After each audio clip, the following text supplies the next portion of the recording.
very complicated job, but I love simple things so much. One move. One push.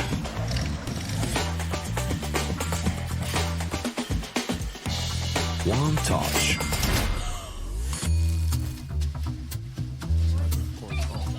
One love. One click. One XBet.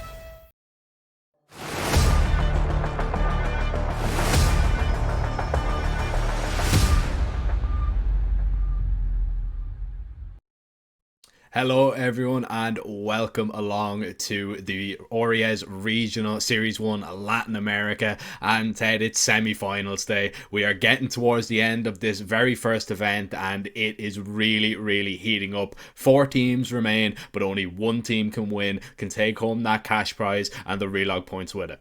Yeah, absolutely. I mean, we're getting closer to the end of it, and I'm really excited about it. Right, we're gonna have both semifinals today, the grand finals tomorrow. It's been a long, I'd say, a week and a half full of CS, almost 2 weeks now, and we've seen some crazy games. Not a lot of best of 3 so far in the playoffs, as we're gonna take a look at the graph, but we have so much firepower in the server and so much talent in the server today, Jack.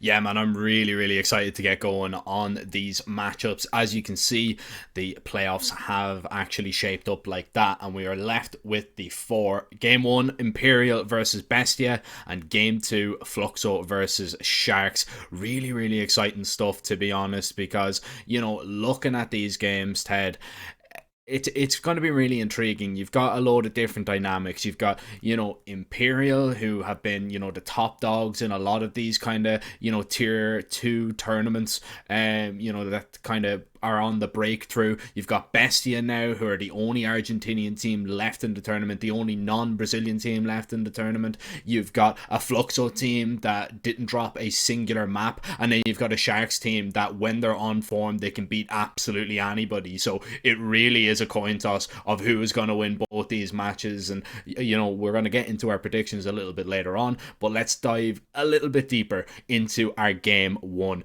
Imperial versus Bestia. What are your initial thoughts going into this best of 3? Well, as you pointed out, Imperial has been one of the top teams of the South American region so far this year, outside of, you know, you take away teams like Furia, right? And they were able to qualify for EPL, they were able to qualify for the RMR.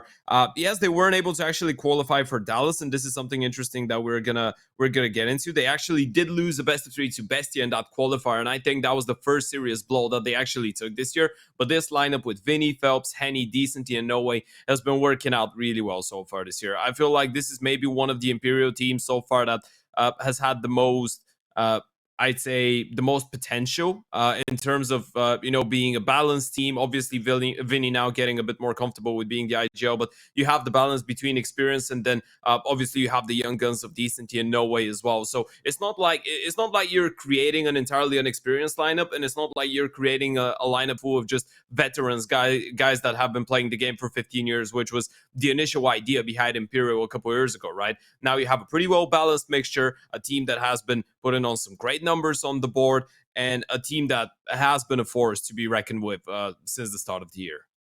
Yeah, absolutely. You know, these guys have been really exciting to watch, and, you know, it is a good mix of, you know, kind of youth and then that experience that kind of Phelps and Henny bring to the table. Haven't really seen too much from Henny, you know, from what we're used to, which is a little bit disappointing, but Phelps has kind of made up for that with how impactful he's been, and he has really kind of dominated the server when he's been in there. And speaking about domination of a server, we go over and we look at this side of Bestia, and, you know, one person that has kind of caught my eye, he's having one of the best events that we've probably seen from him in a very long time, is Noxy.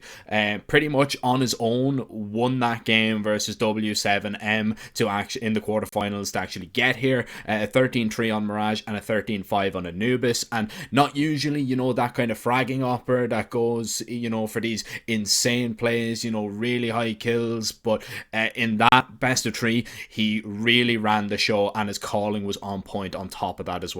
He ended that game on 35-11, by the way. Just think about it for a second. He ended a playoff game against a team that is well, it's not a bad team, especially in the firepower department. W7M are a force to be reckoned with. Obviously, not on the level of Imperial, but he died 11 times throughout that entire series, right? Across 2 maps, he died 11 times and killed 35 times, which is crazy enough. But yeah, Noxie's been punching well above his weight class, and I feel like everyone is aware of that, right?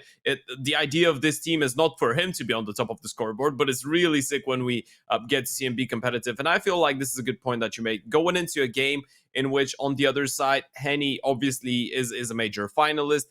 Henny is the next top 20 player in the world. Henny is a great opener, but he hasn't been hitting that form lately. So I feel like going into this game, Noxie maybe being on fire in the last couple of games might actually be able to have a bit of an edge. But obviously, Henny is going to be a bit of a tougher challenge compared to some of the previous ones that the Argentinian IGL/Oper was up against.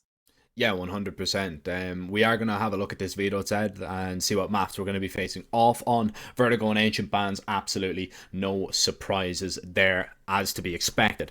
Bestia are going to go for an Anubis pick. It's kind of been something that they haven't really had to lean on too much. We've only seen them play it once in this event, but that was in an absolute dismantling of W7M 13-5, as I mentioned before. Imperial going to go for the pretty standard Mirage pick. They've picked it twice already, once against Solid and then against Adalia Migos as well. It didn't appear in the La Rugoneta series, but Imperial have looked okay on it. They actually lost that first game against Solid 19-15, very, very close, and Solid just did enough to beat them, but it was kind of a little bit of an off day for Imperial. And then we've got Overpass as a decider, and that is a map that neither team has played yet in this event.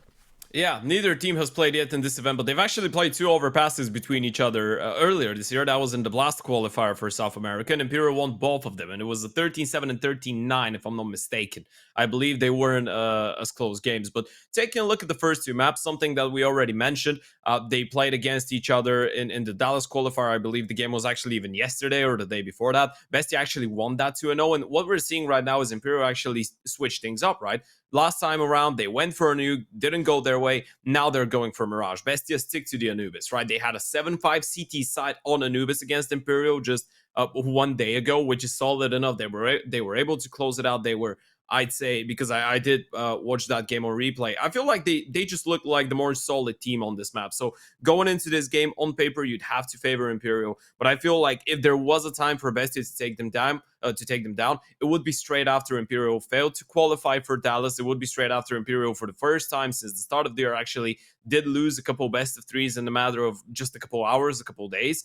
And they're maybe a little bit down. And Bestia, to be fair, you did mention that really scrappy game that we saw from them, or those 2 scrappy games that we saw from them in the group stage, because the first one against Fury Academy wasn't clean either. But I feel like ever since, they've just started going from strength to strength. So if there was a time for Bestia to actually take down Imperial twice in a matter of days and best of threes, it would be now.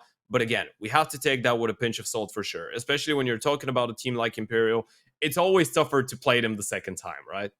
Oh, 100%, 100%. But, Bestia have, been able to prove it before. They, as you said, they won that last series, but if you want to go a little bit further back, they've beaten Imperial in best of ones. They beat them in a best of 3 in the Copa Bet Boom 2023. So it's not like that best of 3 was a kind of once-off thing. They can do it, and they have proven that they can do it. They just need to do it now. Semi-final number 1 coming up, and we are straight into the action on Anubis. Imperial, the betting favourites going into this one, according to 1xBet. Bestia, a little bit of an underdog. And if that tickles your fancy, let's have a look at this pistol and see how Bestia will get on. A lot of pressure out towards middle already. Yeah, Phelps is gonna actually try and go through that smoke, and look at that, the call is really good. Luchov is all alone towards the B-bomb site. If Phelps catches the right timing, this could be so dangerous, and Luchov is gonna give it away. He's gonna start rotating back. They're gonna hear all those steps, and they know B is clear right now. Bomb's gonna get planted. Question here is, when does Phelps activate, and is he gonna be expecting that camera rotation? Deku has no idea that Phelps is right behind him, but Phelps is gonna whiff the shots. Yeah, the Julie's just overpower Phelps there. He had a free kill if he wanted it, and he's usually dangerous in the pistol tent, so it's a little bit of a surprise there. Deco is going to be shut down by Henny as this retake is going to commence. Bestia, everybody coming from CT. Henny tries to get just a little bit more done, trying to collect a few more kills, just buy time for his teammates maybe to pick up a fight themselves, but the kills go left and right. It's an even game, and well, smoke on the bomb. There is a kit, and Luchov is just going to try and stick it. No way, can't get him off it. Luchov will snatch that one away from under the noses of Imperial. No way does get a massive boost to his money with that knife, but Bestia lead after round 1. What a massacre of a round that was. What a way to start off that semi-final. Decenty and No Way both getting their double kills. Henny with one as well, but couldn't get them off the defuse in time. I mean, they just stuck it. You look at the retake once again, that was a little bit scrappy. Yeah, and Phelps, the highest rated player when it comes down to pistols in this tournament so far, you would expect a little bit more, but still, that was a, what, 3 versus 4 that they're able to snatch away. Gets a little bit messy there on the reloads. A lot of fights happening in the same way, or in the same time. No Way even getting the knife kill, but still doesn't work out. At least that enables them to go for a force buy though. And as we can tell, they're gonna try and be really aggressive with the guns, but the MP9 manages to hold on. Really good trading there from Bestia. Thomason able to claim a double, somebody that we didn't really mention in the pregame as well, but he has been so impactful for this Bestia team, especially when we want to talk about their T-sides. His lurking ability, finding that information, finding those kills, and finding that space for his team, he has been immense, but we will get to that a little bit later. Still a good start to the CT showing from him. A minute left on the clock. Decenty and No Way, the 2 young guns as you put it, they've been super consistent throughout this event. Well, let's see, is that young aim going to be enough to find Noxy, who is low, 26 HP, so it's not ideal for the Bestia IGL, and he is tucked away into the corner. Now, Imperial have to go fairly deep if they want to clear him out of this position. Now, Noxy's going to peek and see nothing. That might lure him into a little bit of a false sense of security. It's not like he's going to move. Smoke down, he might have a little bit of a gap to play around with. Does he want to risk it and try and spam him off the bomb? He tries it, but it doesn't work out. No Way connects on Luchov, down to a 2 versus 2 as Decenty wants to get into the face of that M4. And he's actually just going to fade this smoke. No Way just trying to buy time for Decenty to wait for that one to fade out. No Way still looking to try and snatch a kill. Noxy goes down from behind, and it is down to Deco, who falls flat on that bomb site. And that force buy was worth it for Imperial. They are level already. Yeah, that's the living proof of how impactful No Way and Decenty have been for Imperial so far in this event and in the last couple months as well. And you can tell, by the way, even though Bestia had the man advantage and they actually had that aggressive maneuver from Luchov towards the B bomb site, Deco couldn't actually rotate back towards A in time because they had no vision towards middle, right? That could have been, for as much as Bestia knew, a mid walk towards B from Imperial. So Deco had to waste a little bit of time that enables them to plant the bomb, and then obviously No Way just plays his life perfectly to win some time for Decency to get that kill. So now the roles have been reversed. It's a force buy for the CTs, and the money not looking too great. They're going to be just on the pistols. Yeah, this is a big problem. You've got everybody here though, as the smokes do go down on this B bomb site. And the pistol's up close, you never know, they can chew you up and spit you out, but that's exactly what the MAC-10 was built for, these certain scenarios. But it's the rifles that are claiming the majority of the kills, and it is only Deco left who tries to inflict a little bit more damage to Imperial's economy, but that will not happen. Vinny, the only casualty that time around, and Bestia now back on to just the default pistols, it would seem. So Imperial already getting their T-side off to a cracking start, Ted, especially, you know, after you lose the pistol, instant response. Now it is time to really turn up the heat. Yeah, I feel like if you're Imperial going into this game, you want to show that you still are one of the best T-side teams in the tournament, and that's actually interesting. Those 2 teams are 2 of the best T-side teams in the tournament, right? And that's well, obviously we're going to talk about Fluxo later on because they've been statistically at least the best team so far, but Imperial getting just 5 rounds on Anubis a couple of days ago was a bit, maybe a little bit underwhelming from their perspective, but this one's starting to look a lot cleaner. That was actually an anti-eco ace from Vinny there. Gets all 5. What was the first couple down with the rifle and then finishes things off with the Glock. But yeah, I mean, it's always interesting when we're seeing 2 teams that are relying so much on their T sides, but they rely on different players in different aspects. So as much as they're finding success, they're finding it in different ways, right? You did mention that Thomason has been playing a massive role with his lurks on the T sides of Bestia, and then if you look at Imperial, you're probably looking at Phelps to create the space and get all those kills, right? Early on to put them in that advantageous 5 versus 4. So gonna be interesting to see how Bestia do if they get to their T side and they still are competitive. But Imperial, surely a team that's able to stomp you on a T side if they get the ball rolling. For sure. Phelps is one of the best entries in the tournament as well in terms of what he's gone for and his success rate. Yeah.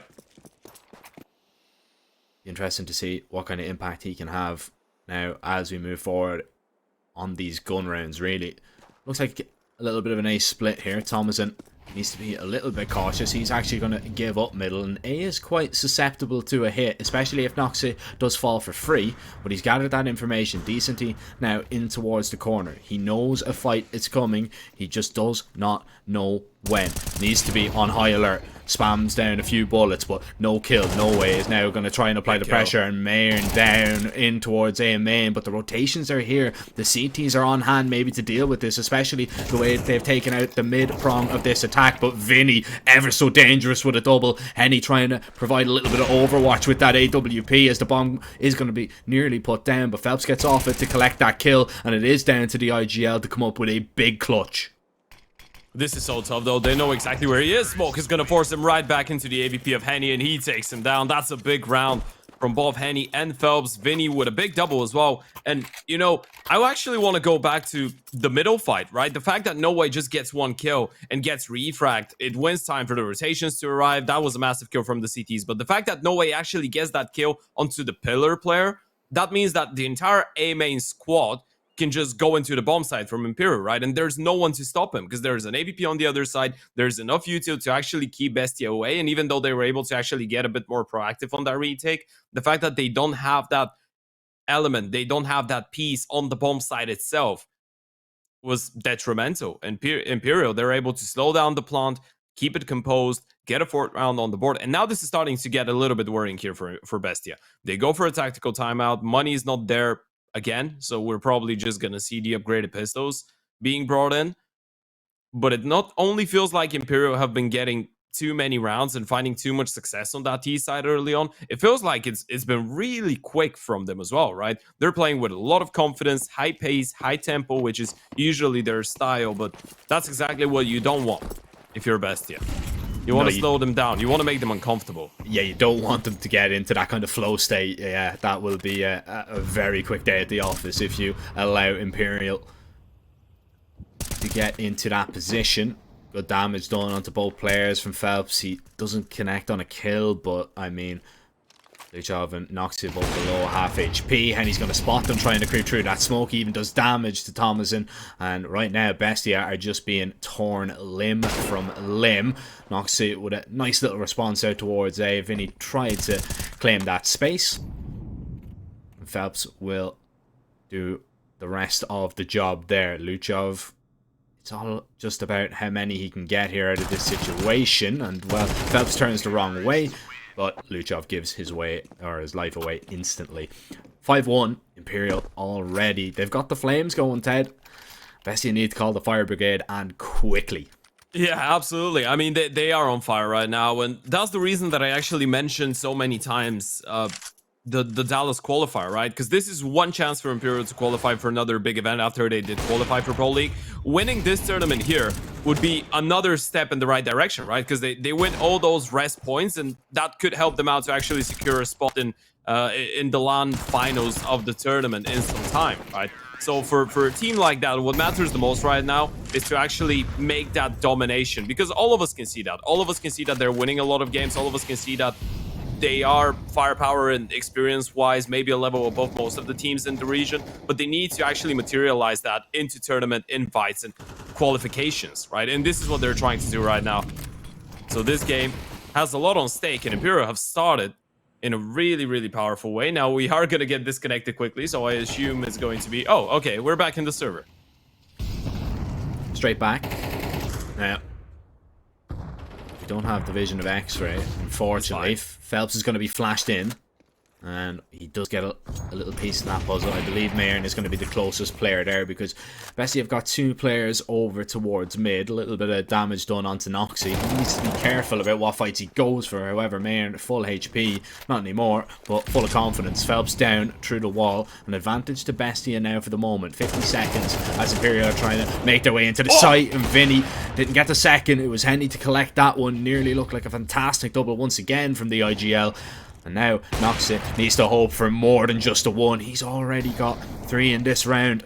Deco around the site, Henny down, and Deco will just hold on. Noxy providing just great cover there with that AWP, making sure that Bestia do not lose that bomb site, because it was looking very, very iffy there for a moment, especially with that double from Vinny and Henny. Yeah, nice to see him get fired up. We did mention that he's been playing a massive part in the success that Bestia have been having so far in the tournament, so it would have really been painful to see Noxy go missing in an important game like that. So far, he's been doing a really good job. 8 and 6, a massive multi-kill in the previous round, especially after Bestia actually were put in a man disadvantaged position. I believe it was a 4v3 for Imperial after the 2 kills that Vinny and Henny got there. So second round on the CT side, and now getting a little bit more proactive on that defense. With the early U to win towards B lobby, that's going to force Imperial out of there.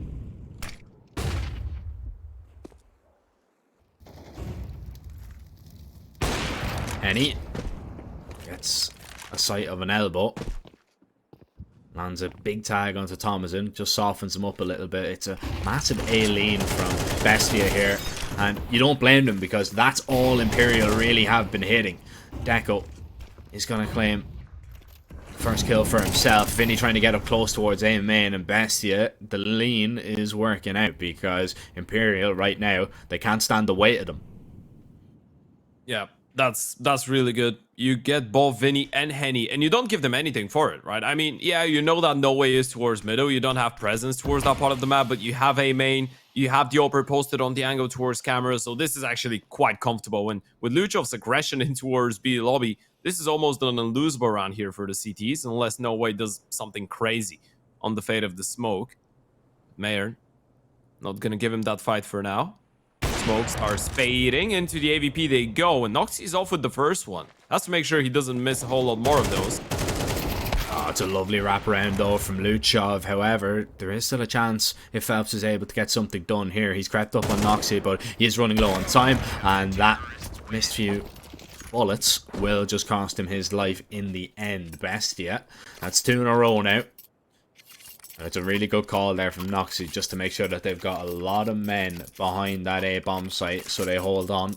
Imperial, they will have enough surely to purchase up once again.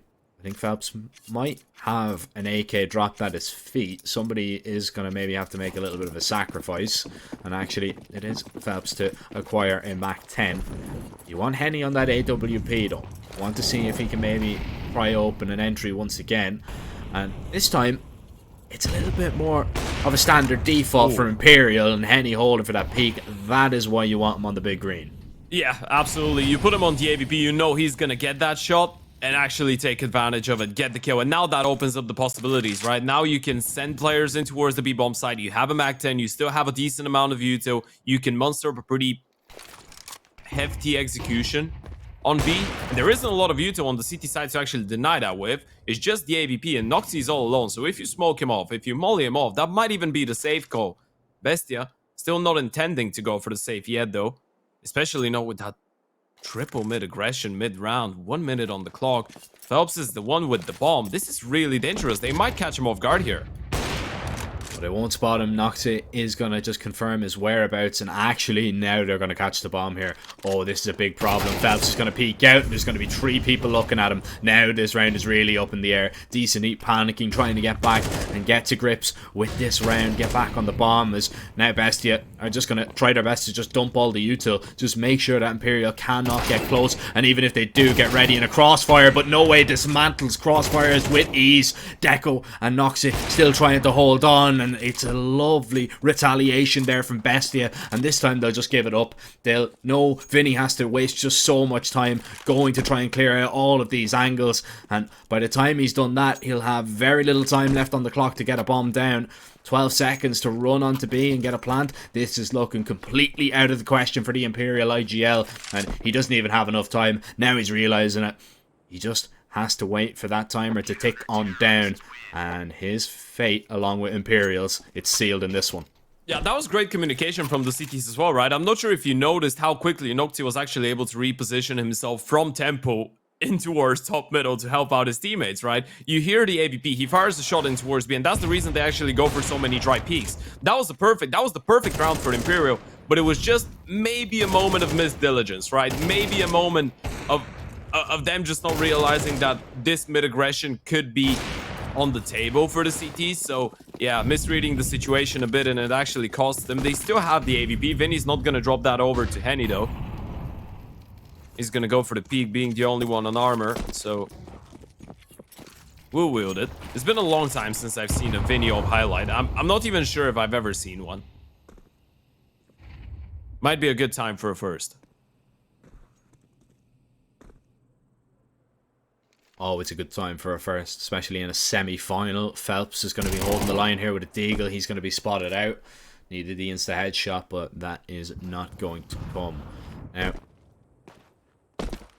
he didn't take any damage there, so it is okay. He gets away unscathed. He does tag Marin up. Vinny still looking to find this opening. Still looking to find the entry.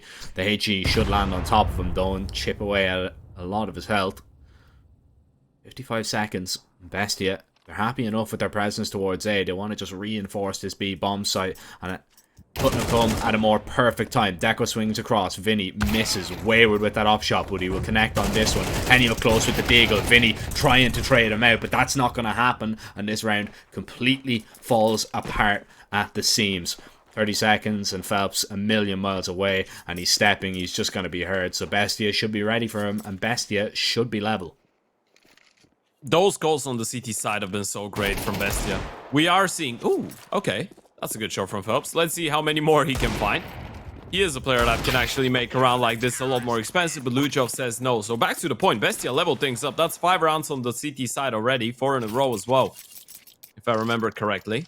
And there's the confirmation, but some of those calls from Bestia have been great, right? Mid-round aggression when they're in a man disadvantage in buy rounds has been perfect.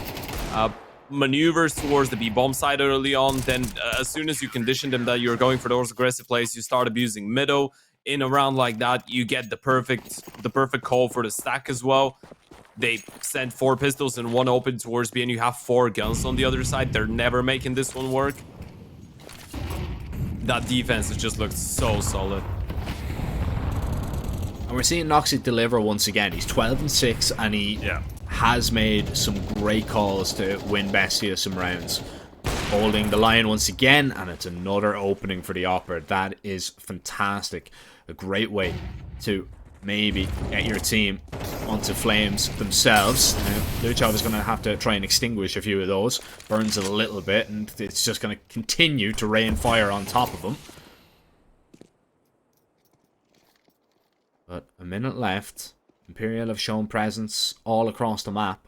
And Bestia, this will be interesting to see what way they want to really adjust, because they don't really have too much information themselves. I mean, they know they were outside B, haven't really seen that much towards A. Nade in, Luchov goes aggressive, and that's perfect.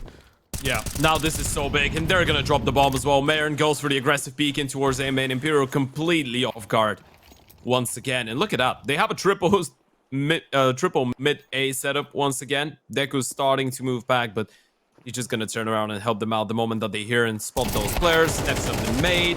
No way is gonna collect the first kill, but Thomason is gonna be able to strike on time. And Deku with the final one. That's Bestia on fire now with 6 rounds on the CT side of Anubis. And if we're following what actually happened a couple of days ago in Dallas qualifier, that should be enough for them to actually close out this map in the end. That's been a great recovery.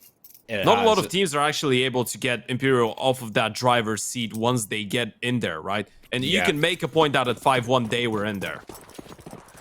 Another point maybe, actually, I'm not going to make it just yet. We'll come back to it in just a moment. This is setting up to just be a very fast speed play, and Bestia have been good at those mid-round adjustments. This is a very, very early round play to try and counteract it, but Thomason, he finds that first kill, trying to stay alive. No Way has created a little bit of space for his team, but Deco is locking down that main smoke, and there's absolutely no way he was going to win that round for sure. Bestia, they've got a 7-5 lead. 7 rounds on the CT side, Ted. That's very impressive. 6 in a row as well. And a point I was just going to make there is that, you know, it's interesting to see them on the CT side. A lot of teams would be content being in a 5 versus 4. You know, and just not going for information plays, you know, just sitting back on the site. No, not Bestia. They want to get aggressive on B. They want to get aggressive on A. They want to take peeks towards middle. They want as much information as they can get at all times. And it doesn't matter what the situation is, whether they're up 2 lives or down 2 lives. It's exactly the same. And it's paid dividends to them massively. Yeah, this is them just playing Anubis as most really successful Anubis teams play it, but we're talking about EU tier even 1, tier 1.5, tier 2, really good teams. This is how they approach it on CT side, right? Being really proactive, constantly on the look for fights, and now being on the T side, you're gonna get a lot more of those fights, but Imperial are actually the ones being proactive, and it's been working out for them.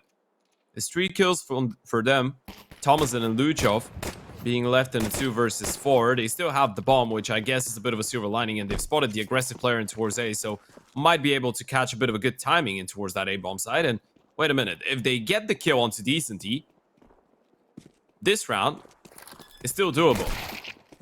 Well, not anymore. Easier said than done. Luchov gets the bomb down, tries to get away off the site, but Decent E will just shut that one down completely. And, you know, it's funny enough that Decent E actually, you know, is ready. Like, he's ready to take that fight, but him actually just being alive there with them knowing about him is enough. He actually doesn't really need to take that fight if he doesn't want to. Not.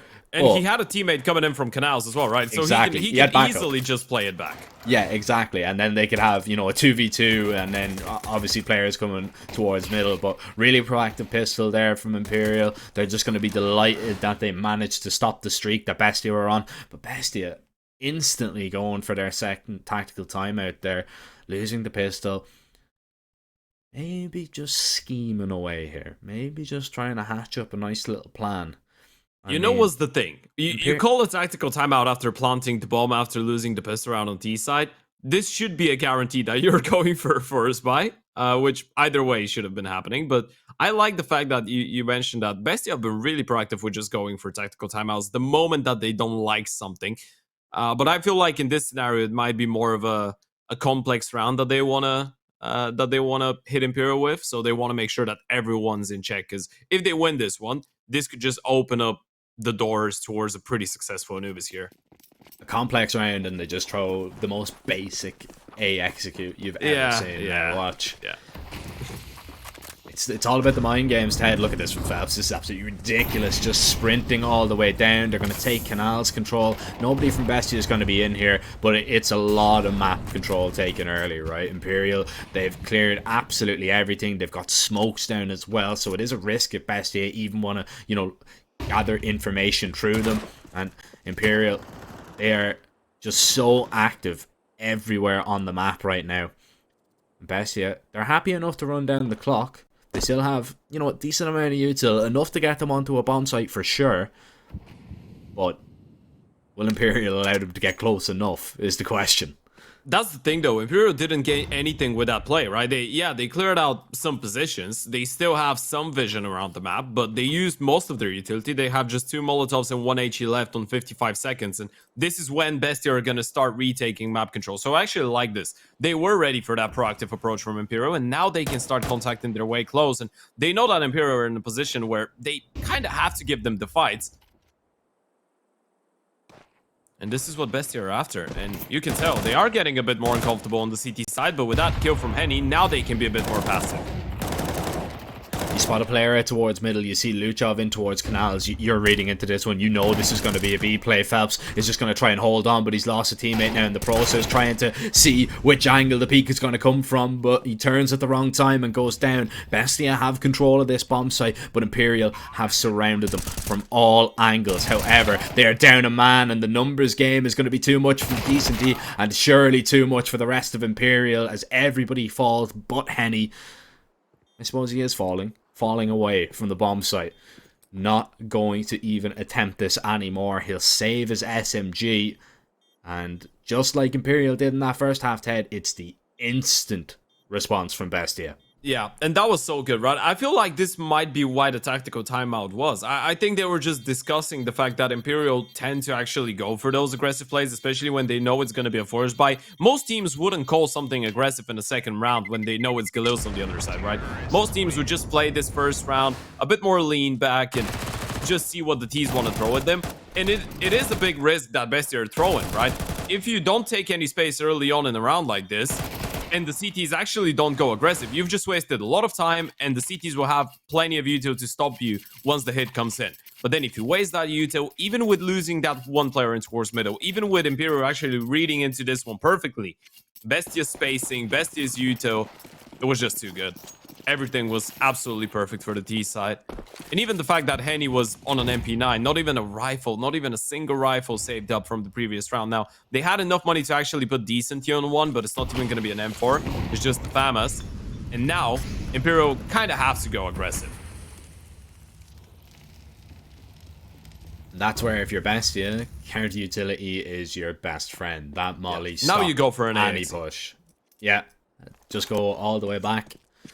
Execute. There's actually nobody in the bomb site as well, so it's the perfect call, and it should just be a quick and easy save from Imperial, to be honest. Unless they get there quickly, unless they can get there before this execute comes in, they know for sure that they're definitely not out, and that's what they're trying to do here. They're trying to rotate over, trying to get in, but now the mollies, the smokes and everything comes, but they're still going to attempt this. They're still going to try and stop them. They're going to be extremely close by to try and maybe deny this plant. No flashes, and here comes the swing. They're just going to have to rely on their raw aim right now to get them into this bomb site, but the T's are trying to lock it down, and the better weapons right now prevailing for the majority. Decent T left in a 1 versus 3, but it's still doable. A FAMAS with 18 bullets left in the chamber. Luchov makes sure that he doesn't get to shoot any more of the remaining. Bestia 9-6. Imperial money completely reset there. And it's a risk, Ted, if you want to go for that situation. But they were close by. They said, you know what, we'll roll the dice at this one. But unfortunately for them, snake eyes. Yeah, and the only issue right now was that Bestia had all the util for a perfect execution, right? They didn't have a single CT player on the bomb side itself. So they had to take the chances running through the util, just swinging, and everyone coming out of that brokey / camera area as well makes it a lot easier for the T's to just turn their attention away and mow them down. So now you're on default pistols here. That should be 10 on the board for Bestia unless something goes horribly wrong here, but that T side so far has been diligent enough. Hefty towards mid. This is either going to be a field day for Thomason or the most awful one in his life, and he actually decides he doesn't want either of them. He's just gonna back off, play it safe. Doesn't want to donate an AK or an M4 actually. Now he's heard a step, so field day. Well, I guess it's neither in the end, yeah. 2 kills, not getting the 4K but not falling down straight away. It's still fine.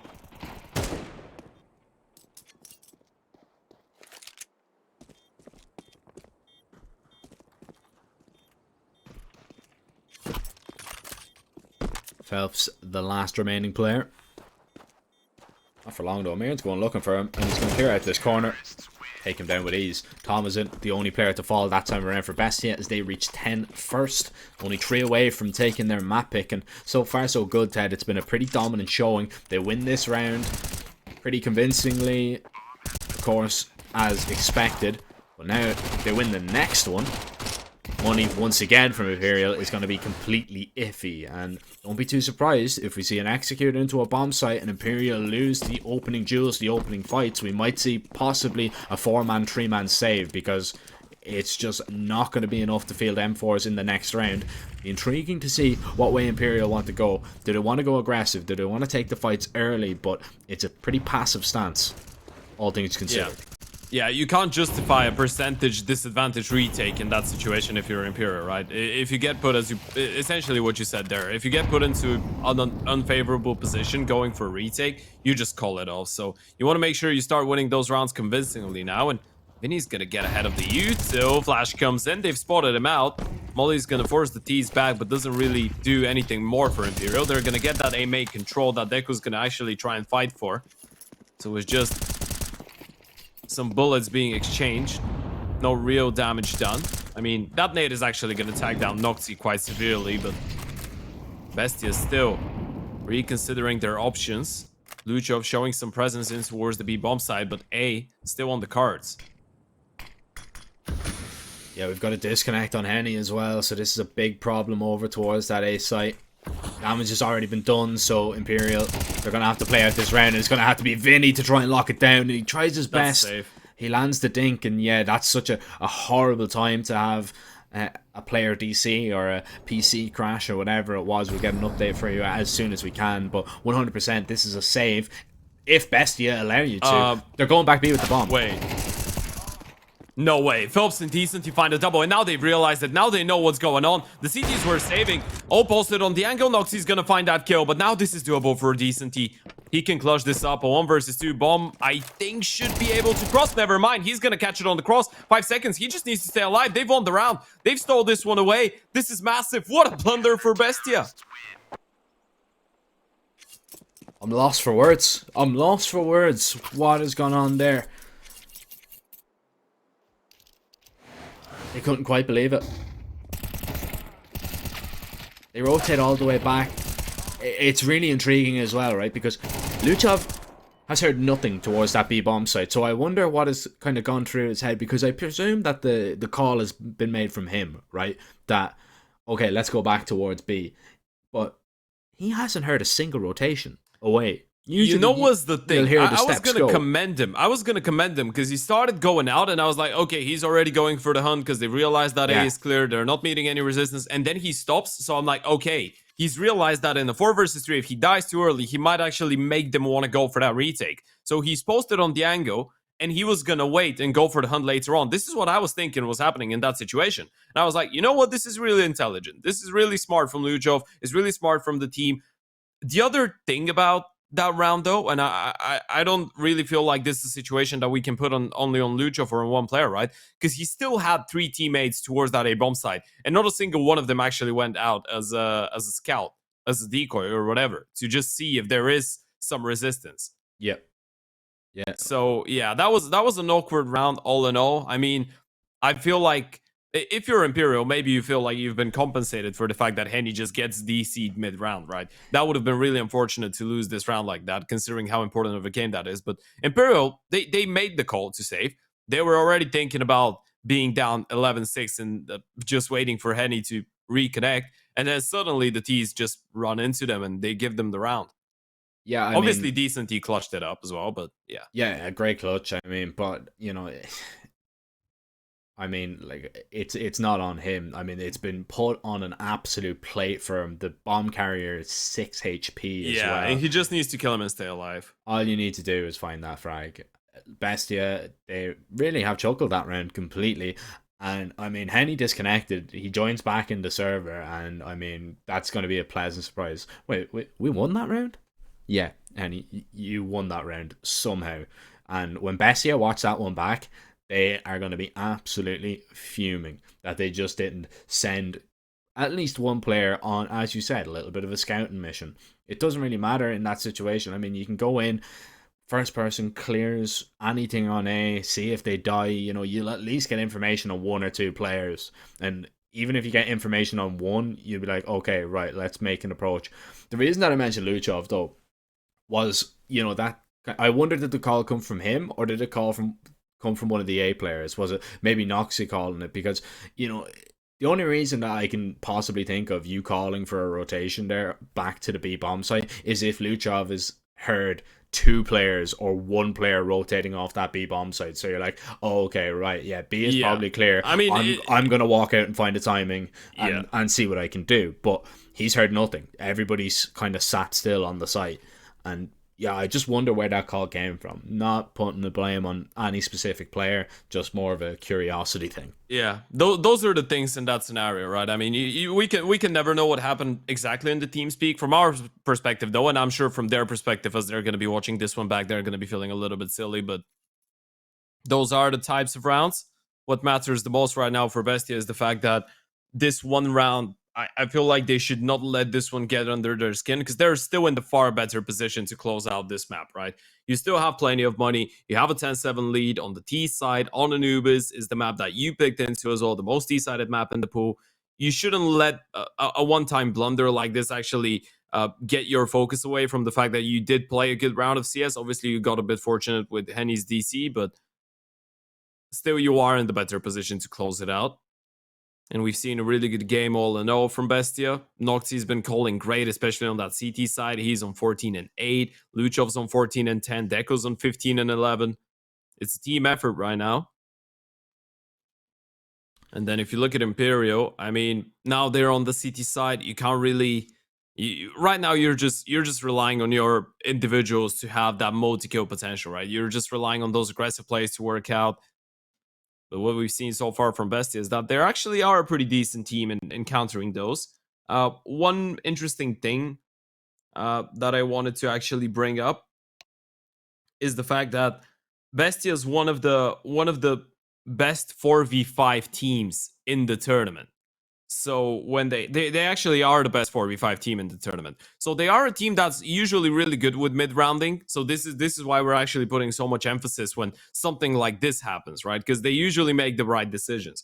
Noxie is an IGL that knows how to, let's put it that way, knows how to position his pieces later on, even when he is in a man disadvantage.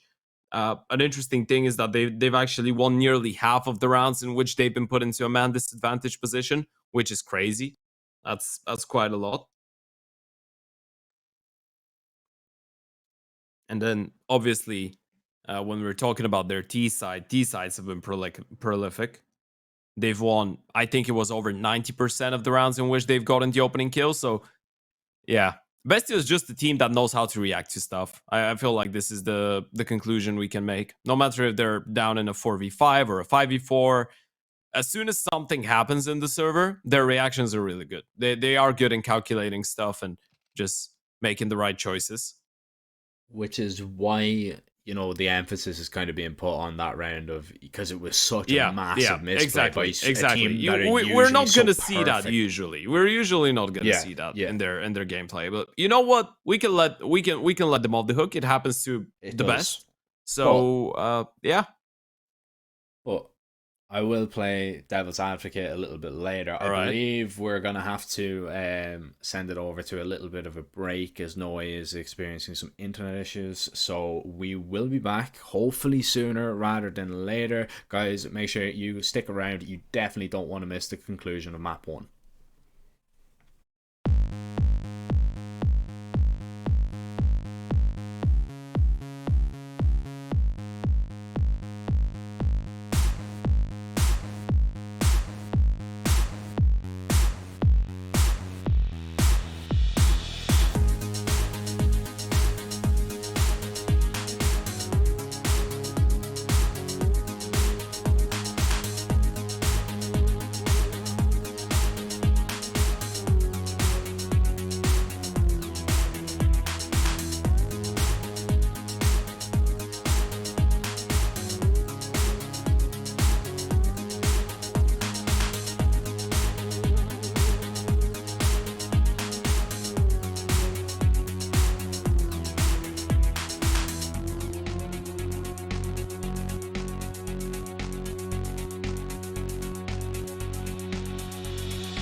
And told you it was only going to be a short little break, and we are back underway with this game. And Ted, I was going to play devil's advocate there before we did send it to a short little break.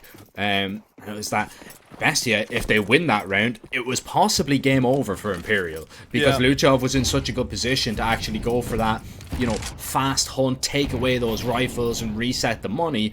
But it looks like the gods have smiled upon Imperial in that round. Oh, nice little double nade line up here over towards middle. Shame it's going to land absolutely zilch. Yeah, I mean, it doesn't even give you the information, right? It's not one of those setups that you just double or triple nade, and if you don't get a kill, you can piece up the entire defense of the CT side, so... it is a good thing to have in your book, but doesn't really play to their advantage this time around. Imperial actually starting things off a bit more passive, but Phelps is thinking about going for that aggression mid-round. And Vinny actually, I believe he found that kill in the moment that the smoke popped. Oh, Phelps is going to stand in the smoke. He's going to bait it. This is so awkward. Luchov has an nade in hand. Phelps is just going to push through the smoke straight away, and Luchov caught with his pants down. Thomason goes down for free too, and I mean, fair flash by Vinny. It won't matter all that much. No way was gonna peek his way into B main, but he doesn't need the flash. He can just keep his gun up, find the kill. He does fall, but Phelps has his back. The refrag imminent. Imperial, that's 2 in a row, and Bestia. Money. I know what you want to say. I know what you want to say. Here. You want to bring up the butterfly effect point right now, right? Literally, like this is. Bestia need to be really, really careful here that this doesn't begin to snowball into something massive, Ted. That's the problem I'm looking at here. I mean, we're seeing the buy up. Thomason has invested heavily as they want to go for maybe a little bit of a set piece, a set play. But if Bestia aren't careful, man, this looked like an extremely winnable game. A game that they were likely to win, to maybe just falling through the cracks, and Imperial really beginning to turn the screw. It's going to be a great molly from Henny to stop them from pushing through. If they want to push through, they're going to burn so much. They'll drop down into connector though. No way goes down. There's a rifle to be acquired. Nade onto Luchov, softens him up a little bit, and Phelps is just going to shut him down. A 3 versus 4 right now for Bestia to try and get into a bomb site, but they've no you to the left, and the element of surprise has completely gone, but so has any cover from the CTs on this A bomb site. Yeah, Noxy has middle completely. They can rotate. They're going to get a bomb plant. Question here is if Noxy wants to get a bit more aggressive in towards tempo, and the answer is yes. That means that Vinny is going to get that kill, so bomb will get planted, but it has to be a 2 versus 4. Deku has a 1v1 here against an AK, so he can pick it up if he finds that kill. Timing is going to be everything on it. Vinny, not going to be hard clear though, and Deku's not even going to check that left-hand side angle, so Vinny takes him down. Decenty with the kill onto Mayern. They get a bomb plan, which I guess is good enough considering the investment in their financial situation. They're going to have the best of buys going forward, but Imperial still holding strong. Winning a round, 4 alive. Great defense towards middle, even though that flash completely annihilated. No way. I didn't realize Mayern actually one-tapped him like that. That's a massive kill. That's, well, not massive, but it's mad. It's one that you're not going to see every day of the week, but hey, they still win the round fairly cleanly, so it's fine. Back into another little tactical pause. I believe there is still a few internet issues, which is sad to see. Just getting reminded of, you know... No, don't mention that. Okay, We are watching Sharks later on today, so we're not talking about that You're game. You're right. I'm not going to bring it up. Yeah. Everyone that knows what we're talking about, they already know what we're talking about. We're sorry. We're sorry for mentioning it. You know, that's on me, guys. That really is on me. Yeah. So we're not hoping for those guys' internet to be fine. We're hoping for the Sharks guys' internet to be fine. Looks like we are just going to be waiting for another moment or two, as we are going to get a little bit of a restart from one of the players, so hopefully that will fix everything as soon as possible, and we will get back underway with the action here in our first semi-final of the day. As Ted just mentioned, we are watching Sharks later. They're in the second semi-final. They're going to be taking on a Fluxo team that are yet to drop a map and have a fantastic record in terms of even rounds conceded. We've very interesting statistic, I believe, to bring up during that game, but we will leave it till then. We don't want to spoil all the fun now, Ted, do we? 10-9. No. I mean, I started wondering because I have a couple pages of things that you know how it is when we get all those numbers out. Even if you have a really good points you make with those numbers, like 80% of them you don't end up using until the end of the game. Exactly. Which is sometimes you don't even use them at all. So yeah, it is how things are. I mean, you guys don't really tune into watching CS streams to just be listening to statistics 24/7. So I guess it makes sense, and we gotta have some emotion in those games, but there is a couple interesting things to talk about in that second game. Thankfully, oh no, I saw the 20-second timer. I thought we were going again, but we're gonna have to wait a little bit longer. I don't think it's going to be much longer. That was just a quick restart there, and Norway has bought up. I believe it was him that was having the issues, so everything is okay now with Sim. I wouldn't be too surprised if maybe one of the Bestia players has decided, or maybe even one of the Imperial players has decided that during this technical pause that they can use it as a little bit of a bathroom break. Yeah, high pressure games. You definitely might be able to refresh want... some of the individuals. I mean, we've seen, especially on Imperial City side, you need your communication and your individuals to be on point. So far, we haven't seen the best of Phelps, and I say we haven't seen the best of Phelps, not as in it's been underwhelming, because it hasn't, because he's still having a good game, right? 11 and 13 is not a terrible performance, but considering the fact that he's been one of the best players in the tournament so far, right? He's the only one in the server, I believe, who's even in the top 8 of the highest rated players in the tournament. And I actually have a pretty interesting statistic regarding Phelps, and the reason that I'm really looking forward to watching him play in Pro League and some other the RMR as well, and if they qualify for the major at the major, the fact that in his last 13 events, and this is something that that was the ESL Challenger Atlanta close qualifier for South America, I think, which was obviously in 2023, but this is where it started. He had a 1.35 rating in that event, and 13 events later, you get the average of all those tournaments. He's on 127. He hasn't had a bad event since that Challenger qualifier. And well, I say since. That Challenger qualifier was actually the start of it. He played great back then as well. So Phelps has been hitting some great form lately, and I feel like he's been a player that throughout the last couple of years has shown that, especially when he's playing on a local level, he knows how to show people that he's more skilled than them, right? That he's simply better at the game than them. So it's going to be really interesting to see if he's going to be able to wake up and, support Imperial's efforts into succeeding here. But with that being said, we are going to get to see what he does. We're ready to get back on track. We are back on track, ready to rock and roll. By any means, I mean, Phelps isn't having a bad game. It's just he has been playing up to the numbers that we have been seeing from him recently. And yeah, if he hits that form, oh man, our Bestie in trouble. To be fair, he's just 2 good rounds away from that, so... Yeah, he's very close. He's very close. And, well, Bestia are very close to hitting this B bomb site. No way is going to take that Molotov on the chin and try and get out of harm's way. And he has done exactly that. Luchov burns just a little bit. Now, that's giving away a sound cue to the B players. They realise maybe that the B hit is going to be imminent. It's a great Molotov and a HE. Phelps now will strike, and maybe he's hitting that form that you were talking about. There's a double, looking for a little bit more. And Phelps has 3, looking for a 4th, but Noxie shuts him down. And Bestia, they do gain control of this bomb site for now, but the bomb yet to be planted, and that means Vinny and Henny can get a whole lot closer. Lots of damage done through the smoke there from Vinny. Great start to things. Smoke over towards main. Henny's got a molly as well. As soon as he gets a little bit closer, he can maybe think about putting that one down, so Vinny doesn't have to worry about a few angles. As a flash, it is going to go high. Vinny going to clear up close. Nox is still sat on the bomb site. Is Vinny going to be ready? Yes, he is. It's a great frag. Henny can just molly here. Deco needs to go for the peek out. He beats that Molotov and finds that kill. Henny needs to find the frag, but he's not going to be able to. Deco with a 1 versus 2 clutch. And he will even save that AWP as well. Bestia look to be back on track with that round. And now only 2 away from taking their map pick.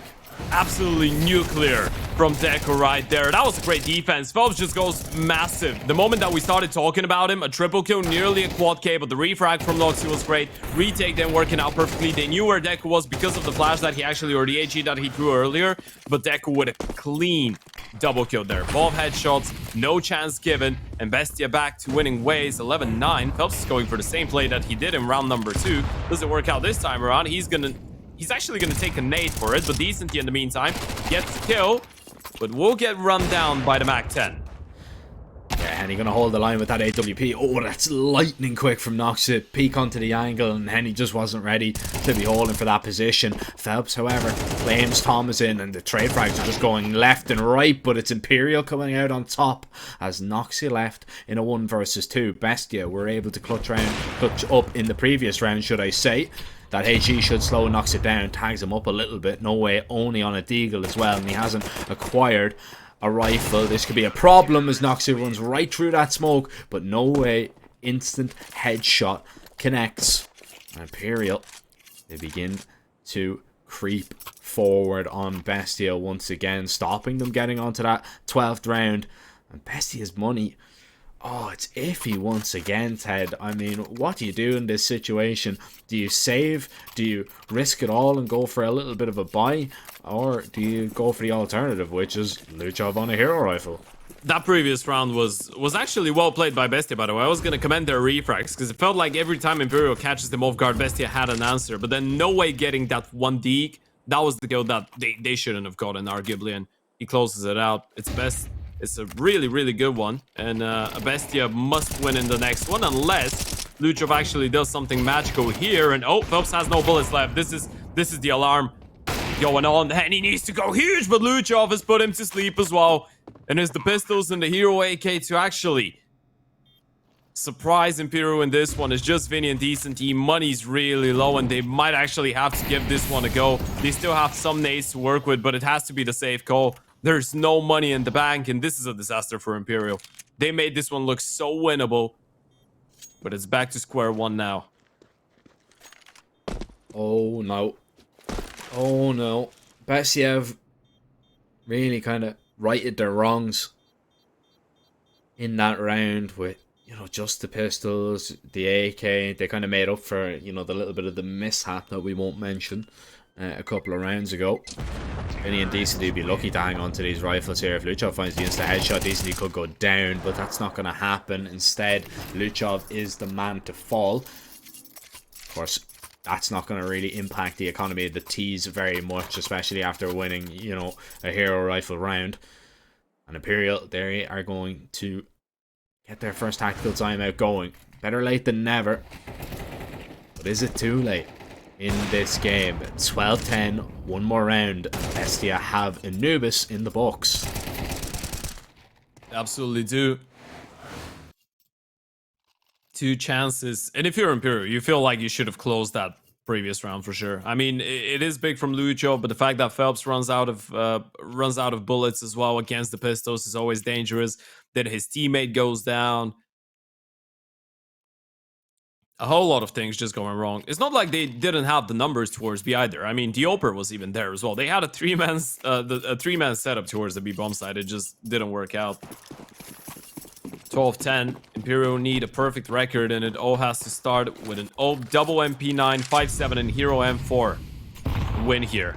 And number 23, and they'll have to do all of that without Decenty. Not the way you wanted to start around like this. Henny looking for at least something for Imperial now to rely on.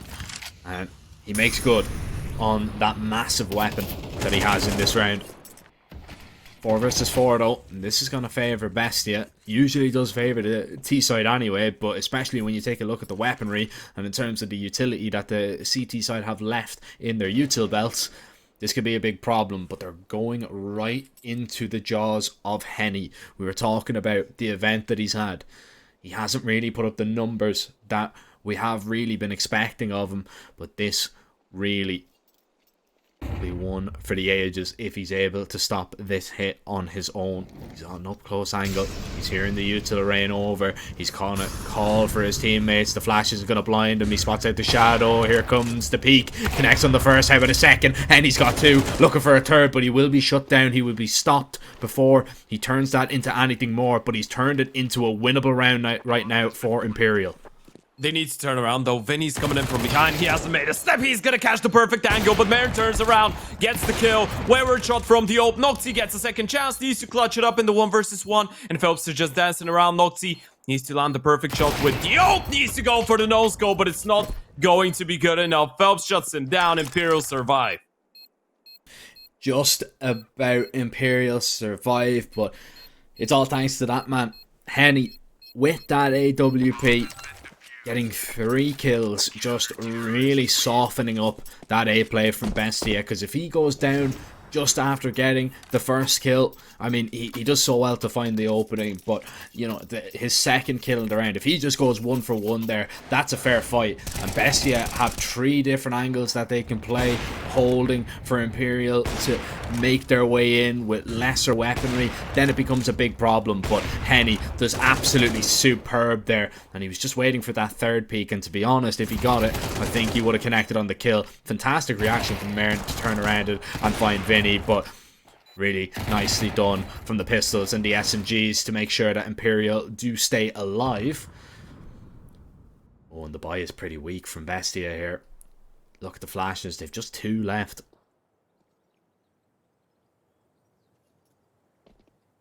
Yeah, this could be underwhelming here.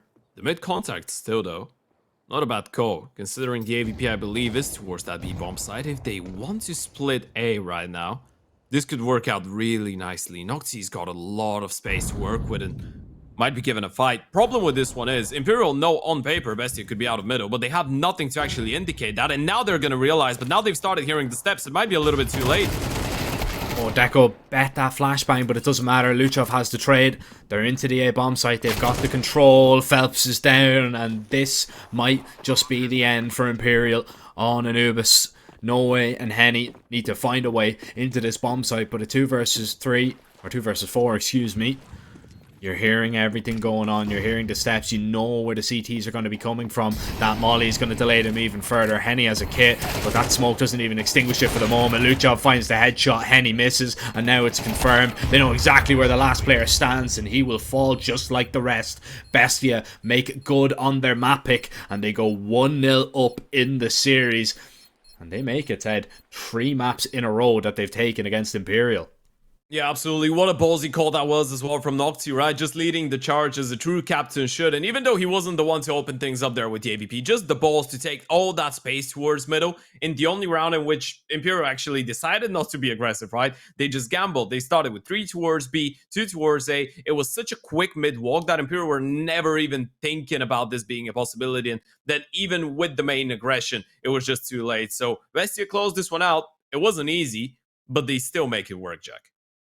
Yes, they do. Yes, they do. And well, we are going to have to make good on a little bit of a break here. We will be back very shortly with map 2 of our first semi-final. Don't go anywhere. Hello, son. Hi, Mom. Pretty girl. This is Eva.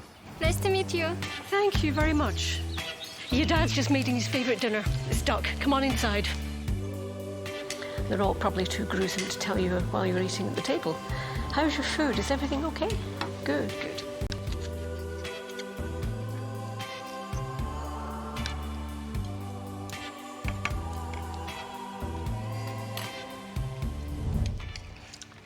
You seem to know each other. Yeah.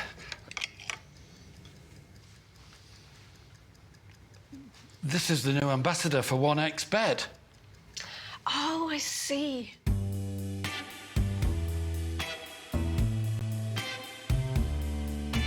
Everyone felt good when Eva Elfie became the new ambassador of 1xBet.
1xBet and Eva Alfie present betting on all esports events on the website and in the 1xBet app.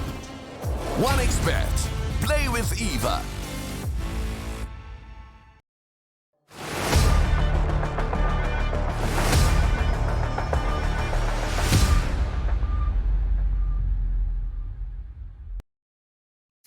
Welcome back, ladies and gentlemen. We are just about nearly ready to jump into map 2 between Imperial and Bestia. And man, it was a really intriguing map 1, extremely close fought. Bestia managed to take their own pick. Now we head over onto Mirage, which has really just been Imperial's playground over the last 3 months, only losing it once out of a possible 14 times, which is absolutely ridiculous. But Ted, one loss, it came in this competition. Yeah, absolutely, and it was in a game that we didn't expect them to even drop a map, right? It was in a matchup that we thought they were just gonna run away with the victory in a 2-0 fashion. They lost it to Team Solid in their opening game, then ended up actually having to come back from a 4-10 deficit on Vertigo to end up winning the series in a 2-1 fashion. But if we've seen something so far from Imperial throughout this tournament, is the fact that even though they looked like one of the best teams, if not the best team in terms of the CS that they can play when they're on a good day, then they could get upset, right? They are mortals, and we saw that on the previous map. We've seen that so far in the tournament as well on a couple of occasions. And on the other side, we have a Bestia team that has been playing outstandingly. It wasn't easy, it wasn't comfortable to close out that Anubis, but they still did it. Yeah, they still managed to do it, get over the line. It could have been a lot more cleaner, though. The argument could be there. They misplayed around, and, it could have been over very, very quickly. But, just made sure that they put Imperial to bed was the main thing, the main issue. You just want to finish them off, because the last thing that you want to see is another massive Imperial comeback that we all know they're capable of, and we've have seen, especially in that first match versus Solid. But looking forward onto this Mirage, Bestia will get the choice of sides. I assume they're going to be starting out on the CT side. If they can start well and keep Imperial down for as long as possible, surely there is a world that they can 2-0 here. Yeah, you know what? This is a tall order for those guys, but hey, they've been playing some good CS so far in the tournament. It's not like they haven't really played Mirage either. We've seen a fair amount of those, and last time they played it, not was outstanding. Marin has had a couple good showings. We need Thomas in to bring in that firepower as well. Bestia is surely a capable team, but on the other side, as we already mentioned, we have arguably the best Mirage team in the tournament. So it will have to be a spectacular performance from them. A pistol round would be a good starting point for a potential upset. Yeah, I mean, best Mirage team in the tournament, maybe even best Mirage team in the region. Luchov, though, starting it off well. He's the man without armor, and he's the man doing the majority of the damage. He's already picked up 2 kills, and this round has gotten away from Imperial completely. Usually dominant on pistols, but this round will not go their way unless No Way can produce something magic and pull the rabbit out of the hat. But he needs to pull off a few headshots, and well, he's landed a few gooshes, but receives one as well. And if you take a USP headshot, well, I've got bad news for you. You are going down. Bestia 1-0. They start well once again. Yeah, it is one thing that we actually did talk about in the pregame as well, the fact that Imperial decided to switch things up in that La Rugoneta game in the first round of the playoffs with the nuke pick. Then they did the same, by the way, facing off against Bestia in the Dallas qualifier, but obviously it didn't work out on a different map, so they decided to actually come back to what they know works and what usually does bring the good results. Of course, it's just pistols in this one, so you'd hope for it to be a bit more clean in terms of course, the sake of this game. And it has been clean so far. Henny is the only one to find a kill. Not gonna get away with it. Oh, wait a second. Might get away with a bomb plant. That would be absolutely massive, and he's got it. It's like winning a round right now. I mean, you got 1 kill and a bomb plant. This is great. Sure, the round score will say different. I don't think it's quite like winning a round, but I get what you're saying. I get what you're saying. Yeah. It's a small victory that Imperial are going to take forward. Ask Kenya about it. He's in a 1 versus 5, blocking himself up against the default box, trying to fall back, fighting against 2 rifles, and still gets away with a kill and a bomb plant. Oh, it's a great victory from that scenario for sure. Yeah, that's the perspective. You know, the glass can be half full. Yes. It doesn't necessarily have to be half empty all the time. You don't know me very well. That's all I I'll do say know to you it. very well, but you know what they say? When you love someone, you change them. You don't I'm accept pretty sure them. I'm pretty sure the saying was maybe a little bit different, but that's the one that I know of.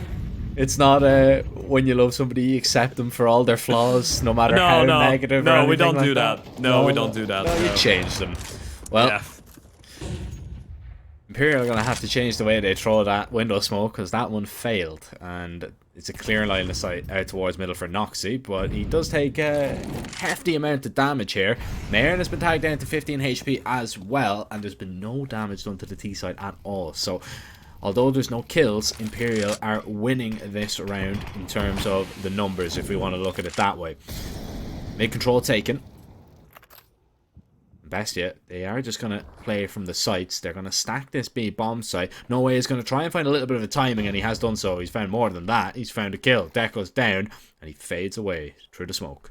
Yeah, a player is walking up short right now. I actually think it's two of them, but Thomason is going to be able to find a kill, and that's a wayward shot from Diop. So a missed chance there for Imperial to find another kill, and Phelps needs to be careful. Luchov, diligent enough. Now, the only problem I actually have with this round, the Ds are separated. There's no one in the position to actually go back and get the bomb. It has to be Decency to run all the way through T-spawn and collect that, and it has to be a B play at that point. You can't run back towards A, and you look at B.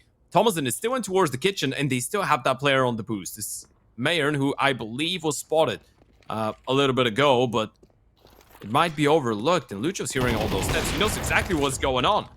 Oh, Henny takes a lot of damage here. Noxy just needs one bullet to shut him out of the round. There's still two players on B. The bomb is going to make its way up. Thomason sat on the site, and Mayern might go unnoticed, uncovered, and right now time is of the essence. There's the bomb down. That's the round done, but Imperial find every single kill, and they will get their first on the board. All they needed to do was survive there, Ted, but they continued to fight, and I would be interested to see what the furthest away player, not the two players that are on the site there. I think he was just running and he got caught off guard by the person cutting off rotations from jungle. Yeah, this is exactly what happens there. I was thinking the same as the play was going on, right? Because surely you look at the time and you realize that if Mayern actually finds a kill, which was all on Thomason, by the way. Thomason did a really good job of just taking the attention away. If Mayern gets one kill at low time, all that Noxy needs to do there is to stay alive. But yeah, he was actually rushing in to try and help his teammates, and that wasn't really the best decision. Yeah. I mean, I'm not implying he should have baited. All I'm saying is blame F and J would have won that.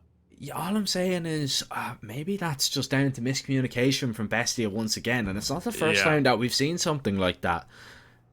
You know, if I'm Mayern there, I'm definitely screaming, you know, 8 seconds left on the clock, I can kill the bomb planter, unless he, you know, full on clears me, which, you know, is very unlikely. And even if he does, fair enough. Yeah, like, that's you it. Still I mean. you still played it in the right way, but yeah, I get you. I mean, sometimes, especially in those high pressure scenarios, it's a lot easier from our perspective to tell what the right decision could have been. Yeah, because it's a really intense round. But still, Bestia making this one expensive. I mean, they have the potential to make it expensive. Losing one player isn't too bad, but if they find a couple more, then all might change. I wonder if Deku's going to be ready for that position from Phelps. He's still thinking about various angles, hasn't checked and cleared out this specific one. Now he's spotted him, but Phelps is going to win the first one. Luchov in a good position to get that refrag if he wants to. Now he's going to jump over, but that's given enough time for Phelps to actually get that second kill as well. Finally goes down. This could be a second rifle in the hands of the CTs, and Marin has actually made that jump. Might catch No Way off guard if he wants to go for a wider peek here.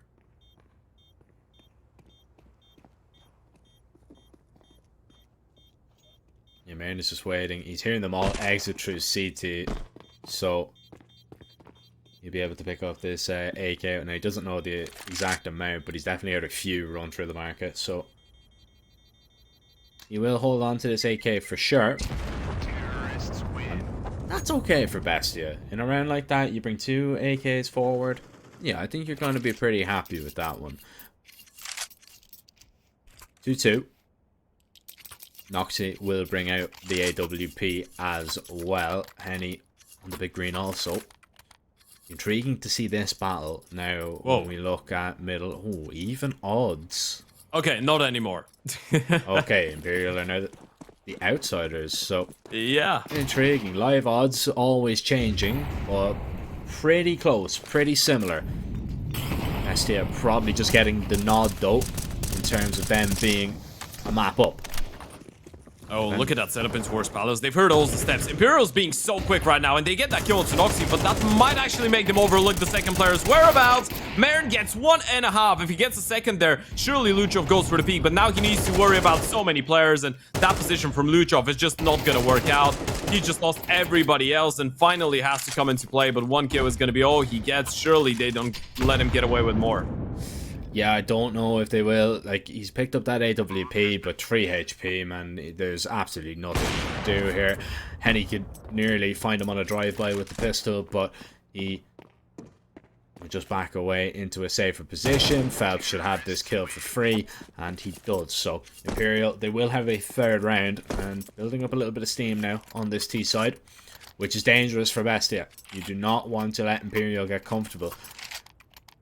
And this is what happened on Anubis, but Bestia were able to kind of turn the tide in that game. And, you know, you talked about their 4 versus 5 conversion rates. I think they're going to actually have to lean quite heavily on that here, because Imperial's entries so far, you know, on Mirage just throughout this tournament, they have been quite solid. Henny unable to find the entry this time around. The flashes are going to be good enough from a CT's point of view. Oh, but a toe spotted. Phelps will claim 1 and 2 as he goes. Oh, okay. Wait a second. That's a double kill from a USP. I mean, the round should still be going in favor of Imperial, as it's just the pistols left. But a couple of nice pickups. Phelps with a massive triple kill. And what you said right there, yeah, that's completely true. And I feel like a lot of it has to do with the fact that Phelps on T-side Mirage, it just feels like it's his element, right? It feels like you can't really wish for more comfort from a player like him. I mean, even the way that he's getting some of those kills against the pistols in a round like that, which, you know, should be a clean cut, but could run out of control. He's really good at getting those multi-kills mid-round, and this is something interesting that I've noticed as a tendency in Imperial's D-sides on Mirage especially, but on a lot of maps. Vinny has actually started going in first a lot of the time to allow Phelps for those multi-kills. This time, though, not really going to work out. Mayern catches down Henny in towards middle, and that's going to trigger the A play. Pace once again from Imperial. Nice molly in towards Sandwich. Denies a scale. Big HE onto Noe as well, but Luchov goes down for his sins. They're just trading damage now back and forth, but Imperial continue just to pile up the frags in the kill feed, and Thomason is a million miles away, and he's without any support as his teammates have been destroyed on that A bomb site. Imperial, they will look to claim 5 here. And Thomason, he's actually going to look to get a little bit closer here, maybe looking for an upgrade on a weapon. The round is completely out of the question. The upgrade now is within his grasp, but I have a funny feeling it might be taken out of his hands relatively quickly. And indeed, it will decently to claim the last life, as Imperial now will reignite the fire. Yeah, they do for the second time in the series. They were in a pretty similar position on map 1, with the difference being that being 5-1 up on the T side of Anubis isn't as dominant as being 5-2 up on the T side of Mirage, right? And now you have the possibility to actually get a 6th on the board as well. And this is when you start getting worried if you're Bestia. When you're playing up against Imperial, you have the ults in your favor, you get the man advantage, you know what side they're hitting, and they're still just running through you. This is when you feel the sheer firepower that they possess. That's when the alarm goes off. And you know there is a problem.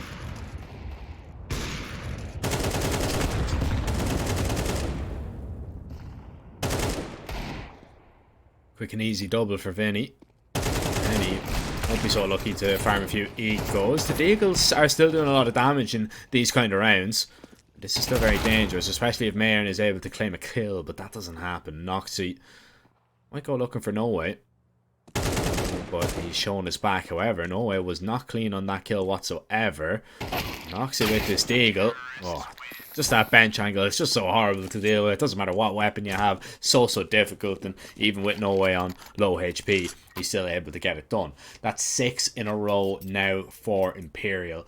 And I'm surprised that Bestia haven't decided to, you know, call a tactical timeout just to discuss a few things to make sure that they kind of gain their momentum back. Because that's what really changed it in the opening map, right? Is they took their time, they talked about what they wanted to set up, what they wanted to change, what they wanted to do different, and then all of a sudden it was a different Bestia that we had seen for around 5 rounds prior. This time, Noxie going for another aggressive peek towards under. He's got the support of Deco, who's already dropped the bomb. That's on Henny. Bestia, they have a decision. Do they want to try and stay and fight here for middle and hold on to that bomb control, or give it up? Yeah, I think absolutely. That's a giveaway. I'm not sure if Henny actually realized he had the bomb going for that chair peek, right? Because there's a lot of ways that this could go horribly wrong, and that's one of them. You don't have a lot of smokes. Actually, you have no smokes left on the T side, so the moment that those window and connector smokes fade, you're going to be left with absolutely nothing. And what Bestia have done right now, they've actually decided not to contest. They just have one player in towards ladder, and you can tell how much time that's gonna make Imperial waste right now. They're so anxious about this. Molotov and towards ladder is not even gonna force Deco into that fight. Doesn't go deep enough. That nade might actually do a decent amount of damage, and it will. And Phelps finds one refrag, but any moment now the peek from window could come through, and Mayron's collected one, but they've lost their A presence, so Imperial somehow have made this one doable once again, even though Deco should be able to get that kill. Yeah, it's a quick and easy frag onto Norway. 3 versus 2. Vinny's just waiting. He's just holding towards CT. Noah Peak might come in, but now he's just going to stick the bomb, and that should be a quick and easy one. And Marin even gets the double. He didn't mean to, but it's a happy accident. He'll take that every day of the week. As Bestia will look to maybe level this game up before the half is out. It's still going to be a very, very tough job, especially when we look at the money that Imperial have managed to build up and accumulate over the last few rounds. But only time will tell. Can Bestia now find their footing and their form once again on this CT side? This time, a lot quicker in towards the B-bomb side, by the way. Taken quick under control, but Marin's gonna try and fight in towards top middle. Flash is perfect, but Vinny still wins that fight regardless. Opening kill going in favor of Imperial, and Diop is trying to level things up, but Noxie's gonna be wayward with the second shot. Managed to tag down Vinny in the first one, but still loses his life, so this is a lot better for Imperial already. Yeah, Noxia had 2 perfect chances to collect that kill, and it wasn't able to do so. A little bit of a mistake from the Opper, who's having one of his best events that we've seen.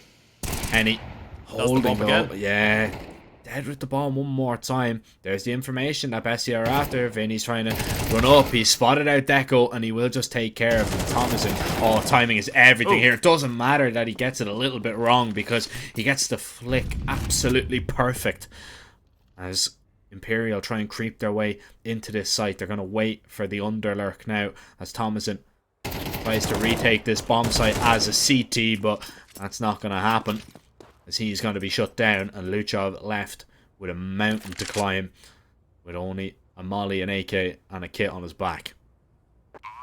Not sure if he really wants to give this one a go, by the way. There's an AVP below him. He can just try and save it, and yeah, that's exactly what he will go for. Imperial up to 7 rounds. Gotta try and save. I mean, if you want to go back to this round and try and figure out what went wrong, that probably was the missed shot from the Oper, but they might not even let Luchov hold on to that big green, and this would be a disaster. Looking at the money, up flick, not an easy shot to land, and he misses it, and he should be going down any moment now. This reaction was great. Tries to go for the follow-up. Not enough ammo, actually, in the AVP, so he has to switch back to the pistol, and surely he goes down here. Surely there's no way they let him save. Wait a minute. He's gonna survive. Wow. That's impressive. Luchov's able to hold on to a big green, and now you look at the money. This changes so many things. Now you can have one player on a hero AVP. You can actually monster up a buy here. And because of that double kill and the save from Diop, there is a way back here for Bestia into still making this one somewhat competitive.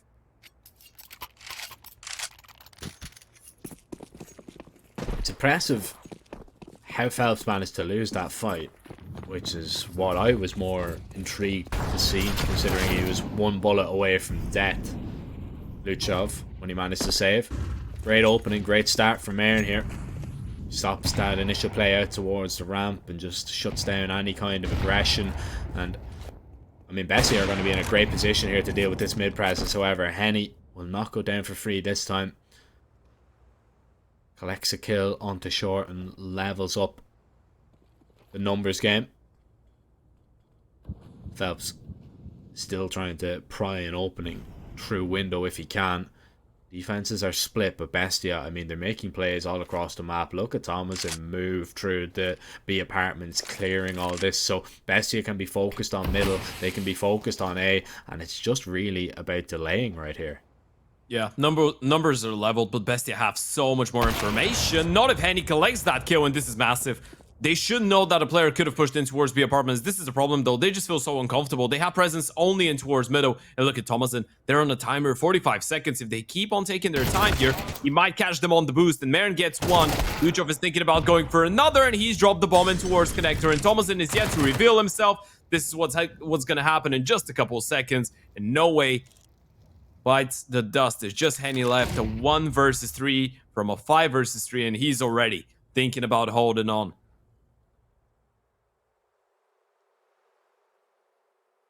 That mid-round from Imperial had about the same structure as a house of cards. Wow. Absolutely. You're on a streak today. Bomb down towards connector, and I was worried about Thomason going on that flank there as well. Oh, Henny even goes down. After time. Yeah. Well, no money for Henny. That's a 7-5 half if I've ever seen one. I mean, you look at the finances on Imperial, and it's just not pretty. They're gonna have, well, 2 Galil's tops going forward. Okay, so someone's actually dropped over an AK-47 to Phelps, which is interesting. I think that was no way, and he's gonna be on a Tech 9 with just a smoke. So you still have 1 rifle to work with, but you need Phelps to go absolutely nuclear with that AK. Yeah, you do. You need a Luchov-esque performance, really, that we've seen on Anubis. It's going to be the straight-up B play here, and the pressure is going to be relentless now on top of Thomason, but alleviated a little bit by Deco.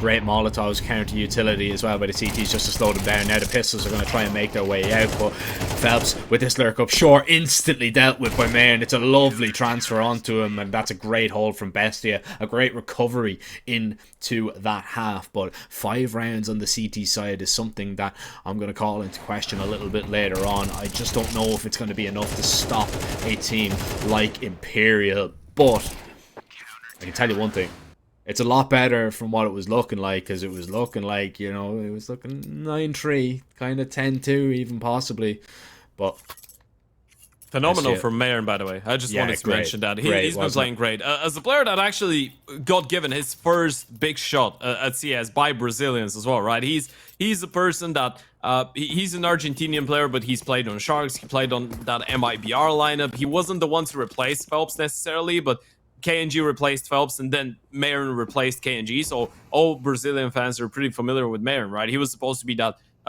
big and up-and-coming rifler, the next big thing from the South American region when he joined MIBR a couple years ago to play with legends of the game like Fur, like Fallen, like Taco, all of those guys, the old guard of the Brazilian scene. Coltera as well, didn't work out, but now he's got a good chance to actually prove them wrong. No Way and Henny opened things up really nicely in that pissed around, but look at them fighting back. Luchov and Thomason with 2 insane shots, and Vinny, you try and cross here, you're gonna find out why they call it the murder hole, so probably City is a better option. Yeah, they don't call it that for no reason. Phelps is hearing a lot of jumping out towards middle. Murder Bench doesn't really have the exact same ring to it, but Vinny's ears are going to be ringing as a P250 bullet goes right through both of them, and Phelps now left in a 1 versus 2. One of the best pistol players in the event, but he's not even going to give this one an attempt. Backs away, and we're going to see the first T pistol round in the series. It's usually the CTs that are dominant, but Bestia will claim the very first one. And Ted, I can think of no better time for them to get it. You've to be maybe a little bit concerned about a force from Imperial if they want to risk it all, but I mean, the percentage play here says it's a long shot. Fully go. Yeah, CT side, MR12, you're down a map. I don't really see that happening. I mean, it doesn't matter how crazy you are. Yeah, Phelps is just going to purchase a 50-50 for himself. He just wants to make something out of the armor that he already has, but it will be too much. And that was a 3 versus 5 pistol round from Bestia, by the way. The moment that the player with the kit dies into our CT, round was over already. No matter how many kills Phelps finds in towards middle. He wasn't offered too many fights either. Speaking of him, he is looking for a gap over that top mid smoke, or window smoke actually. Not going to be able to find one though. And it should be a pretty clean cut. We should be looking at a leveled up score here on Mirage. Any moment now, Thomason should confirm that there's nothing happening in towards B. Actually, there is a flank in play from No Way, but they should just send the bomb in towards short, I believe. They are taking their sweet time with this one, which I guess you could understand. And now the bomb is out of harm's way from the top middle flank, but Decenty still drops it. They should be alright, but this is getting so hairy in towards middle. Yeah, it's getting very expensive as well. Yeah, it's just a bit of unnecessary damage, I guess, and casualties. Rounds should still be going in favor of Bestia, even in the man disadvantage. They still have the rifles. They still have the rifles. I mean, they saved one AK in terms of the T side, but Imperial have taken one of the AKs for themselves as the spoils of war. It's a win. Oh, for sure. And you might get a little bit more as well if your T side isn't careful. Well, Deco. Oh, that's unlucky for Henny, by the way. He had a really good play in mind. Deco started shooting at the player that was running up connector, and Henny just peeked right into his bullets. And the Mac 10 is probably going to go down as well. And it does. So, AK saved up. 2 kills found. That was just an eco for Imperial. Now you're supposed to see Imperial come back to life on the CT side, though. This is where the domination needs to start for them. Otherwise, we could be seeing a much closer map 2 than they could have been hoping for. No AVP for Henny, obviously, just yet. 1x bet.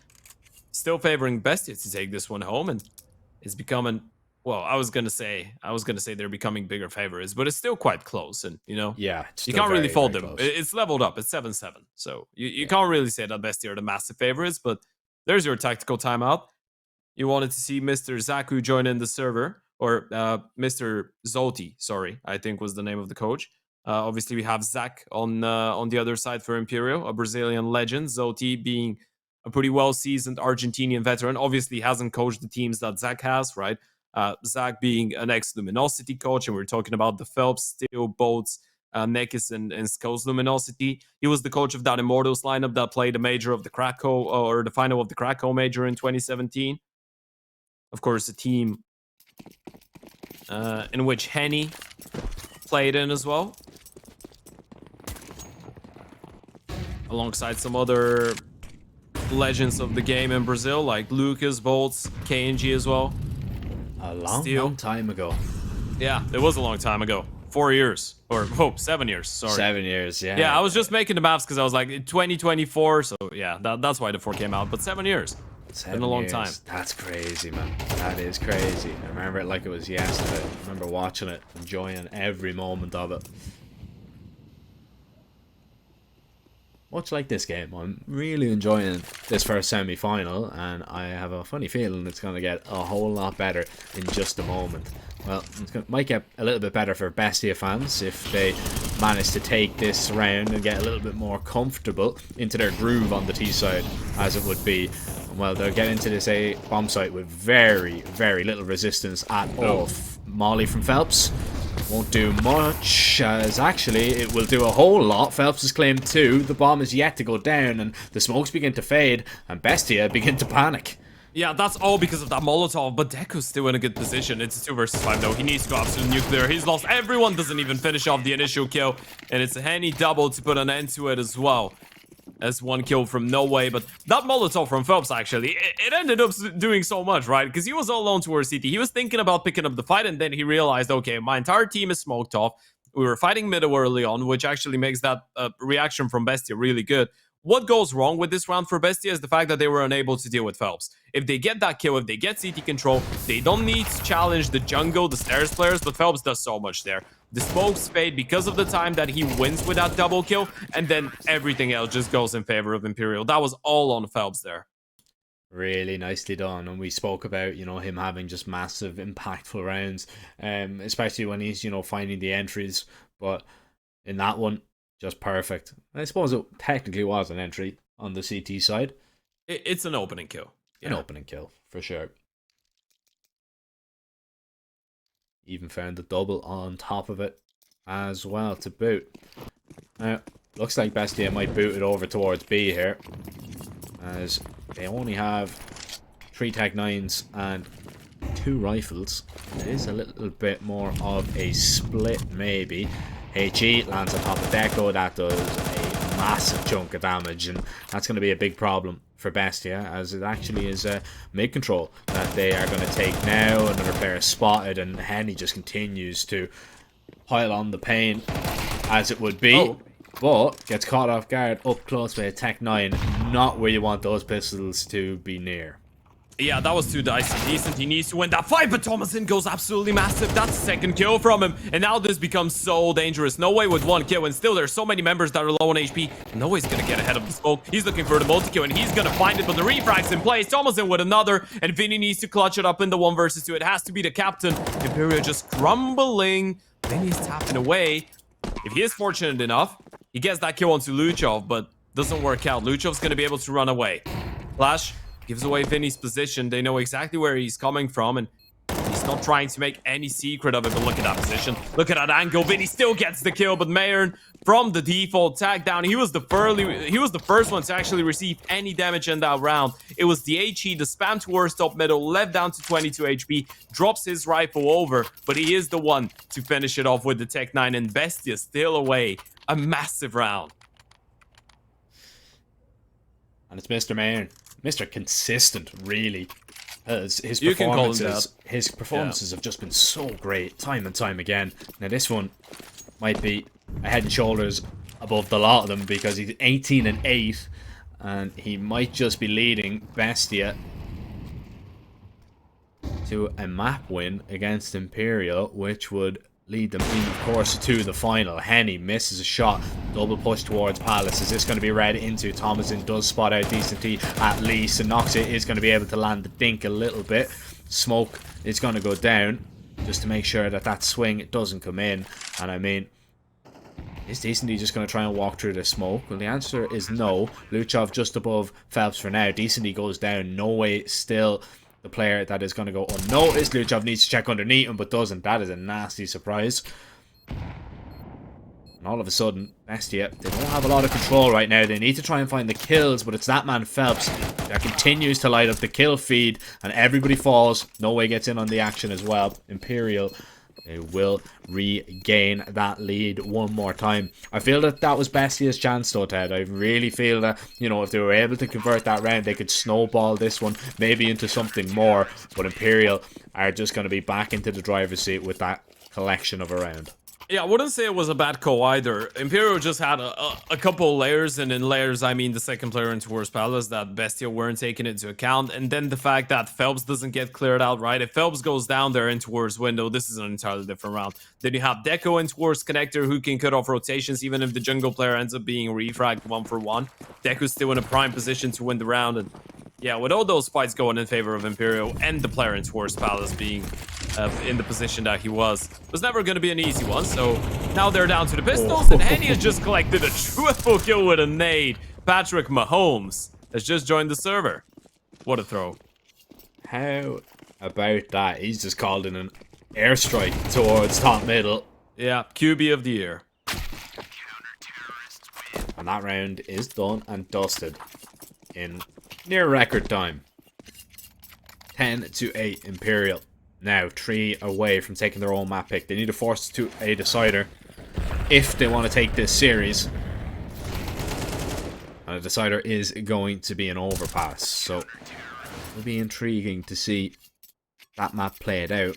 And Imperial, if they get there, they're going to be definitely confident because they have played it this month against Bestia twice already, and they've won it both times rather convincingly. Yeah, this is a complete switch up of the tempo here. Decent D needs to try and stop it, but not going to be able to. Phelps in no way stood in connector. Lucho just wants to take these fights. They need to trade out, but no way controls his spray enough for 2. Keeps Imperial's head above water in this round. But the bomb is down still, and Bestia, they need to try and get into good positions. Yeah, no way he's gonna find one more though. He's collected a triple. This is such a big round from him. Vinny spotted going through the smoke, but that's just gonna get the crosshair out of the way so Henny can climb on top of Ticket and find that kill. Thomas then needs to clutch it up, but Vinny denies. It's 11 on the board for Imperial. Bestia switch up the tempo completely, and they just throw in a Hail Mary, right? They have almost no utility in this round. They just run away, and this is what initially catches Imperial off guard. The fact that they're going for so many dry fights, but the only thing that goes wrong for Bestia is no way. The fact that he gets a double kill there completely stops him in their tracks, trying to go in towards jungle. It just flips the script. And, well, then he finds a triple as well. I believe it was through the stairs. So no way being the difference maker here. We were talking about Mayern being on 19 and 11 and having a great game. Well, No Way is now on 20 and 8. So he's done a little bit better. He's a player that there's a lot of hype around him. One of the up-and-coming talents in the Brazilian scene. If things go well, I feel like both Decenty and No Way should eventually get a chance, or either playing on Fury or just going international, right? Yeah, I mean, he's definitely very, very talked about, and he's living up to the hype in the majority of the games that he does play, especially in this one. Just gonna look to try and live up to the hype once again, and okay. Alright. That's a that little might bit have been on the game a little bit more than it was on the skill, but we're still gonna give it to him. He still finds a second after that. So, collecting frags as if they're nothing. And Imperial continue to grow stronger. A 5 versus 3. 12-8 looming unless Bestia can get something done from quite a man disadvantage. Knocks it.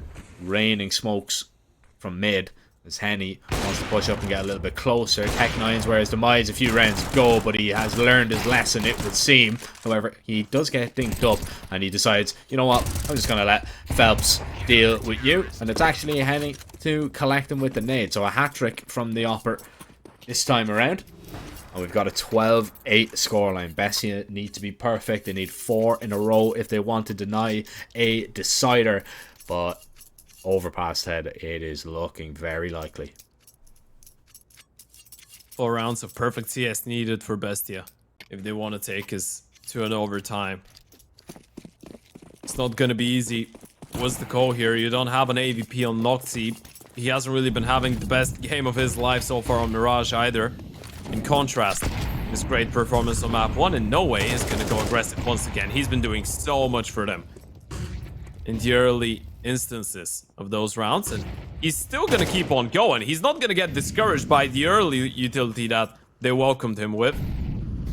Luchov on the other side of this smoke. This fight is gonna be quite important. No Way catches a really good timing to go for the peak, but now it's a headshot angle and he's just toying with him. Gonna try and go for the peak, but look at the reaction. They've already taken that A-bomb side. Yeah, No Way eventually gets that kill, but yeah, they're out on the A-bomb side. However, they've lost a lot of manpower here. Deco's got a massive flank here. It's all about the Bestia players just staying alive and trying to buy time, and that kill will do exactly that. How about a double? Decently. He's ready for the flank. He's read into it, but he does not have enough HP to withstand the off bullets. However, Vinny, he's just detonated onto the site. Molly's going to land on top of him, and Vinny can just stick this. The Molly even misses a little bit. He burns just a tad, but Imperial, they will be on fire, just like Vinny, as they send us to overpass. Oh my goodness gracious, what a way to clutch it up. Vinny in the 1 versus 3. We were talking about everyone else on that team pretty much. Phelps, No Way, Henny even had a couple of good rounds. Decenty, of course, and Vinny comes in clutch. A 1 versus 3 to close it out. That was supposed to be at least one more round that Bestia gets to play on Mirage, right? They just played it so well. They were nearly there with number 9 on the board, but Vinny just says, hey guys, it's time to go to an overpass. You had your shot on your map pick. We have our fun on Mirage. It's time to meet us on the third and final map. And with that being said, folks, we still do have one more map to go in that series. One of those two teams is going to make it into the grand finals, but we have to wait a little bit longer to figure out which one is it going to be. Overpass coming out straight after the break, and we hope to see you there. A very complicated job, but I love simple things so much. One move, one push.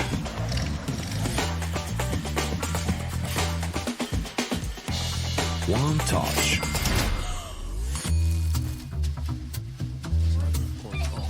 One love. One click. One XBet.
One chance. One dream. One match. One energy. One fight. One aim. One action. One hope. One expert.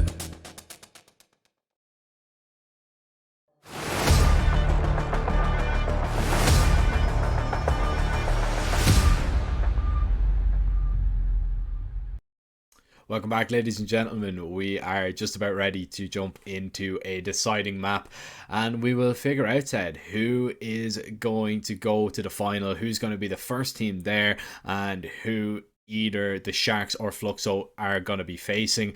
It's a tough one. It really is. We go over onto an overpass. Neither team has played it in this event, but both teams have played each other on it twice already this month, and Imperial have taken it both times rather convincingly, 13-9 and 13-7. So surely we have to give the advantage here to Imperial.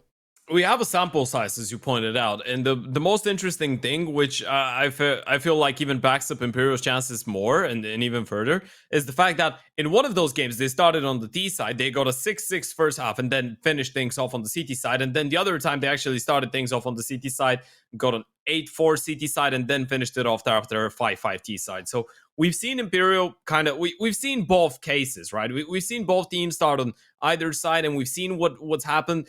I feel like, obviously, the fact that this game has a bit higher stakes, I guess you could say, because this is not a qualifier. It's a semi-final of a tournament, right? You are playing for a lion's share of that prize pool. You are playing for the points, which could help you out in your battle to actually qualify for the big finals of the entire thing, right? Of the entire circuit. So there's a lot on the line going into that deciding game.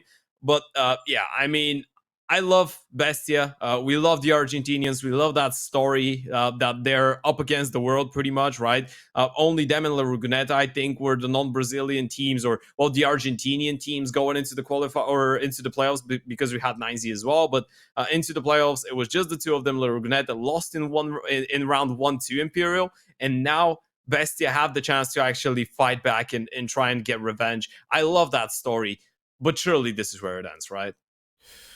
I don't know. I have a funny feeling we're going to see something from Bestia here. Look, it depends, who gets to start on the CT side. You never know. 2 maps is a lot to, you can learn a lot in 2 maps, right? I mean, you can kind of figure out what you've done wrong, how Imperial kind of like to play it. Imperial are definitely going to go into this one and think, right, we can take this one once again, we can make it convincing. They will have learned a little bit of how Bestia play, maybe to counteract it, but you never know. Bestia might have prepared for this. They might be ready for an overpass, and they might be able to just tweak maybe their play a little bit that Imperial mightn't be expecting it. But it's one of those things, man. It's always going to be an uphill battle when you play a team like Imperial, because they've got such a deep map pool, and not only that, I mean, they've just such a dominant map pool, man. Like, they've so many maps that they've, maybe lost like once or twice in 3 months with like a large sample size. So yeah, it's always going to be a tough day when you beat them, but it's a semi-final. Everybody's going to want to make it to the final tomorrow, so you never know. Everything's going to be on the line here. Yeah, I mean, when you're playing up against a team like Imperial, you need to be looking for the context in between the numbers, right? Because if you look at the sheer numbers, you're gonna feel like they're unbeatable, right? And there's no such thing as an unbeatable team, and Bestia know that, right? They are a lineup that throughout the last couple months, and we're not only talking about 2024, even back in 2023, they've been going back and forth with Imperial. So on a certain day, Bestia are going to be able to take them down, then Imperial will dominate, then it's going to be the other way around. It's been a pretty long-standing, I guess, rivalry. I was going to use the word battling relationship, actually, but yeah, it's always been interesting watching Imperial and Bestia play. But one thing that I do want to bring out, and one thing that we were kind of talking about in the quarterfinals, was the fact that Bestia on that second map, they were missing one key point and one vital thing that they weren't missing in some of the other games, and that was Noxy having a massive performance, right? He's usually a player that feels quite comfortable when he's playing against better oppositions because they, their moves make a little bit more sense, and he's that type of an intelligent oper that most of the time when he has a good performance, that's going to be because of his positioning. He's not going to justify that by having the sickest mechanics in the server. On Mirage, he was having a long day. I don't think he even reached 10 kills in the end of that map. But you look at the riflers. Marin was playing well. Lujov was playing well. Thomason had a bit of a slower one, but we know he can come back. So I feel like, especially on an AWP heavy map like Overpass, and with Henny still not being as prolific and being a bit, I don't even know if we can call it inconsistent right now because it's been the level for him for the last couple months, but being a little bit underwhelming maybe under some circumstances. I feel like this is a really good chance for Noxy to actually come in and, as the captain, as the oper, just take initiative and try to take his team over the finishing line. Yeah, I think that's a very fair point. But I'm just not sure, if it's a lot of weight to put in your IGL as well, to come in and really do the business, and also on top of that, make the perfect calls, make the perfect reads. And in that department, if you want to think about it that way, we haven't really seen Noxy make too many mistakes. There's maybe one or two rounds in there that kind of just didn't really go her way, or go his way, excuse me. But it's one of those things, man, that if he does come out and perform it, you can't say that nobody saw this coming, because he has been having such a great event. It's just about if he's able to step up to the plate, and if he doesn't, who else is going to take the reins? Who else is going to be the player to stand up and deliver for Bestia? Will they look to the likes of Marin? Will they look to Thomason? We've seen some great stuff from Deco and Luchov as well, so it could be any single one of them. I mean, I'm going to put it out straight, by the way. I'm going to shoot fast. Thomason is not playing star roles on the CT side. So if you're looking at people to step it up, bar the oper, you're looking at Mayer, right? Because I believe he was the other A rifler, obviously the other A player, bar Noxy, who's on the A. Looking at Mayer, he had a great Mirage. If he's able to carry on that momentum into Overpass, this could be a long day for Imperial. But with that being said, we're going to get right into the swing of things. Third and final map of this first semi-final of the tournament. Winner of this one goes to the grand finals. Loser goes home, and No Way has already sent Marin packing. Same for Thomason, but not before he actually finds one. Noxic instantly dinked and taken down. Bestia down to just 2. Imperial looking to take this T-pistol by force. Luchov overlooks that angle completely. Didn't realise that Fels would be up close. And Deco now left in a 1 versus 4 situation, looking quite unwinnable. Does have armor. Julie's probably not the best weapon for, or rather, should I say, weapons for this engagement, this range. Well, they are a pack. A combo. Can't have one without the other. Like me and you. That sounded almost too romantic, by the way. It was a bit more romantic than I wanted it to sound. I still wanted you to feel the love, but yeah, maybe not up to that extent. Yeah. Well, Decent He's just felt the love from Deco's to Elise, and Deco's gonna try and show it to a couple more people in the server, and he will, spreading the love, showing them that he cares. Gets a double kill, he's gonna stay alive. Had the armor as well, so it's not too bad of a save, to be fair. I mean, getting a double, he can actually bring out a rifle. I wouldn't hate a force buy here for the CT side, and I think this is what they will go for. Deku has enough money to put himself on a FAMAS. He's gonna drop a pistol over. Noxy's gonna be put on a scout. You have the smoke that he saved up, and he's gonna purchase an extra molly. This is not too terrible of a force buy for Bestia. It surely has some potential. Problem is, Imperial are completely prepared for it, and they've brought in 5 rifles.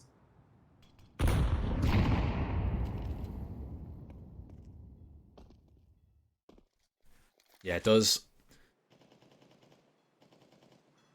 really kind of make it worthwhile bringing the 5 rifles on the T side of Overpass, because with the SMGs, on these kind of rounds, you want to stay out of connector. You want to stay out of short. They're the 2 places that you can really be crunched upon and really punished by the pistols if you're not careful. So if you're on a Mac 10, if you're on an SMG, you know, a long-range fight towards long, a long-range fight towards toilets from party, let's say, it's not really that viable. So, ideally, you want to have everybody on the gleals. And a few AKs if you can bring them into the fray. That's exactly what's going to happen. Mairn hearing the steps of Henny every step of the way. Doesn't matter, it's not going to net him a kill. Does net him a lot of damage. Knocks it with a nice headshot onto Phelps. Might be able to put up a defense here by himself. He's not going to be completely alone. Luchov is going to get up right beside him, but Imperial, they are heading the complete opposite way. Down connector, down to B. And Luchov might be in a position to stop at least one.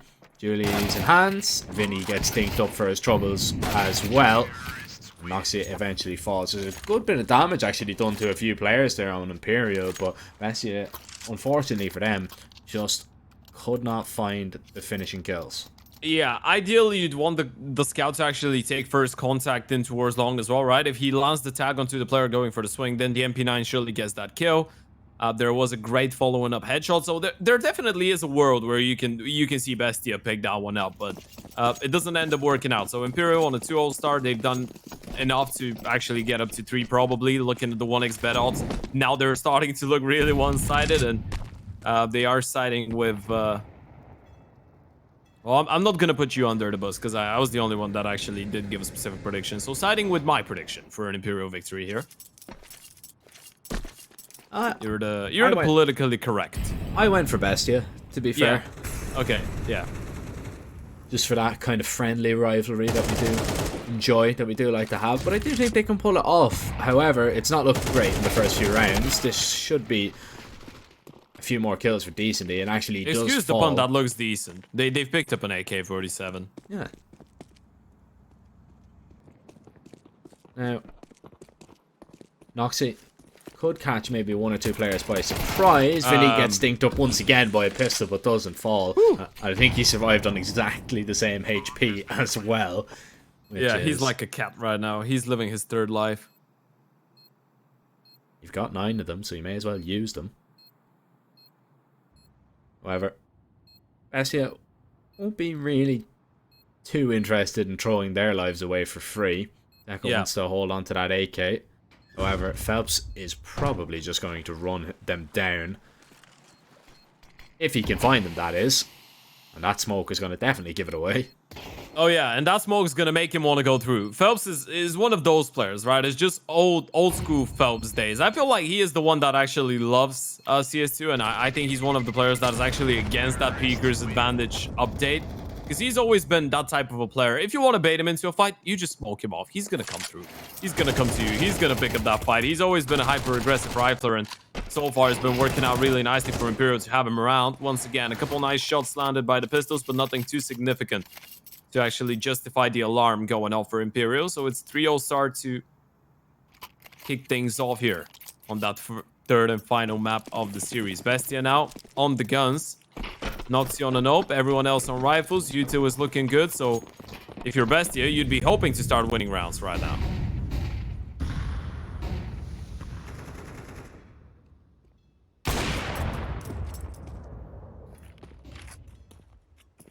Yeah, this is where you really need to kind of find your form.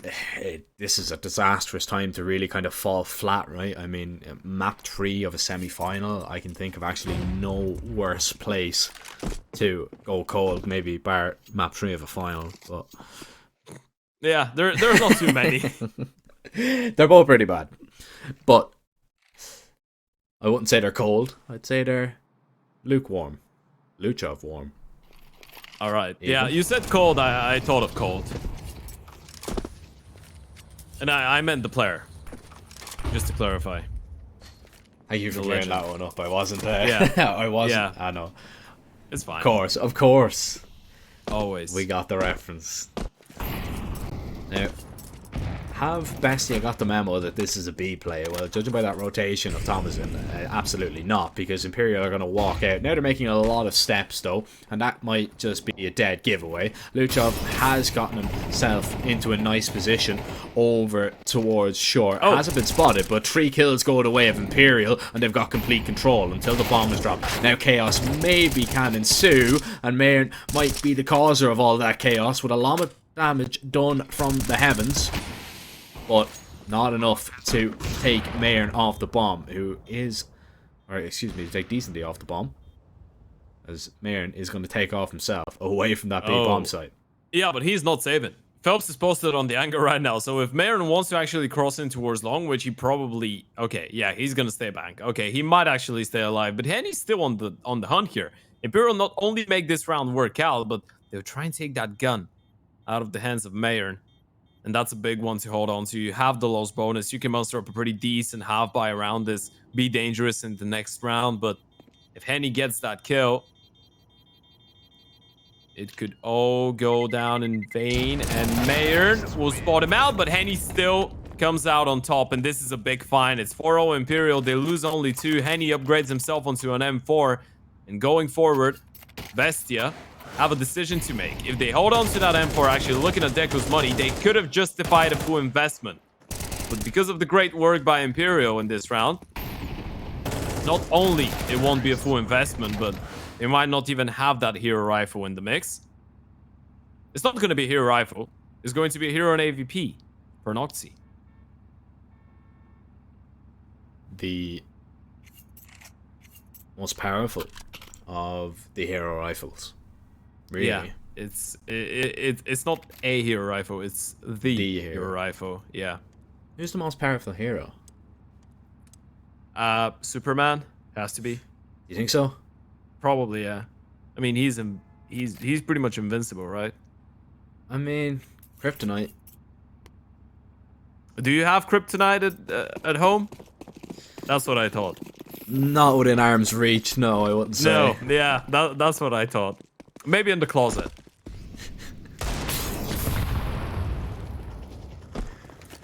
Okay, Ted, you win this one, alright? Fair enough. Now, although I'd say that spider pig is quite powerful as well. That's true. I'm trying to think of your one's name. I can't even think of her name. Yeah, no, that's gonna just elude me for forever. It'll come to me in a moment. But what will come to Noxy? Good things come to those who wait. He wasn't very patient as he continued to push in towards Monster from short, but he's netted a kill, and that frag might be enough to maybe get Bestia into a round like this. They'll get the smokes down. Imperial have to hightail it now back to get the bomb. Still have a little bit of time to kind of maneuver around the map, but need to land on a decision sooner rather than later. Yeah, this is a dangerous setup though. If Mayern gets the first kill, then the second player that's behind can swing, and they still have Lujov to cover for the front end of toilets, so the pistols up close could find a couple of kills.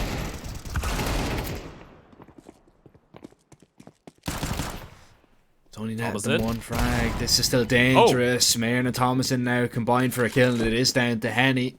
AWP in his hands, but needs to connect onto at least something, but he won't. Bestia, they're going to snatch that one away right from under the noses of Imperial, and that is absolutely fantastic news for them. And turns out it was the hero rifle of Noxy really to do it all, but I mean, wasn't just that. The call to gamble stack towards A because of the information he gathered was pretty helpful also. Yeah, absolutely. That was a great call from Bestia as well. The fact that you have that one smoke on a round like that as well is key. You'd expect Imperial to go for a contact towards the A-bomb side or towards long in a round when they're up against the pistols and they know it, even though there's an AVP on the other side. So putting the pistols in those close angles, it just makes it so awkward for him. That's some good util damage to start things off with, to be fair. And some good spam damage and a good kill. Luchov gets the better of Decent, who's hoping to get ahead of the util and go for an early opening and then fade away using that T lurk smoke that was thrown in by Vinny for him, I believe.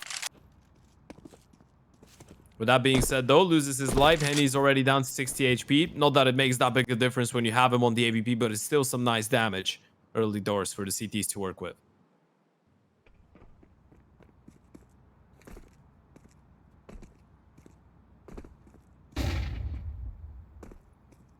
Imperial still need to be so cautious about where they want to go.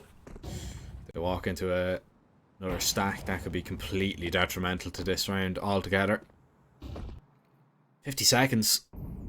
once again, they inch closer to this A bomb site. There's just so many people here. Thomason playing for the information. He's spotted somebody surely on the jump spot. But Marin has walked close toilets, and Henny posted on that angle is enough to deal with him. But are they expecting now Thomason to be in that close position? No way. Shadow going to be spotted. Luchov connects on that frag and backs away to safety as the long play is going to come in. Thompson goes looking for Henny. That's going to be a free kill every day of the week. And Bestia, they can just get set up here. Phelps and Vinny trying to make their way into the site. Vinny actually might be able to get a bomb plant here, but Deco is going to try and rush him down. The smoke makes things extremely difficult and extremely messy. He's out of ammo. He's now lost his teammate, but he backs away somehow to the other side of Dice. But Vinny continues to isolate the fight, continues to find the frag, looks for one more headshot, but he will not get it. Deco eventually shuts him down. Not the cleanest from Bestia, but sometimes Dirty Ted will do just fine. What a heroic round from Vinny that was, by the way. He was nearly there. He just needed one more headshot to connect. That was great effort by the Imperial captain. The fact that Bestia had such a crazy setup, Dioper finds the first kill. You have Thomason taking care of Henny. You know exactly where the remaining two Ts are coming from, and they're still able to make it work, I guess, ish, in a way. In the 2 versus 4, it was just pure carnage towards the bomb side. Vinny getting inside of the smoke, confirming the bomb plant, a triple kill for him in the round. Still a lot of damage done. Bestia at this point care about winning the rounds, right? Don't misunderstand me, but this is still good damage for Imperial considering the tough circumstances they were in. Oh, monster HE on top of No Way there. One of those ones that he says, no way, I can't believe it. They've been absolutely destroyed. And he's going to have to let Vinny take point there up towards Connector. It's good control taken. There's actually forced that player out of con. As Marin now holds from the Flowers angle, but actually gets off it a little bit. This one is quicker from Imperial. They want to get a little bit more control, a whole lot faster. Time really has been their enemy in terms of space taking. Usually they'd be only getting to this spot in around the 40-second mark, or maybe even less, which is definitely not viable. Smoke down towards front toilet, so that could be a big problem. Vinny's just going to call to go right through it, but delivers the bomb on a platter to Marin. It's a quick double, and the round completely falls apart. Phelps and Henny, surely there is absolutely no way back into this one, and Henny falls. It's just Phelps left alone, and the name of the game turns from winning the round into just finding any damage at all. Yeah, and he probably won't be able to do even that, right? Luchov is coming in behind, and Phelps is on the timer. He's going to get peeked from Thomas at any moment now, and the reaction is good enough. That's 3 on the board for Bestia. It's clean as well for the CT side.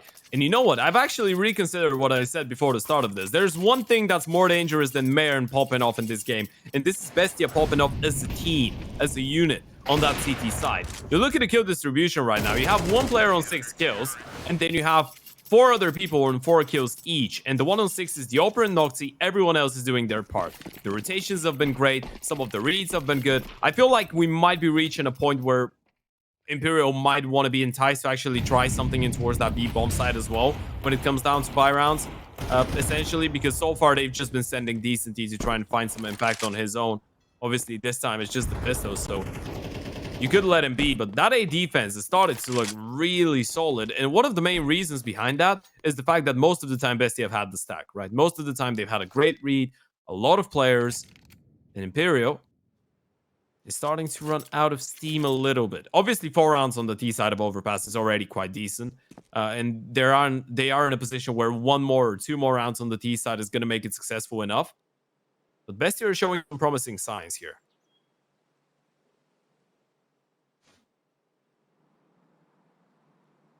Signs of life, always good, especially because they were struggling for quite a while to get going and have kind of fallen into a trap where they let Imperial get into their rhythm and get into their groove, and it's, as you put earlier, just so difficult to get them out of it. 40 seconds for the Imperial pistols to try and overcome this A defense. They couldn't do it with rifles. Let's see if they can do it with just these deagles, but Vinny, corner of his body showing, and the rifles will just absolutely tear you to shreds, man. That was him. I had to do a double check. I had to do a double take to see if it actually was him with the one tap, and it was clean for the last. And Imperial are going to take their time with this one. First tactical timeout called by them. I'm not gonna lie, that was probably the quickest eye flick I've ever done in my life. Looking straight at the kill feed to see if that was Maren collecting that kill, and it was Maren collecting that kill. That was crazy. That was a really nice sequence from him. One of the players that you don't want to really let get fired up on the CT side for Bestia if you're Imperial, and that tactical timeout, it kind of indicates the fact that Zach obviously recognizes the threat, right? He realizes that it's still 4-4, leveled up, T-side overpass. Imperial have been a really solid T-side team in the previous games against Bestia. They've always been able to kind of keep it really, really close and have an evened up T-side. Of course, as we mentioned, the first time they played, Imperial started T-side, they got a 6-6 first half, and then they closed it out fairly easily on the CT side. And then the second time they started CT, but they got a 5-5 T-side. So right now, you recognize the threat. You know it's not too late, but you'd ideally want to start winning rounds again. Yeah, it's not irreversible, the damage that is being done, but if this round falls by the wayside now, you might be getting extremely worried. Decenty, though, at least collects a kill out towards B, and then all of a sudden, 2 kills down, level game, and Decenty is up extremely close to these rifles on B. Yeah, he doesn't need to take this fight. He can even just, you know, stay where he is towards Wood and wait for his teammates to get here, and that looks exactly what the play is going to be. But Bestia, they've got 2 players in position, and Decenty peaks just a little bit too early, but they've only seen 1, and that forces them maybe to back away and play a little bit safer. Deco's even going to rotate. Thomason's going to be left completely alone, and if Imperial read into this, I mean, it's a very pre-fireable angle if Thomason just sits here dormant. But he is a little bit active about the way he's playing this. Yeah, that's the thing, though. He realizes that they have no information about water, and they should be on high alert. Oh, the smoke is going to fail because of the peak. Vinny still could be able to get a bomb plant. Needs that kill. Going to do a whole lot of damage, and that's going to force Deco out of position for now. But look at Thomason. He's going to get up close, and they haven't spotted him out yet. They don't know he's that close. They know that Deco was in towards heaven. Now they realize it because Thomason goes for the spam. A lot of damage done to both those Imperial players. Noxy has the AVP in hand, needs to fake the perfect timing, actually misses one, and that's gonna alert Phelps, but he's missed the shot as well. This is so messy. It's just going right around the world, and Vinny's picked up a double kill. I have no idea how, but Imperial get a 5th on the board, and I don't think they believe it either. Oh, Vinny, man, he's come up with so many kills just in so many important situations, man. Exactly what you want from your leader. You know, they mightn't be the flashiest, you know, they mightn't be happening every single round, but oh, just beautiful. Another double. How many times have we seen that? Just Vinny get onto a bomb site and just find 2 quick and easy frags. I'd say about 5 or 6 times so far this series, and this is impressive enough. Very impressive. Very impressive from him. And Imperial regained the lead. Decenty getting aggressive in towards short. Deco good for the first and has a little bit of backup, but it's him to collect both frags, although it costs him the majority of his HP, a trade that he will gladly take. 3v5. Vinny, Phelps and Henny. Well, what have you got in store for this one? Can you replicate what you did in the previous round? You don't have Decenty to find the double kill out towards B this time around. Vinny might be able to produce something special, but gets less likely by the second. Yeah, this is really upsetting if you're a Vinny. At least he doesn't go down to the AVP. If that flick actually connected, that would have been the cherry on top there, but still alive. I mean, barely. Still kicking. I wouldn't actually even hate the safe call right now for Imperial in a round like this. They're still going to boost and try and find a kill. If they get that kill, sure, you go for it. But if you don't, I mean, yeah. Henny's now went down, or gone down, with the bomb once again.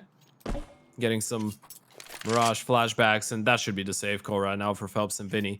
Luchov is even pushing through that monster smoke, so any moment now he's going to clear out short, and he's going to confirm that nothing will happen until the end of this round. Bestia level things up once again. And you know what? Even though they somehow pull off that previous round, still Bestia look like the more solid team. But what Imperial are doing right now on the T side is they're making enough out of the situation, right? They're able to actually capitalize on the few chances you're going to get on the offensive side of things. Ooh, that's unfortunate. Vinny gonna go down, and Phelps needs to be careful not to go down after time. I think he's still got the loss bonus, so this is, I guess, a bit of a silver lining there. He's not gonna be totally broke going forward. But going back to the point I wanted to make, you can tell clearly that Imperial are trying to switch things up, right? With the approach, they're trying to do essentially what we predicted a couple rounds ago and explore a little bit more towards B, but they've been constantly denied that B presence. The previous round goes in their way in a pretty scrappy clutch. This one, they get completely dominated, but still, they've won more than enough to make this a pretty comfortable overpass if they have a solid enough CT side. Yeah, I mean, try whatever you can here. I mean, 5 rounds is going to be fine, but if you can get 6, if you can get 7, yeah, now we're talking. And Vinny might be licking his lips at the idea of that one, as he calls a Tech 9 play up long. Molly's down. There's going to be so many players defending this A bomb site that a bomb plant is not looking likely whatsoever. The smokes are going to rain on over. Smoke lands front default here as well, so just maybe to try and get across in towards the bank, but Vinny goes down with all that utility, and now the play really does fall apart, especially with Luchov in this position, and Bestia just swat that attempt away with ease. 6-5. And Imperial now will have one last roll of the dice to try and get a level game going into the second half. It's a good ending to it from Bestia, but as we already pointed out, Imperial are happy either way it goes, right? Even if they stay on 5 rounds, this is still completely alright when you think about the main idea that most people have when they look at Overpass. The fact that it's one of the most CT-sided, not the most CT-sided maps in the game. I'd say one of the. I don't think it's the single most CT-sided map anymore, but surely one of them. Or it actually could, come to think of it. Still though, point stands. Vinny down to 2 HP. So we're probably not seeing any miraculous clutches from him this time around. And Bestia just playing a bit more passive for now, but once again, as the minute 15 mark approaches, they will set up into another play in towards the toilet / banana, and once again, it will be a fruitful one. Yeah, for the CT side. Fab's already falling with ease. And no way doesn't want to really follow in his footsteps at all. Back away from Banana, he gets a nice timing on a peek to see that there's nothing there. Now that smoke has gone deep towards long. This is really important that Marin has actually seen nothing. Because he's seen nothing walk up here, he can begin to move, creep around. He's going to take precautions, of course, to clear out all these angles. But now he's just going to walk around. They're going to stack towards this B bomb site. And Imperial don't know it. But once again, they are walking into the stack here. Decently goes down. Bomb yet to be revealed. Henny is now going to be spotted out, taken down. And no way on a flank. Has to try and do it all. But with only 15 seconds, there just isn't enough time left in the world. And it's an instant reaction from Thomason to turn around, take his head off, and take 7 rounds over onto that T side. It's a slender advantage, Ted, and Bestia are going to need everything they can get. Yeah, absolutely. You need the best around right now in the second half. And, you know, we did mention that this is still all right for Imperial getting away with 5. If you look at it from the other perspective, though, Bestia started off their CT side in an 0-4 deficit against one of the, I'd say, most momentum-based teams that we have in the entire tournament. And they still got, what, 7 out of the next 8 rounds? So this tactical timeout before the pistol round, I don't really hate that. They're just taking a page off of Sinners' book right now, right? The European Czech squad that loves going for those tactical timeouts before important pistol rounds. This is what Bestia is going for right now. They realize how big the weight is. And you look at the 1xBet odds, they're leveled up once again. And this is because Bestia are actually in the lead with a really good chance to pick up 8 potentially, maybe a 9th. Oh, changing though. Imperial CT side has a lot of weight to it. It does. But Bestia are not out of the fight. That's the thing. You just need this T side to be the most successful one you've had ever against Imperial on this specific map. No pressure. Sounds like an easy task, doesn't it? No Yeah. pressure. No. Or you're out of the tournament. Yeah, or you're going home. Or no final for you, Bestia. Best of luck. Rather you than me. Phelps creeps in towards short. Julie's in hand. And if he wasn't enough to stop them, everybody else from Imperial is going to be ready and waiting towards B. And right now, I mean, it's looking like the correct call, but Bestia, well, they're curious. Trying to see where are these pistol players going to be peeking from, and eventually Phelps is going to be spotted out, but still manages to collect a single kill and a double. Somehow gets away with the murder of 2 players. Vinny with an instant one tap onto Thomason, and Luchov and Noxy are left trying to pick up the bomb and pick up the pieces from their fallen teammates. Yeah, this has gone horribly wrong. Phelps should have been dead right away, by the way. They caught him on the perfect timing, chasing him away from short, and he still comes out with a double, and Vinny with a clean execution there. A free haircut bonus fade to his opponent. So now it's going to be the A play from Noxy and Luchov. They need something miraculous right now. Smoke in towards the dumpster. Noxy is actually repositioning towards long to make sure that there's no aggressive CTs towards that part of the map, but they've already spotted out the bomb. So rotations will start coming in, and the magic needs to come and play for the T's. Is the rabbit gonna appear from the hat? That's the question. Luchov instantly takes down Decently. There was a good bit of damage done onto Henny as well. Just softens him up a little bit, but still a massive threat, especially when it's just Luchov standing alone. Here come the pistols, they come swinging. Luchov can only react in time to net 1 of those kills. Needed 3, doesn't get it, as Imperial do get on to 6. And they take both pistols on a deciding map, Ted, and usually that is a telltale sign for who is going to take it. But with the game being so close, I'm not sure. I'm not so sure. Yeah, you never know. You never know. And the forest buy from Bestia is going to come through as well. They still were able to find the kill. So from a 2 versus 4, you still made it doable. Henny was low on HP, so 1 bullet is actually standing between Luchov and a 1 versus 1 to win the round against the player that was running through the smoke right behind him. So I'm pretty sure he would have heard that as well. Forest buy is going to come in. 2 Galils, 1 AK in the hands of Luchov, a Mac 10, and a Scout for Noxy. No way here in the steps. Wants to open up the distance. Terrified they might be pistols, but probably has a rough idea that it is going to be the force bite in this round. SMGs are equally as scary, I would say. And so is that scout, especially No Way being tagged down by it. Deco is going to try and run him down. Doesn't need vision, just hold down mess 1. And it's good for a singular kill. Phelps in an off angle, standing in the front of default. And Deco was just not ready for it. So 1 for 1. As we move closer and closer to being done with this 14th round. But still, nobody really with a massive advantage.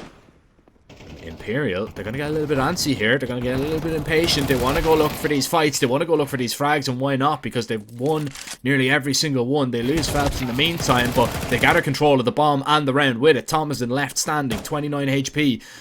Already given away his position, as Decently needs to just buy time. Vinny's coming up connector, but he is not needed this time around. Decently will do it for his leader, he'll do it for his team, and he'll get them level 7-7.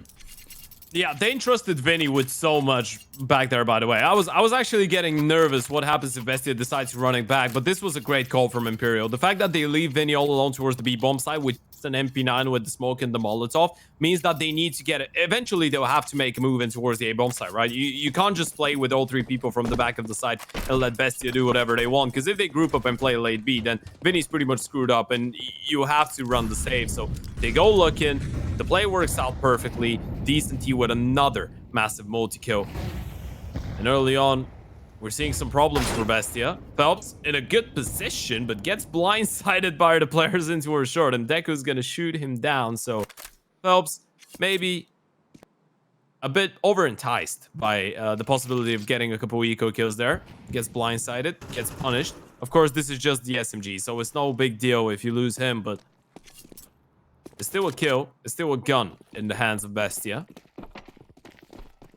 That's the problem with Eco, is sometimes you hear the pistols, you hear the steps, and it's like a siren. It's luring Yeah, you feel like sailors you're to their- immortal, right? You Yeah. feel like it's impossible for anyone to actually take you down in a round like this, but then the Ego just destroys you, and the moment that you see the red screen, it all clicks in, right? You realize what's going on, and Henny's in a whole lot of trouble right now. Yeah, he is going to be ran down here. Luchov is the only man that falls. I was expecting a jumping MP9 masterclass there from him, but it didn't happen. No way. Now tucked in the corner. Good flash, but sees nothing. Now here comes the swing. Holds down MS1, but he's going to run out of bullets eventually. Needs the backup of Decently to arrive, and it is there in time. Decently collects 2. Imperial lose a lot in that round. It's an expensive, expensive one on your way to victory, but if you win this next round, it will be all worth it. Yeah. I mean, once again, massive multi-kills from both No Way and Decenty, and this is what you need from your youngsters, right? Multi-kill potential on this team is absolutely insane.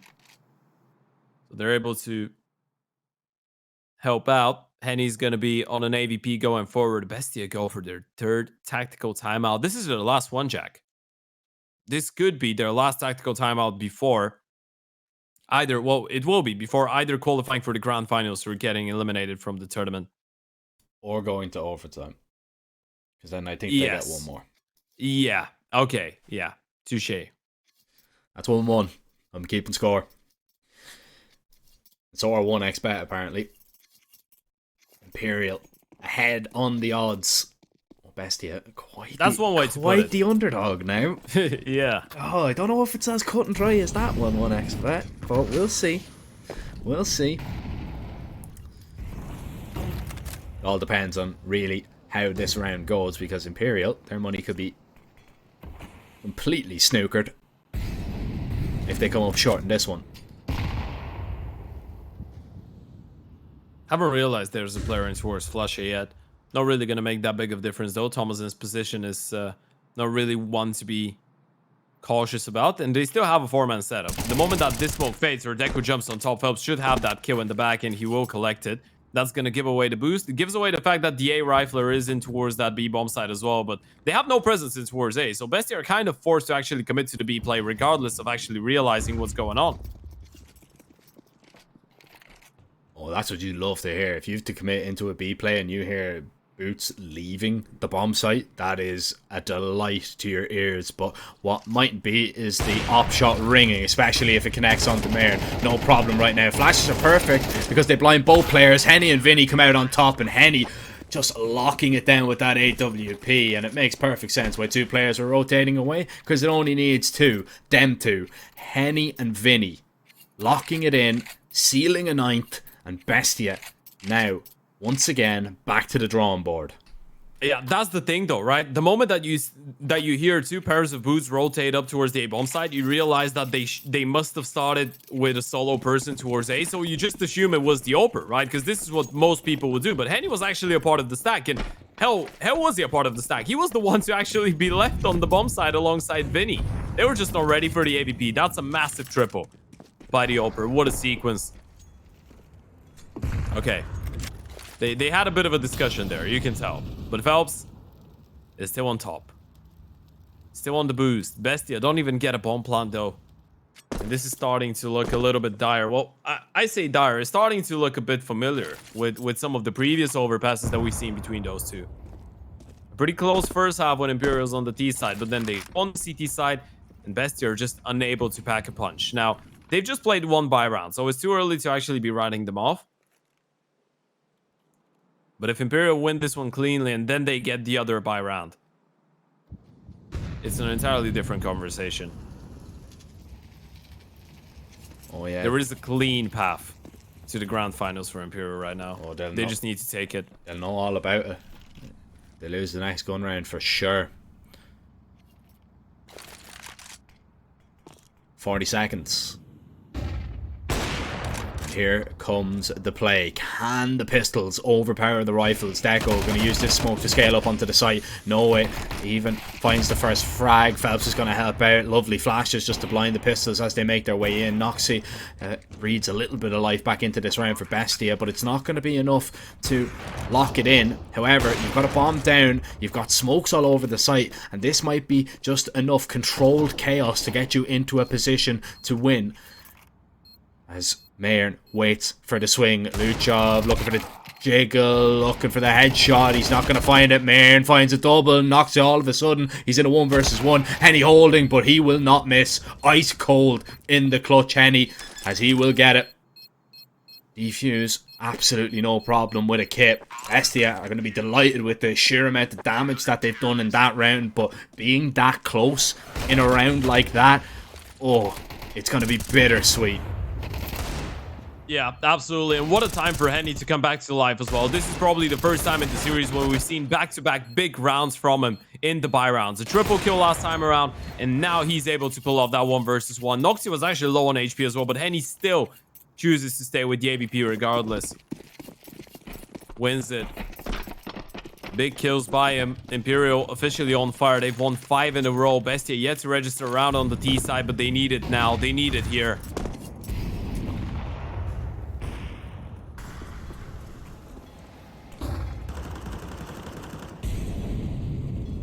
Who do you call? Who do you rely upon here when you need a round? If you're Imperial, usually it's going to be Phelps. And Phelps, look at this timing that he's caught here. Is he going to be ready for Thomason? Thomason needs to react in time, and, well, absolutely not. Instantly shut down. What a way to find an opening. Just Phelps getting super aggressive, and you don't really blame Thomason at all for not expecting that, because why would you? A minute 20, he's already pushed all the way through Monster in one of the most important games of the tournament. Yeah, one of the most important rounds of the tournament as well. And he's going to get forced back by the U2. And Deco's actually found an opening in towards that B-bomb side onto decent E. Problem is, Mayern is all alone. He's going to spend a lot of time clearing out all those angles. They haven't spotted out Phelps.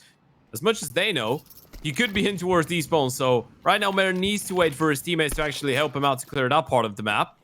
That's going to give a lot of time for Imperial to get comfortable. And they've rotated the third player here as well. It's going to be Phelps, Vinny, and Henny on the AVP on that defense. Issue is they have no Yuto, but Henny is going to go looking in towards short, and he actually has a smoke. 25 seconds. The hit needs to come in now, and it is. Henny misses a shot for once. He seems mortal. Deco going to take him down. Didn't matter about the low HP. Up bullet confirms his death. Mayern finds one. Phelps now gets Goomba stomp, but still manages to stay alive as the bomb is going to be planted, and it needs to be. Noxie trying to hold the line with that AWP, but misses one too many shots, but will not miss that one. What a eye of the needle. How did he manage to thread that up bullet through? Man, that must have been so close. If we can get a replay of that angle from Noxie's POV, I would love to see it. What a round from Noxie that is. That should have been an Imperial 2 versus 4. Mayern with a big kill. Look at that. Phelps gets this one. The same moment. No way. Peeks him from heaven. Gets Luchov. Noxie with the first one. Then misses the second. And that gives Phelps a chance. Phelps takes that chance. He played it perfectly. Landed the ding onto the upper. But Noxie still able to hold on. Single scope as well, Ted. Single scope, and he hits that. Didn't have the time for a double scope there, to be fair. He would have been dead to Would have been dead. Impressive, nevertheless. Impressive that Bestia still have a little bit of fight in them. They've got that dog in them, Ted. And it might be... That's going to get so messy. Yeah, it might be a big bar. It might be a big bite. Henny with that up once again. Just maneuvering around the pillar. And he feels so comfortable there. Shuts down one, and there's going to be absolutely no more on offer. Bestia say, we know what you can do from that position. Let's try a different approach. I think they've realized that Vinny was there as well, because they witnessed that the AK actually disappeared, so they know one more rifle just got picked up, and now actually everyone on Imperial is on rifles. Vinny was the only one on a pistol, and they still need to deal with the AVP of Henny, but he hasn't been missing a lot lately. Another kill for Henny, and Vinny with the picked up AK is gonna go absolutely nuclear on the double. And it's Noxy once again, but this one versus 5 is not happening. Vinny with the triple, and Imperial back to winning ways. You come to B, you get a free ticket to the Vinny and Henny show. They are putting on an absolute clinic of how to lock it down, just as 2 people. And I mean, there's more people there, of course. But they're just for decoration, it would seem, in a majority of these rounds. Imperial looking so strong. And Bestia, that was their chance. That was their opportunity. Maybe that window begins to just close shut a little bit. Still not for good. They might be able to jam it open, but it's gonna have to be with Tech 9s, with AKs, and just 2 of them. It looks like it's gonna have to be with a B play a little bit later on. The flash baits out a little bit of utility, but once again, I mean, look at this stack from Imperial. They're gonna have everybody on hand to deal with this one. That is if they don't overthink this and overcomplicate it. Yeah, they shouldn't though. Minute 10. They don't have a lot of util to actually delay with. Phelps just has 1 smoke and 1 Molotov, but the player is going to come in. They need to hold on. The flashes ran over, and once again, Henny in the kill feed, just stopping the 1 for now, but that's enough. Bestia looks scared a little bit to entry onto the site, and why not? Because here comes Vinny. Eventually, Noxy is going to deal with him. Smoke towards mid-site to scale up and try and get the bomb down, but the bomb does fall down in towards Monster. Deco nowhere near it. Decently with a hat-trick, as he says, I've learned a little bit from what Vinny and Henny have been doing. Watch this. Easy come, easy go. And that might be Bestia's best chance, now gone by the wayside. It's 4 perfect rounds they need one more time, Ted. They couldn't do it on Mirage. They need to do it on Overpass. It's their tournament life at stake. Unstoppable right now. The individuals are just taking turns at going huge. It's going to be Henny, it's going to be Vinny, now it's Decenty. When they were trying to target A little bit more, it was no way, it was Phelps. Everyone is just pulling out a rabbit after another rabbit from that magical hat right now for Imperial. 12-8, 4 consecutive chances to close things out, and look at Phelps. He's so crazy. He's absolutely nuts.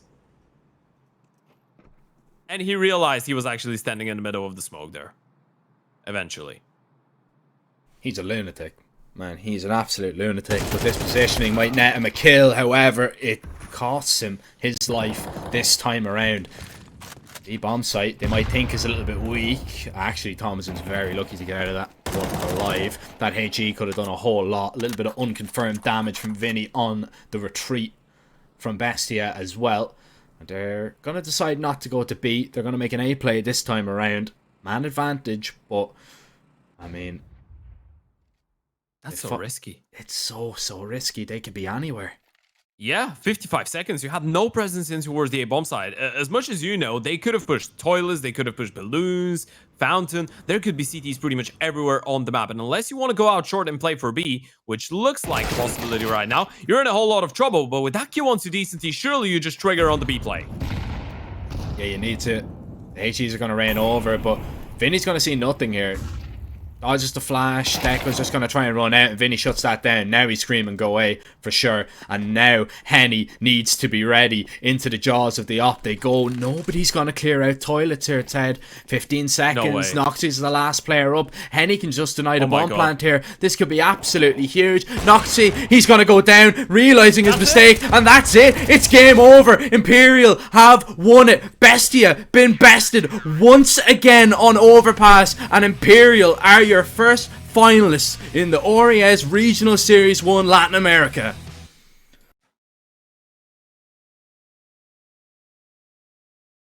Wow, what a way to end it as well. What a round from Henny. They had it under a lock and key, right? They swing out short, they get that 1 kill, but then they overcomplicated it a little bit. They wanted this to sound like a fake. There was a lot of nades, 1 player running out of Monster, but the moment that Vinny actually gets that kill, and he was able to actually be so calm because of the Molotov on No Way, who was on the rotation, gets that kill, realizes nothing else is going on. Henny was still in towards the toilets, no one clears him out, and he just knew. From the moment that no one swings at him, he knows he's got one task and one task only, and that is to get that player off of that bomb plant. Time was too low for them to react.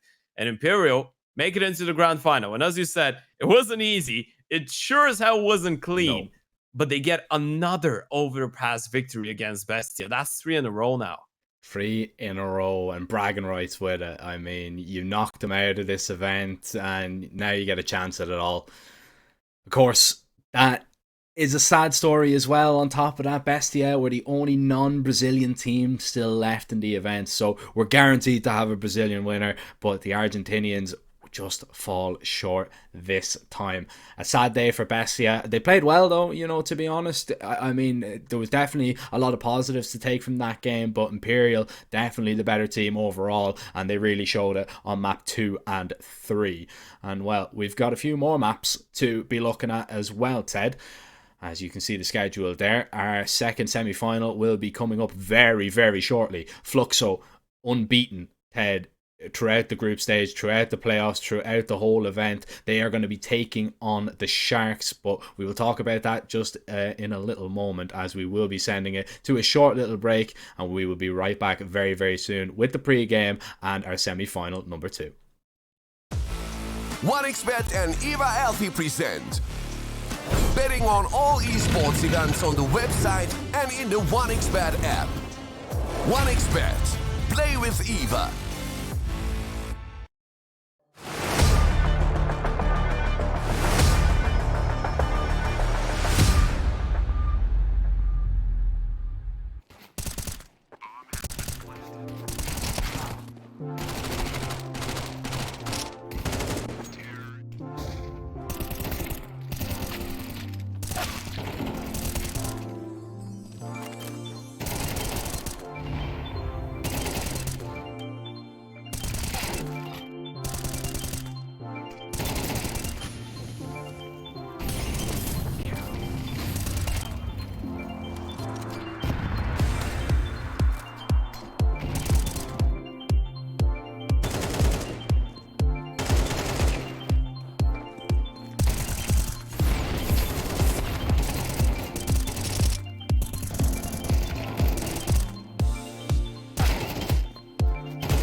very complicated job, but I love simple things so much.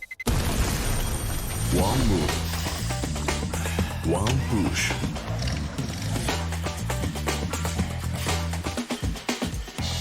One touch.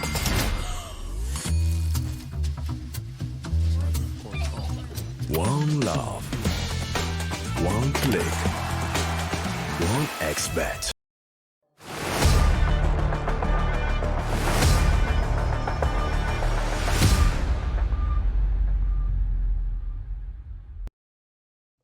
Welcome back, ladies and gentlemen, to the Oriez Regional Series 2. You know what? I just wanna put something out there because we're going into this game. We can't wait for match 2 to start between Fluxo and Sharks. I just want to put something out there. We have the best working environment and the best production team ever. Yeah. This is what's going on, guys. In case you've ever wondered what's going on in the breaks, behind the curtains, I know you probably didn't and no one asked me, but we're just laughing. We're having a great time. And you know who else was having a great time in the server earlier? It was Imperial. Taking the first game, 2-1, qualifying for the grand finals, and now they're moving forward, and they will be watching that Fluxo and Sharks game with a lot of anticipation because this one is going to be a straight-up banger. It will. We need to act professional now, Ted, from here on out, okay? So no more. For the most part. For the most part, yeah. For the most part. Looking at this game, I mean, it's a really exciting one on paper. As we said, you know, after the conclusion of that last game, it guarantees that we're going to have a Brazilian champion, but we just don't know who it's going to be. We don't know who Imperial's opponent is going to be, and it's between these two teams. A Fluxo team that have been perfect, absolutely perfect, cannot fault them any step of the way so far in this event, up against a Sharks team that have had their ups, they've had their downs, and then they've had their backups again. That Sharks form, it's been really difficult to kind of read, and there's been, you know, a lot of different stories and stuff that we will kind of get into when we talk about, you know, all 4 games that they've played. But they are definitely a team with a lot of firepower, a lot of young guns in there that can really do a lot of damage. And if Fluxo are not careful, their perfect record could be ended today. Yeah, absolutely. But, you know, speaking of Fluxo, PKL, Zevi, Luca, Ozzy, VSM, Che, they've been playing great in recent history. You know, since adding Che, actually, a couple months ago, and interestingly enough, he is the next Sharks player, right? So this is the first. This is one of the first times that we're seeing him play against his ex-teammates in a game that's such high stakes, right? Obviously, he's played against them already, but it's always interesting to see he's the prodigy of the Sharks going up against them right now, but he's been playing great. Everyone on this team has been playing great. All I'm going to say, because I don't want to dig into numbers, but the lowest rated player on this lineup so far in this event is VSM, and he's on 1.24, and he is the lowest out of the lot. Yeah, so if you were to put that into perspective, Fluxo have all 5 of their players in the top 11 of this event. Now that is before, of course, the game today. But on the other side, we've got a Sharks team, and we were talking about, you know, their kind of ups and downs and their form and the different circumstances that they were in. They've looked quite solid. They beat Glories in the first game 2-0. W7M, they ended up losing that game. It was a pretty closely fought one. We had a crazy Mirage op battle that Gaffolo got involved in. Then we went and we watched them play Glories again. They managed to beat them. And then there was the case game where they had a game that was just a best of 3. That was one to forget in terms of they were riddled with tech issues. They had to get a stand-in for the closing map of Mirage. They ended up winning that one. Then they got 13-0'd on Vertigo with all 5 players in the server. And then they managed to, you kind of pull it back together and win Inferno to get here into this semi-final. But the circumstances really were just all over the place on that one, Ted, and it was tough to watch, you know, not just from, you know, a casting point of view, because we were kind of breaking up the play a little bit, but, you know, it was kind of disheartening for them as well, because we didn't get to see the best out of both of those teams, and it definitely weighed on them. You could see that on that second map. I don't think it was going to be a 13-0 if they didn't have those tech issues. I think it would have been a completely different story, so it's kind of put a dampener on it, but hopefully we don't have any issues today. And in the veto, well, let's see if we're going to have any issues at all. Inferno, Ancient, Mirage. Give me your thoughts on that. Well, going into this game, it's always going to be a long day for the Sharks because they love playing both Anubis and, well, they like Vertigo after the 13-0. I don't think you feel comfortable enough to actually go to Vertigo as your pick into a semifinal game, but Fluxo, Perma, Vito, Anubis, so we're not seeing arguably Sharks' best map, in my opinion, their best map. They're going to try and go for an Inferno, which I don't hate too much.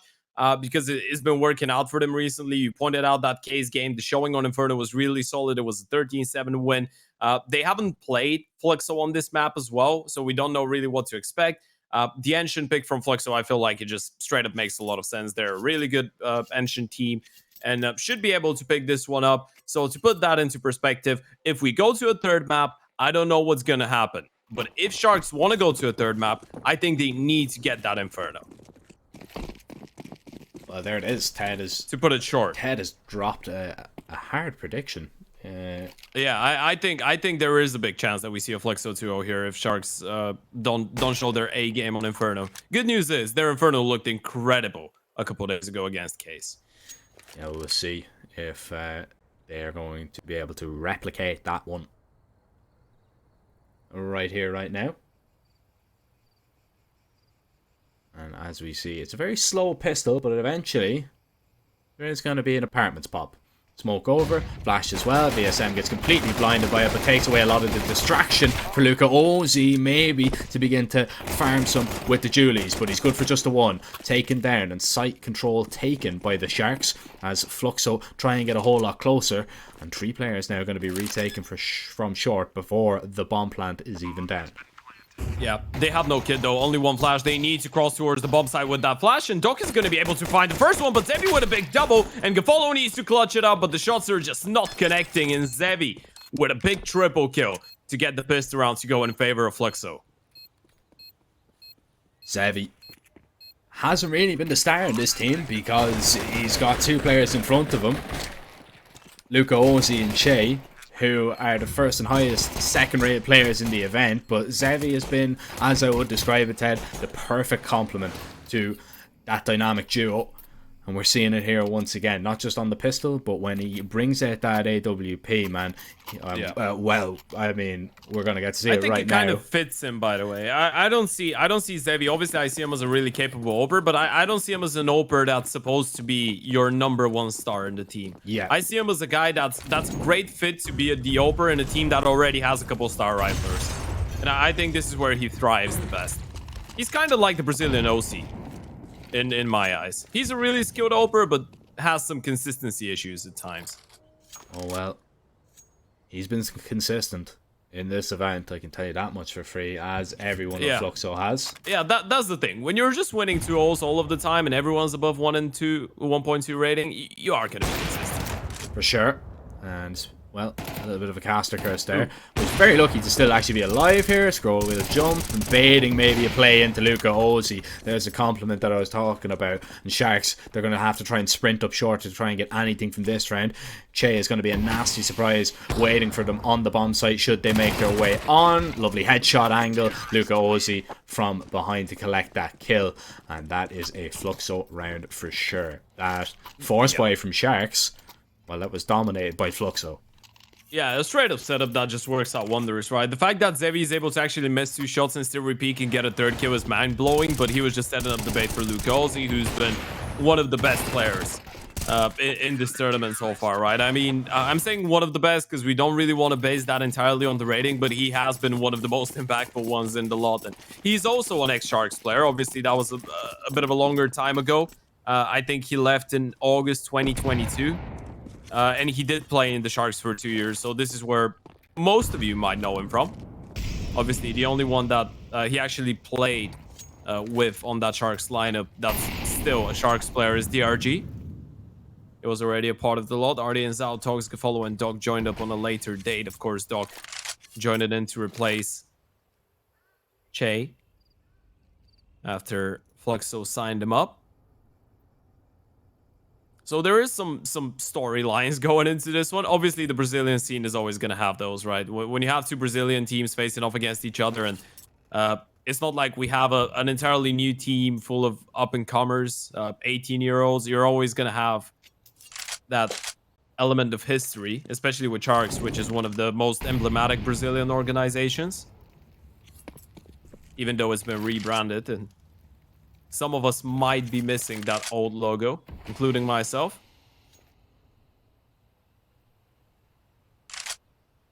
Yeah, sometimes change is bad, but sometimes it's good. Yeah. Really, a coin flip. Not like this round, as Luca Ozzy from behind is going to do so much damage to 2 players, but only collects 1 kill, and now it really becomes a coin flip, because there's definitely chances, and actually, the pendulum begins to swing in favour of Sharks. They've got a 4 versus 2, they've got maybe a few rifles to acquire as well. Che needs to collect that kill with minimum amount of damage done to him, and does exactly that. This is still so scary, and judged by the way that they're heading, this is a save. They've been bested this time around by Sharks. Yeah, it is the better decision right now. You have an M4, you have an AVP. You don't want to give that away as well. I mean, they're going to be able to actually upgrade themselves onto rifles if they want to. They will be able to pick them up, but now you just need to cut your losses, right? You still have a decent amount of money left on some of those players. You don't want to throw everything away just to try and save a round that already had been lost. And that's a big way for Doc to actually, I guess, make his first statement in this game. Show that he's alive. Obviously, we did bring up the point that he had the tough task of replacing Che, who had been playing perfectly nearly for the Sharks in the months prior to his transfer to Fluxo. And you signed Doc, a player that has barely any experience on a high level. Obviously, they signed him up from Tropic Chaos, and they are quite different when you think about it, right? Doc is a straight-up star player, whereas you can... Well, Che is still a star player, but you can give him some more underwhelming roles, especially on CT side, but T side, he's going to be the one lurking a lot more, whereas Doc is a straight-up aggro star, right? He's the one to come in first. So they are different, but in the same way, they are similar. Both of them capable of enormous damage in the server. And that's not only a good fight for Che to, show that he's won the breakup, quote unquote, but for Doc as well to say, hey guys, see, you're better with me. I'm the one that you needed.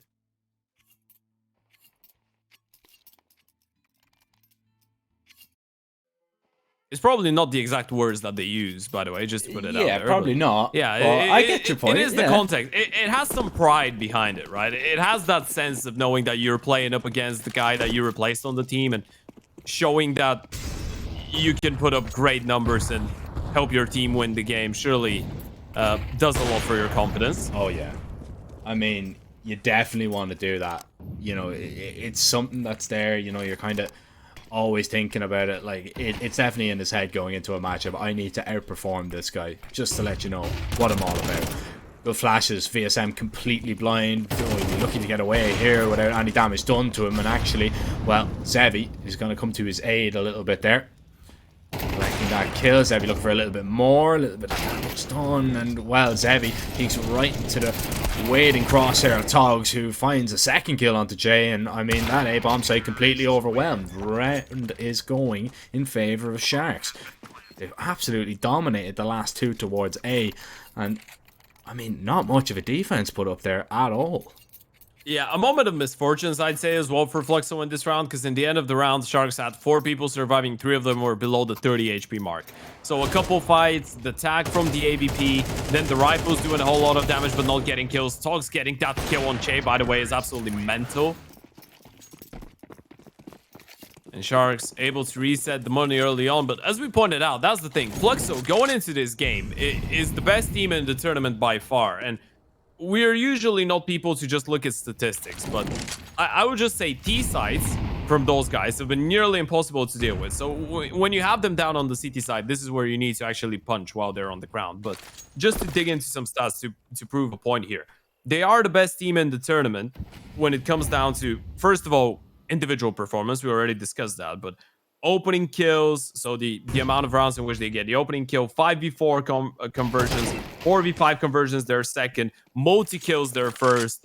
The list goes on and on and on, but when you're playing up against a team like that, you need a lot of firepower, not just the good structure, right? You need the structure, obviously, and the Sharks have had some really good tactical games, but you need those individuals to be firing on high cylinders. Yeah, you really do. And right now, I mean, Sharks are playing it quite well. VSM, double with a P250. Needs to get a reload off. Needs some support from his teammates to come trying to play the headshot angle, but Doc will eventually find him out. However, this is still very doable for Fluxo. I mean, 2 players coming from short. If the AK is able to get a kill to help them out, this could be massive. Doc positions himself in towards the pit for now. Togs decides to sit on the site. This is a horrible angle to clear out if you're coming from short. PKL needs to be perfect. Yeah, they're just holding for him to swing wide. Eventually, surely he's going to have to move, but actually Doc is just going to be ready and waiting. They find a quick and easy kill. AK picked up here. Che, now he's got a 1 versus 1, but surely he doesn't have enough time to defuse. Even if he does collect that kill, which he does not, it was never going to go the way of Fluxo. Sharks 3 in a row. And Togs will survive with that AWP as well. Yeah, I mean, this is still a good round for Fluxo damage-wise, right? You are on the CT side, so it's not creating that big of a hole in the money of the Ts as it would have been if it was the other way around, but still great damage. VSM with a monster double kill there with the Pit 250. And to think of the fact that he actually had a couple of shots up against that player coming out of long, right? If he gets that kill as well, they surely win the round then. But still a good hold. The Sharks not only level things up, but now they're 1 ahead. Fluxo, though, back to the guns. Look at the amount of damage there. That just denying that fast banana play. And that's what Sharks were doing a lot to Case as well in that Inferno game, right? I mean, they were absolutely tearing them to shreds every time they wanted to make that aggressive play up banana. And yeah, now they're getting a taste of their own medicine. Yeah, exactly, exactly.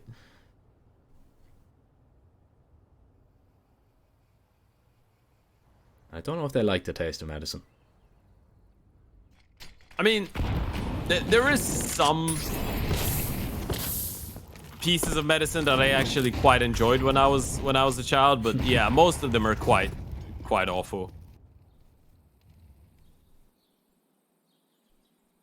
Good follow.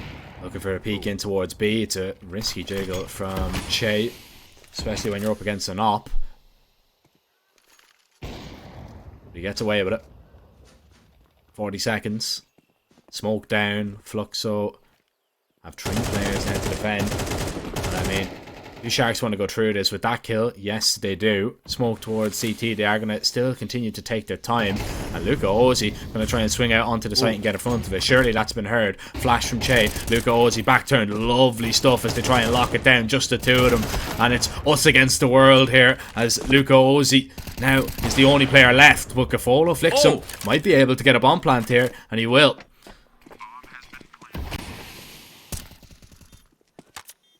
Low on HP, he's going to try and reposition himself in towards the ruins. Zevi just making a couple steps, though. They need to be aware that this is a possibility. Gafolo doesn't really want to walk any deeper because they could be holding on to that angle. Boost is not going to achieve anything. And Gafolo, question is, does he want to overstep the mark? Togs is crossed into towards pool as well. This could be Ben. This could be absolutely massive. They're going to overlook it, and VSM is left in the clutch, but Togs has another one in him. It's a massive double kill from Togs. Sharks get up to 4, and Fluxo, it felt like they did enough on that initial B-bomb side defense, but they still fall flat. Yeah, just a little bit. Just a little bit. I mean, it's a great hold. I mean, what more do you want from your B players, right? I mean, if you've got 2 players over towards B and you get 3 kills, surely you're thinking, right, we're shooing to win the round. But it just didn't happen that way. Just didn't follow normalities.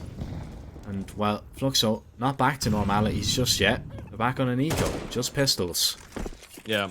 I was just preparing my little speech about how efficient that was. Oh. That was his Molotov. I just realized that. Worth it for the kill, though. Because yeah. Jay can get an He AK. just sacrificed himself. Was what? The king of death? The god of death? For those of you that have watched Naruto, you're gonna recognize that. You pretty much can. I don't think you've seen it, so I'm gonna explain it to you. You can kill someone and take their soul, but you need to sacrifice your own life as well. Thank you for. So it's a 1-for-1 refrag. Ah, okay. Yeah, I wouldn't have got that. You know, I'm not big into any of that stuff. I got you. Big into this Sharks offense, though. It's been quite solid so far. Once they kind of got to grips with the game. And they're looking to make it 5 in a row here. And ignite the flames beneath them. Nice shot from VSM. He's been deadly with the pistols. P250, Deagle, doesn't matter. He's seemed to find kills everywhere he's gone, but it's not going to be enough to stop Sharks from getting a bomb plant down. Jay is going to be spotted, boosted up. Actually not. Doc unable to react there. This is a 2 versus 2 now, and this is still quite scary as the steps are being made away by Che. And he is going to stick around, try and peek out with this AK, try and get something done for his side. Togs just going to keep his head down. Keep your head tucked. It can't be taken off. But Togs spots out Che. A little bit more damage done. Che needs to really just get out of here. Actually, he's going to continue to just sit in this corner and try and take the weapons away from the T's. That's not going to happen. Gafolo instantly one-digs him. Yeah, I thought Lukosi was actually heading towards the apartments to try and find a kill as well. And now he's going to run back. He's hoping to get away with a gun at least out of this one. And he might be able to pick up an AK. Never mind. Not enough time. Sharks officially on fire after winning 5 in a row on that T side. And Tox is going absolutely nuclear. It's him and Doc. From Fluxo. Yeah.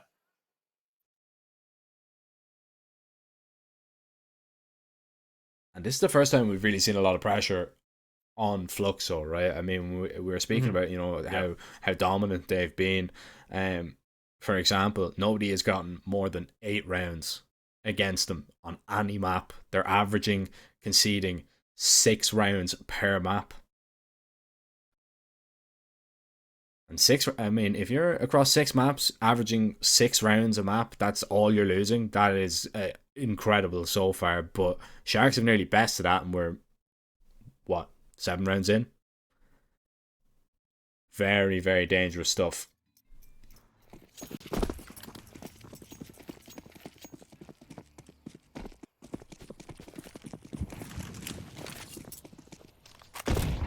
Now deep Lugosi gonna try and take a little bit of space, and an airstrike called in towards top banana there. Che is very lucky to come out of that one alive.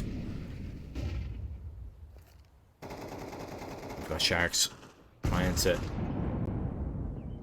pry open a hole in this defense once again, but this aggressive setup is going to be nice here for Luca Ozzy to continue to stay in second middle, to try and find a lot of information. Sevi waiting for the peek out towards middle, but it's Gafolo to strike first, and he strikes better. However, Luca Ozzy is such an unknown entity in this round, and Gafolo makes steps running away. Oh, this is the perfect timing now for Luca Ozzy to creep up behind, and he could have more than just a one. He's looking for the whole pack, and he might just get it. 1, 2. Oh, no more. He gets shut down. He nearly foiled all the plans. And now it's down to Togs really finding this kill on the lurk. He's spotted out VSM, and he's going to try and run him down here. VSM just going to try and survive, play its life here. Togs is going to go down. Needs to just try and delay. The rotations are going to be in here. Oh, completely white, completely flash. DRG takes him down, but PKL is going to be able to strike, and it's Gafolo in the clutch as he tries to get this bomb down. Create a little bit of space between himself and the 2 on the retake. Only has eyes for 1 right now, and when he spots out the second, well said, it's too late. Wow, what a play that is. I mean, that VSM has been so solid in towards the back of that A-bomb side. I want to talk about, obviously, the push from Lukosi, the fact that he's in such a good position. Still gets away with 2 kills, which is not ideal, but it's not awful either. VSM got completely obliterated by that flashbang, by the way. He played the situation perfectly. He gets the first kill, flashes for himself, repositions. If it wasn't for that flash, he's getting at least 1 more kill, if not all 3 of them, but they still made it doable. Fluxo back to winning ways regardless. And that's something that, if you're the Sharks, you need to be aware of, right? Those constant mid-round pushes. Obviously, this is something that Fluxo were doing a lot more when they had Phelps on the lineup, because he's that type of a guy, and you can tell by the things that he's doing for Imperial now. But Fluxo is still a team that knows how to be aggressive mid-round if they need to. So Sharks deciding to switch up the approach a little bit, just sending it out the A-bomb side. setting up long as well. DRG is going to try and maybe cross into the site, but not before that smoke, and, well, before Blossom Zevi can collect him. Doc trying to enter into the site with his teammate, and he has done exactly that. Everybody's dead. So the bomb can be planted. And Fluxo can think about their next step, their next move. How do we get in and retake this bomb site? Plenty of utility, but an even game is enough to deter them. They will fall away. That's Sharks getting on to 6. This is a very, very dangerous game now for Fluxo. This is the most pressure that we've seen them under for sure. They need to spark a bit of life back into their CT side, or Ted, I fear it could be too little too late.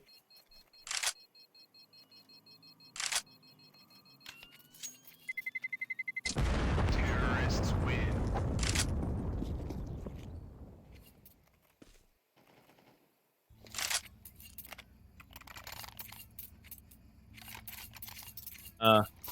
A tough side for Fluxo, considering the fact that they actually won the pistol round, right? They got onto a good start, and Sharks have been able to just take the initiative by force, winning 6 out of the last 7 rounds here. Nothing to do with the last time those two faced off against each other. Obviously, not too many head-to-heads in 2024. They've just played twice, and it was Enshin and Nuke that they played, but 13-6, 13-5 in favor of Fluxo on those 2 maps. This one already looking a whole lot different. Oh yeah, a whole lot different. This is a whole other ball game, and this was definitely a concern going into this game, right? I mean, you look at the teams that Fluxo have played, and they're not bad teams, right? But the argument could be made that, you know, we didn't see 9Z at their best. Solid should be a team that, you know, Fluxo should be beating pretty much 9 times out of 10, you would say. But Sharks, man, Sharks are such a dangerous team. They're just full of such raw talent. DRG is now going to be leading. And DRG leading them into this B bomb side, but it's their untimely demise, it would seem, unless the young guns can spark something. Gafolo with a massive no-scope through the smoke. PKL is burning a little bit. They know he's there, and he's just going to be spammed down by Doc.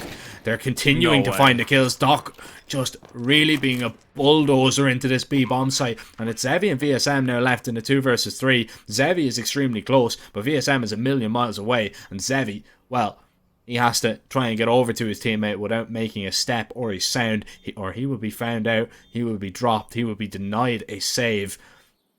Regardless, it's Sharks getting 7.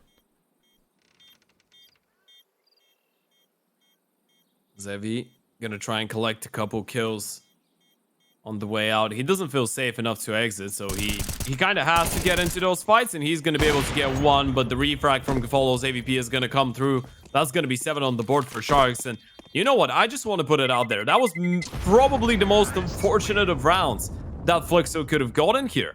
The fact that they get the first 2 kills, the defense looks really solid. Ches just trying to go through the smoke with the right-hand flash to stop the tease. Look at the way that he actually goes down. He goes down to a non-scope through the smoke from Gafolo. This is the shot that kills him. And then PKL gets mollied out of position. And I'm not sure if that molly was actually even intended for him. No one mollies off default. They didn't molly Grill. They didn't molly Coffins. They mollied his position, which was a bit crazy. And he still gets killed through a smoke.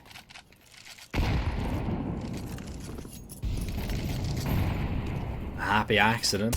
They'll take it every day of the week. Tog's good for 1. Refrag needed to be there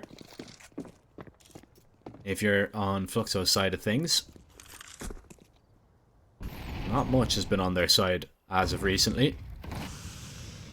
Need to improve on 3 rounds. It's just not going to be enough on the CT side of Inferno. 5 is doable. 4 is still even a little bit iffy. And 3, well, no bueno. For sure. 4v4.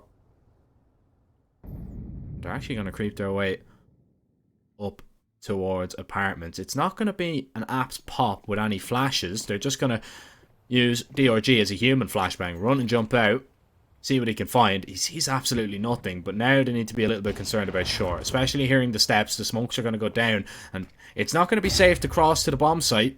It's going to be very difficult to do so. You're going to need to get the mollies down. You're going to need to get the flashes down. Audience out tries to get across himself, but he falls. Gafolo with a nice double, but the bomb eventually is dropped, and it all falls onto the shoulders of DOC. What does Doc have in store? What is he about to prescribe to patience of Fluxo? And he's caught a timing onto Zevi, and it's all about who sees who first. But Zevi with a lovely quick scope. Didn't get to see it from his POV, but I can tell you one thing, it was lightning quick. Yeah, I mean, that's a really, really good round for Fluxo, and a much needed one as well, right? They need to end that half strong. They need to get at least up to 5 rounds, and that was a big defense. It was a good setup. The one thing that I was hoping for, looking at that setup, and the one thing that actually gets you nervous, is what happens if the CTs actually clear out middle. They push because they know they have one player that has just run out of util towards B, and they just assume that there's going to be nothing happening in towards the apartments, right? They can completely miss the timing, but VSM diligent enough. Here's the steps. He has the first one, had a lot of support, so now they're in a good position to potentially get 5 here on the CT side. I say in a good position. Of course, a lot of it has to do with the fact that Sharks are going to be on a bit of a lower buy. They still have an AVP, an AK, and a Glow, but 2 Tech 9s, not a lot of util. Great flash. Can Doc do anything with it? Yes, he can. And Che needs to get out of there with his life. He's not going to be unscathed. He's going to be tagged down quite an unhealthy amount. But that kill is going to be a perfect start to proceedings for Sharks for sure. They need to be quick now. They realize that backing off from that B-bomb side holds his risks, and the reaction from Fluxo is great, but VSM, once again, he's all alone. He needs to go absolutely huge. I mean, what can you do? You've been tagged up, you're going to be naded down, and Doc even kills you before the nade can explode.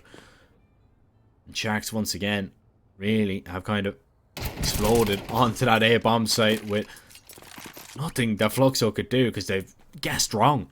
They've made the wrong play. And now they have to try and get into the site. There's no saving this round. You've got util. You need to go for it. Togs is going to be ready for Che here. He's low HP. This should be a quick and easy frag, and it is. And now, Molly doesn't actually land on Ordians out. He doesn't need to move, but still, Luca Ozzy finds that kill, but it is just the one. Togs collects his 3rd kill towards the end. 15 and 6, Togs. A player that we didn't really talk about, we didn't really highlight, man, but he is stepping up massively when Sharks need it in the most important game of the event. Yeah, absolutely. I mean, we did mention the star duo of the Sharks, right? Doc and Tox, who have been putting on great numbers, but that showing from Tox so far has been absolutely crazy. And I mean, both of them, they're combining for 27 kills. And if you combine the kills of DRG, Artie, and Zhao and Gafolo right now, you're getting 14. Try and pick 2 more players in the server and get 27 out of them. Well, you're not going to be successful. I mean, you're not going to get that number from combining any other 3 players in the server, and I just realized that. This is the level of the Doc and Tox duo when they're on point. It's one of the most scary things about that Sharks lineup, right? And imagine what happens if Gafolo turns on as well on that CT side, then suddenly Fluxo could be in a whole lot of trouble. And they could be in a whole lot of trouble going for that B play, looking at the setup from the Sharks. All 3 of them towards the side. All 3 of them set up perfectly and just waiting for an execute like this one.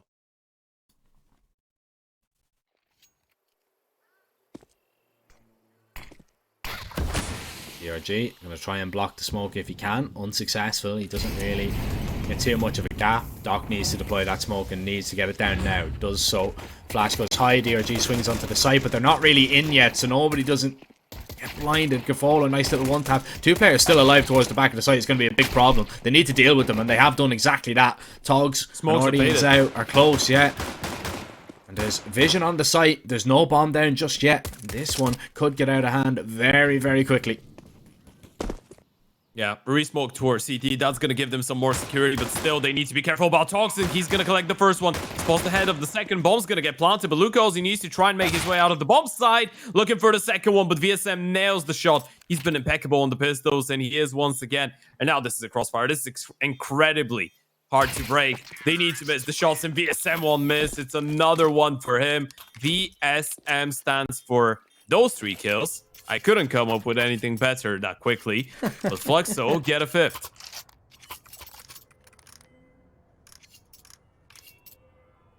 A vicious serial murderer. That's what it is. That's the thing. A vicious serial was the things that was the thing that I thought of as well. But I was like, I don't want to call him a murderer. I was gonna go with monster. It might sound worse actually. A vicious serial monster. Well, a vicious serious monster. He has committed murder serious on that B-bomb site. And has really kind of killed the groove of Sharks. They were looking to steamroll through this opening map.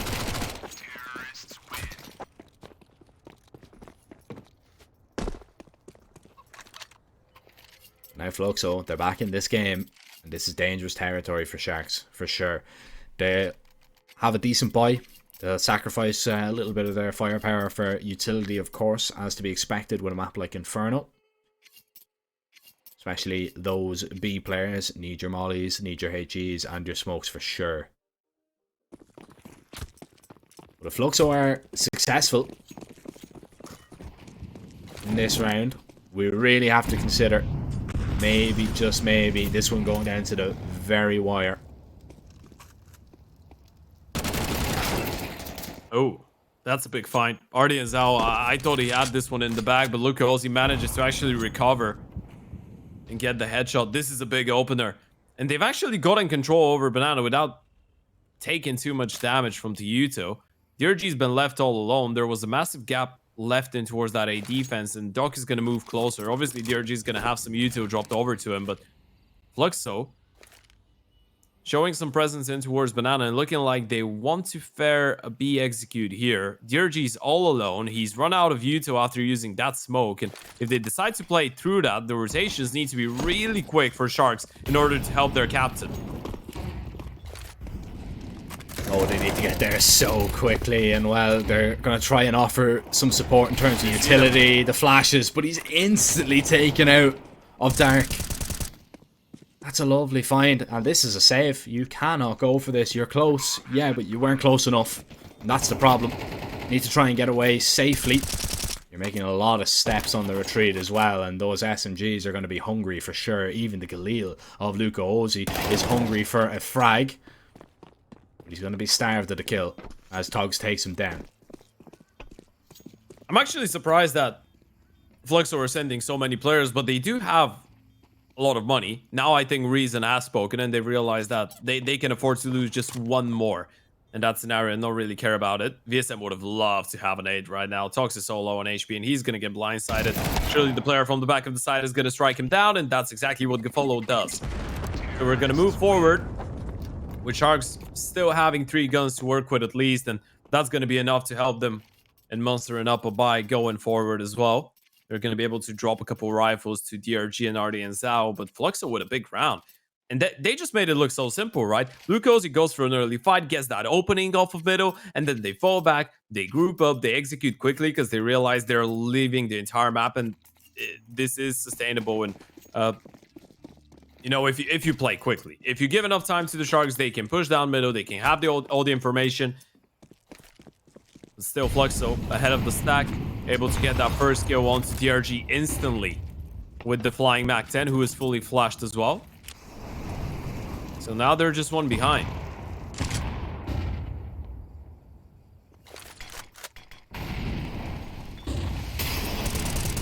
Yeah, breeding out the next to Sharks, really. Oh, but that will surely just alleviate a little bit of the pressure. DRG spamming through the smoke, and it's always a great feeling when you get a freebie like that. They're going to leave DRG to his own devices over towards that B-bomb site. Pressure now going out towards brackets as VSM fakes to take. The Sharks don't have the information on if anybody is there. They don't even have a HE to blow open that smoke, so they're going to have to wait it out or push short. And Ordian's out is going to creep his way forward. DRG is just going to take every necessary precaution and dump that PCU to it. But Ted, I really fear for him here because the execute is coming. And his teammates are still a little while away. However, they are getting a little bit closer. 35 seconds. And the commit needs to happen now. Is Doc going to be in a position to stop it? Well, good for one. Refragged. Gafolo is still here. And the T's begin to make their way in. Zevi, he's just going to try and plant the smoke. Go, taps it. Baits out the position to DRG. They're going to take him down. That's absolutely huge. But Gafolo strikes from behind. A double spray down. Luca Ozzy hits the headshot. A lucky turn back. And he still manages to land the frag. Bomb tap, looking for audience out. Collects that kill. Fast up Banana though. Is he ready for Togs? Trying to tap the bomb. Here comes the peak. But he's not ready for it. Steps on the site and Luca Ozzy has lost a round by default. Togs is even going to go looking for the kill to try and find him out. But decides against it. Sharks just about hold on. But they can thank Gafolo for that one for sure. What a crazy round. Fluxo even missed the timing on the play, right? But then they slow it down. That was such a slow play. They just waited for DRG, Luca Ozzy, climb it on top of first oranges. They just tapped the bomb and they wanted the player on the back of the side to give away his position. This was so smart. They realized they had no chance to just run through the smoke and get the kill. They wanted to bait them out. They wanted to make them actually give away their whereabouts, and it worked out so nicely. But Gafolo with a big double kill get the round for the Sharks, and once again they're gonna try and be a bit quicker in towards Banana, but the Uto from the CTs is good enough to fend them off for now.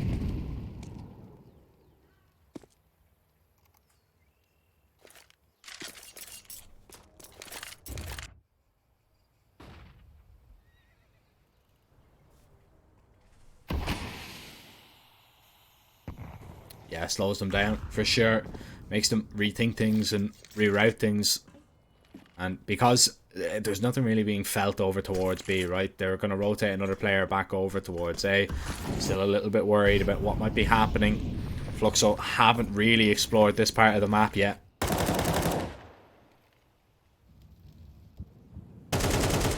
"55 seconds though. Still a lot of time for Fluxo to make a decision. They don't really have to fully commit to this idea. They are still trying to think things through. Yeah. I mean, they were able to force the CTs out of Banana as well, so right now you just have the perfect default. You have middle, you have Banana, you can do whatever you please. Inferno 101 in the T-side's favor. 30 seconds. So an A now is the only option. Togs somehow finds one. It was a quick pre-fire there. The kills go left and right, and Luca Ozzy kisses somebody in the smoke. Doesn't realise that Gafolo's gone by him, but Gafolo still manages to win the fight. And it's PKL that has the bomb planted. Gafolo's low HP. PKL doesn't want to go searching for him. Not just yet. Triple swing from shore. Is there going to be a free kill? Wow. And Gafolo just elusive. One bullet would have led to his death, but he led the bullets over towards Doc, who is ready and waiting to collect that one. It's a 10th round now for Sharks. Fluxo stopped on their T side once again. And are we seeing a little bit of momentum? Are we seeing the tide turning maybe in favor of the Sharks? Yeah, we mentioned at the start of the first half that throughout the T side, it was actually Tox and Doc to, carry the boats, so to speak, for the Sharks. But on the CT side, Gafolo, man, he's walking up so much. He's just going huge round after round. This first kill from Tox is the difference maker, though, especially with the good refrags. But Gafolo with that double kill in towards long, and then even if you want to chuck in that momentum into towards short to just bait out the shots and get under the skin of PKO, you could do that as well. Sharks starting to look really solid on that CT side, and a lot of it has to do with Gafolo's multi kills. And it's not even on the AVP, by the way. He's just been rifling. Yeah. I mean, he hasn't had the funds, really, to bring out an AWP, but he's just getting it done. AKs, M4s, you name it. Doesn't matter. Yeah, I'm not going to comment on the fact that he's actually playing with a default knife, but doing a good job is what makes the difference. That's what matters the most. A standout job. For sure. Yeah. As it is standout to actually see a well-playing Oper play with a default knife, but hey, who am I to judge?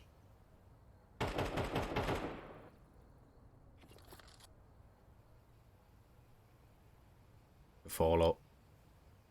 Primed and ready. With an AK for any peek that might come his way. Looking left and right, seeing where the first limb will be spotted. But actually, Fluxo going to change up the approach a little bit. They'll leave Zevi here. He's got a double flash to get them out of the apartments. Now, the setup isn't perfect, but that smoke now 30 seconds really changes things. Yeah, they're going to have to go through this. And Togs, now, if he's up close, he will be able to dodge the flashbangs. There's the util, and there's only going to be one of them. Gafolo has shut that down before that has even happened. They're going to try and swing out dry, and well, right into Togs and Gafolo. They shut down two, but all of a sudden, Fluxo, they've got space, they've got the site, they've got the plant. However, Sharks have the numbers. Yeah. 1 up, 3 versus 2 retake. They have a smoke, they have a flash as well. Diffuse kits of plenty, and once again, they're just gonna play it all together. All 3 coming out of short, but the setup is not too bad. Luke Halsey in towards the pit, Che in towards the mini pit. He can actually take first point of contact. There it goes. Luke Halsey with the second, and suddenly DRG's left with nothing. Che with a big double kill to just put insult to injury to his ex-teammates. And Fluxo get an 8 on the board, although it felt like Sharks just played the most perfect round in towards that A-bomb site. Yeah, it was looking like they just had that one under lock and key. I mean, Gafolo, he knew exactly what was coming. Togs was ready, but VSM getting that frag, I mean, something has to be said about that entry. Like, that's very, very difficult to do, to run out and land the insta-headshot on the player that's in pit, because he's expecting more than one. He's ready for you to come out. To win that fight, it's so important for the round. Yeah. Doc, look at this, up close. PKL even gets the headshot of Ordi and Zhao through Doc. And Fluxo are back in this game with a bang for sure. There's 2 more players over towards Banana that can do a little bit more damage. Gafolo, reload been heard. Knows his position. PKL, it's messy, but he will eventually get it done.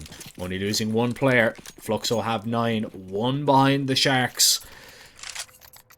And money becomes an issue should the Sharks be unsuccessful in this next endeavour.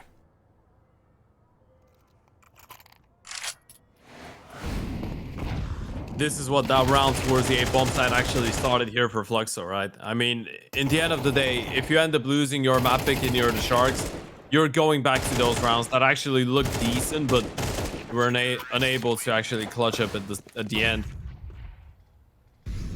Looking at the investment, it's an MP9 for DRG. Gapolo's gonna go looking. He's got the AVP for the first time, and he puts it to some great use early on. His opposing number, even though Zevi wasn't on a big green himself, goes down. It's a great shot from Gafolo. It's a pretty risky peek to go for, but still makes it work.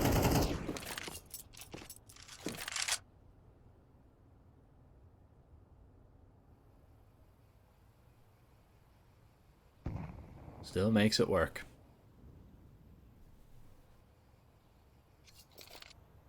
Important find in an important round.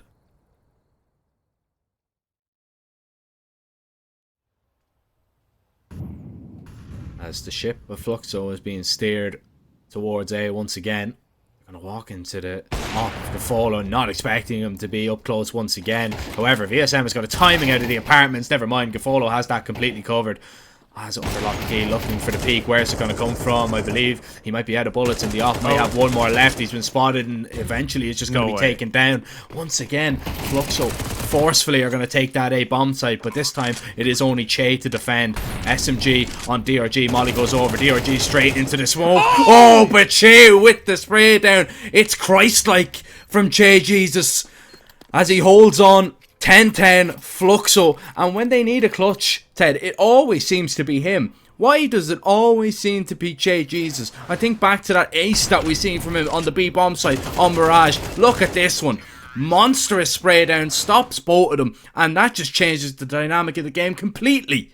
Oh yeah. I don't want to reference to that, but there is a pretty famous now copy pasta. Well, not a copy pasta, but tweet style of spending some time with your ex, and this is what Zevi did right now. Or not Zevi, but Che, sorry. That's what Che did right now. He just spent some quality time after a dinner with his ex, being the Sharks. That was absolutely phenomenal from Che. And this could be the nail in the coffin of the Sharks, right? I mean, a technical timeout on the back of that doesn't really help, but Che going huge and around like this. And if you're Gafolo, you're just wondering what more can you do to win a round. Gafolo got another triple kill on the defense with the AVP. At this point, the only thing that you can ask from him is to just ace every single round. He's on 21 and 11. Gafolo was single-digit kills going into that second half. And you know what's the crazy thing about it? They picked up only 2 rounds on that CT side, and he's been performing outstandingly. But what a clutch that is from Che. That was a 2 versus 4 for Fluxo, and it just breaks the backs of the Sharks. You look at their finances; it's just not pretty. I mean, we have to address the elephant in the room as well. I mean, Ardian Zhao and DRG have just been so lackluster. That's the thing, right? If the team is winning, you can overlook it. But when the team starts losing, then you start looking over towards, especially Ardian Zhao, because to be fair to DRG, the moments that they've been leaving him alone towards the B-bomb side, he's been doing his job really nicely. He's been fending him off. He's been deploying that U2. He hasn't really been given too many chances to actually have a fair fight. Ardian Zhao has been a bit underwhelming for sure. And that's the issue, because we know that he's really mechanically gifted, but lack of consistency has been a problem for him throughout this entire tournament. Yeah, but think about, the amount of times he's come up good for Sharks. In clutches, in finding, double kills on retakes, in, just all these different circumstances. You just expect a little bit more. And, it's not nice to put the blame on just one person, because it is a team game. But you have to ask the questions there. If you 2 players combined together going 7 and 34, the questions have to be asked for sure, but all will be forgiven if you're able to clutch up. If you go 1 for 1 even and you win this map, wrongs it's not gonna be easy, even righted. No way. It's already too late for them to go, you know what, we were 7 kills, but it didn't really matter that much, because it's already a leveled up 10-10 game. And you don't really want to be looking at the kills just and be like, okay, that's the equivalent of a good judgment of performance. But when you have Gafolo getting a triple kill on the A defense with the AVP, while not baiting anyone to get that triple kill, by the way, we need to clarify that. It's not like he's just playing on the refrag of his teammates. He's taking first point of contact, and you still end up losing that round.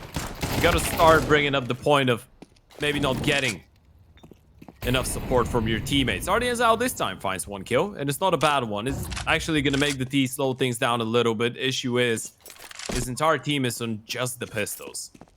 So you need someone to go huge still if you want to pick up that round. Luca LZ going to show some presence in towards that B-bomb side. CT smoke, a couple flashes, maybe get into a fight, but it's still going to be the A play, and it's Gafolo once again versus the world. Well, if there was ever a man that could do it, Doc collects a kill, Gafolo. He's going to be able to strike 1, but the flash was perfect from VSM. However, DRG collects a head on the cross, and, well, Doc to shine versus VSM. Strap in. What a 1 versus 1 this is going to be. Mind games, sure. Doc, no kit. Needs to be quick about this one, but still wants to be silent on the approach. VSM, he's going to play an angle that Doc knows so well, and he's even going to peek early. Doc just not ready. The insta headshot from VSM, and just a little look down, a glance below to let him know that Fluxo are in the driver's seat of this game, 11-10 and 2 away from taking their map pick. Sharks map pick, that is. Yeah, it's been a really difficult second half for the Sharks. We did point out at the end of the first half, Doc and Togs were combined for 27 kills, right? They've gotten 9 ever since we made that argument. 9 kills in 9 rounds between the 2 arguably best players on the team after Europa. And Gafolo's been doing all the heavy lifting. That was a good chance, but VSM just executes it perfectly. You can't really fault Doc, but it's been a tough second half for him as well. Getting only 2 kills, I believe. We're actually getting 5, sorry, on the CT side. And this is the buy round that the Sharks need. Gafolo's going to try and switch it up. Go aggressive in towards the apartments. I believe he's been spotted by VSM. VSM still decides to take that fight. This is such a massive risk, but he still manages to get that kill. Doc tries to find a response towards Banana, but Che is there to respond. Yeah, I mean, PKL goes down in a silly way there, but it's instantly traded, so it doesn't matter. And you've got a 4 versus 3 now. DRG under so much pressure towards this B bomb site, and the interesting fight is going to happen over towards A here. I mean, Togs, if he pushes any deeper, he'll give away his position. He might be spotted out, and if he goes down, then the round definitely goes in the way of Fluxo. But he is being patient about this one.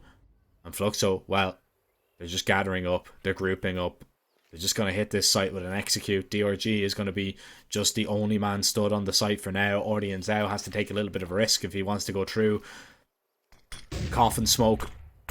Flash goes over. Ordian Zhao might just want to dump HE. 15 seconds though. You need to go. You need to find these kills. Now, Ordian Zhao needs to hold on. Needs to stand tall. He's had a poor game so far, but this would make up for it. Ordian Zhao locks it down. Himself and DRG, the 2 players in question.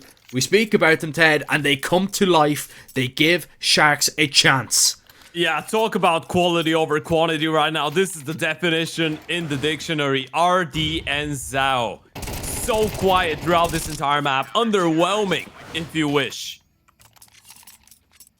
But RD and Zhao comes in clutch when it matters the most to level things up. 11-11. That would have been the game. That would have been the map for you if you're the Sharks. And this is your map pick going into the semifinals.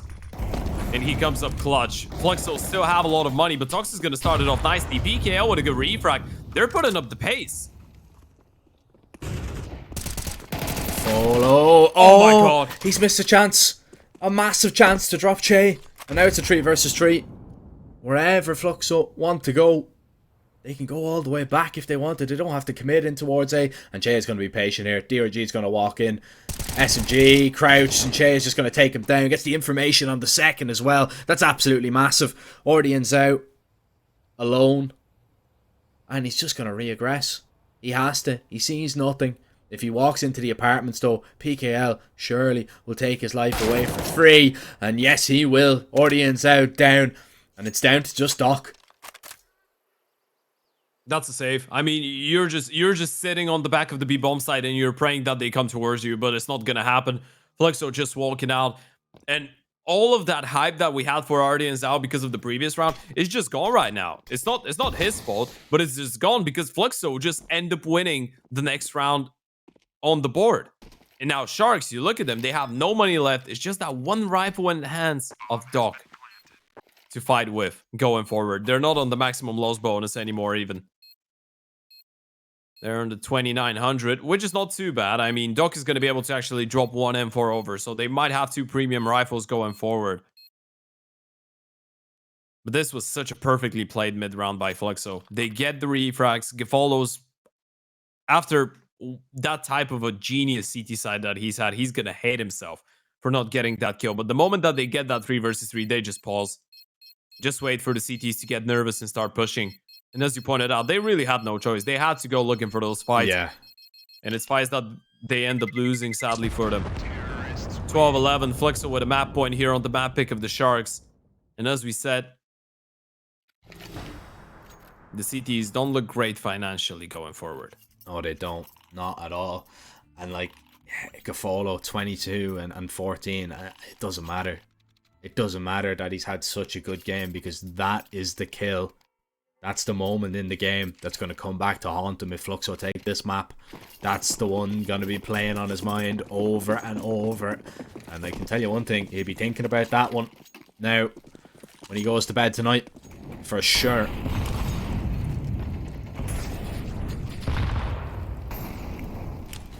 Sharks, last chance to save themselves on Inferno, to save their map pick from falling into the hands of the enemy.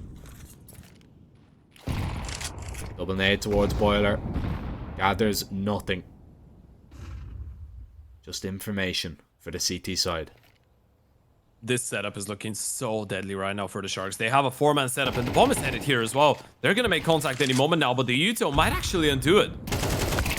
Here comes the peak. Togs stops the first. Luke O's, he's going to swing wide. PKL, nade, lands on top of him. And Sharks, they're going to give this up. They're happy enough to play a 5 versus 3 from the sites, and I would be too.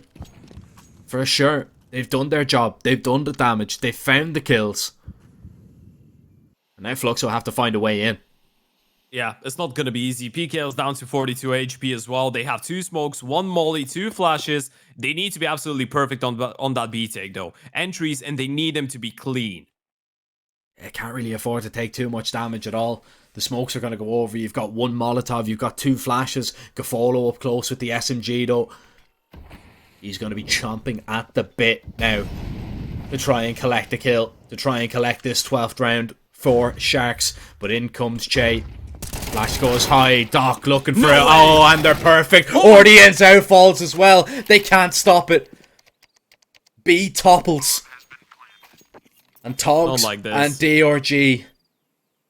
They need to save the day. Oh, not like this is right, Ted. Oh no, this is an absolute disaster. It's falling apart at the seams. And well, the information on both. PKL playing a bait setup with VSM. PKL just needs to swing out, and even if he finds the kill, well, he'll find a double. He does not need to rely on VSM. He will do it himself. Fluxo, they steal that one away. They go a map up in the series.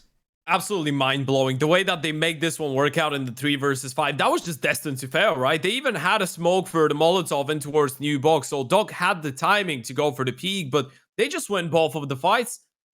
The CTs just peek into them, the Ds get the kills, and somehow they make it work. Even the players swinging through the CT smoke, they had 3 people towards the B-bomb side in the moment of that hit, and still, Fluxo end up winning it cleanly, I should say, because they went into it in a 3v5.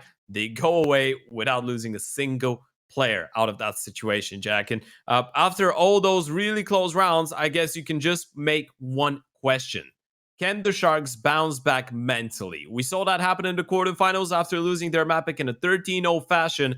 But now you're up against Fluxo. Now you're up against a team that is yet to drop a map in the tournament. And moving forward, you're going to their domain. You're going to their map pick. Unfortunately, though, we're going to have to wait for a couple minutes before we get to it. We're sending this one into a short little break, and we're going to be right back with the second and potentially, if Fluxo pick it up, final map of the series. 1xBet and Eva Alfie present betting on all esports events on the website and in the 1xBet app. 1xBet. Play with Eva.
very complicated job, but I love simple things so much.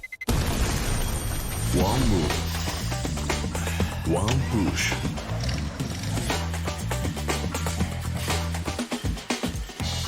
One touch.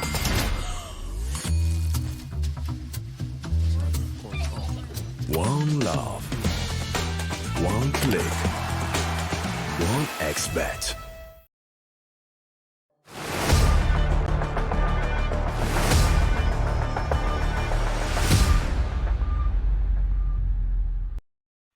Welcome back, ladies and gentlemen. We are nearly ready to jump into our second map of our final semi-final. We'll see who, well, I don't know after this map, but by the end of it, we will be seeing who will be facing off against Imperial in the final. Ted Fluxo took a very, very close map 1 away from Sharks. It was their own pick. Now we head over onto an Ancient where it's going to be still a very, very closely contested game, but surely you have to lean a little bit towards Fluxo considering the way that they were playing.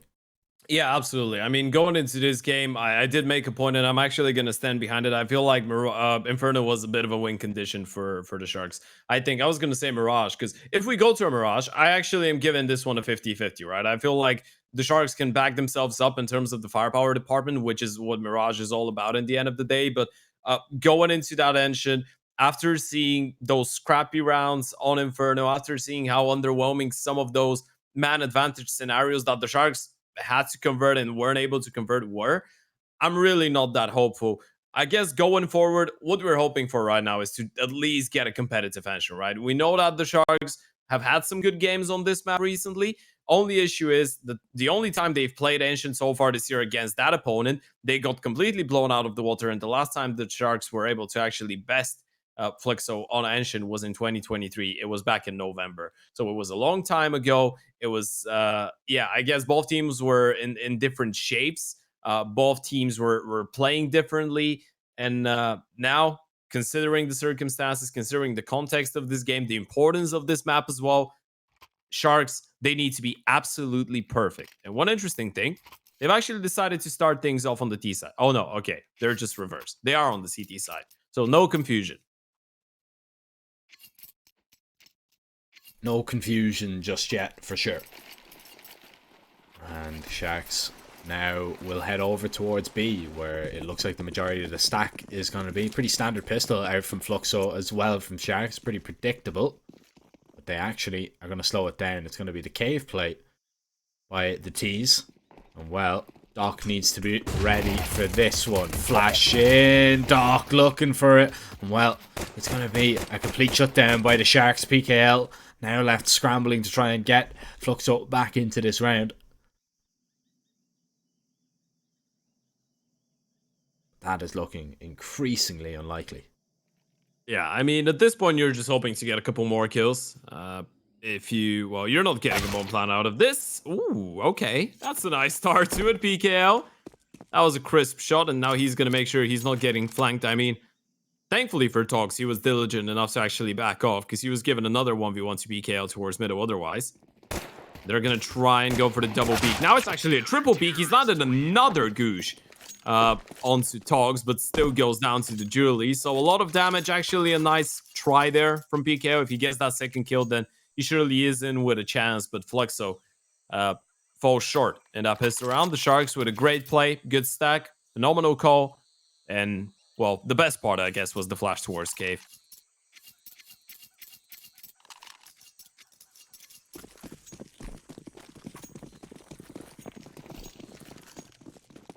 So it is Sharks in the lead right now. Don't believe what the HUD is telling you. It is just flipped. We will get that sorted for you guys. Yeah, I confused myself a couple times already, but no. The Sharks are not mental. They actually did start things off on the CT side, and proceedings were off to a great beginning after picking up the pistol round. So it's Sharks being ahead.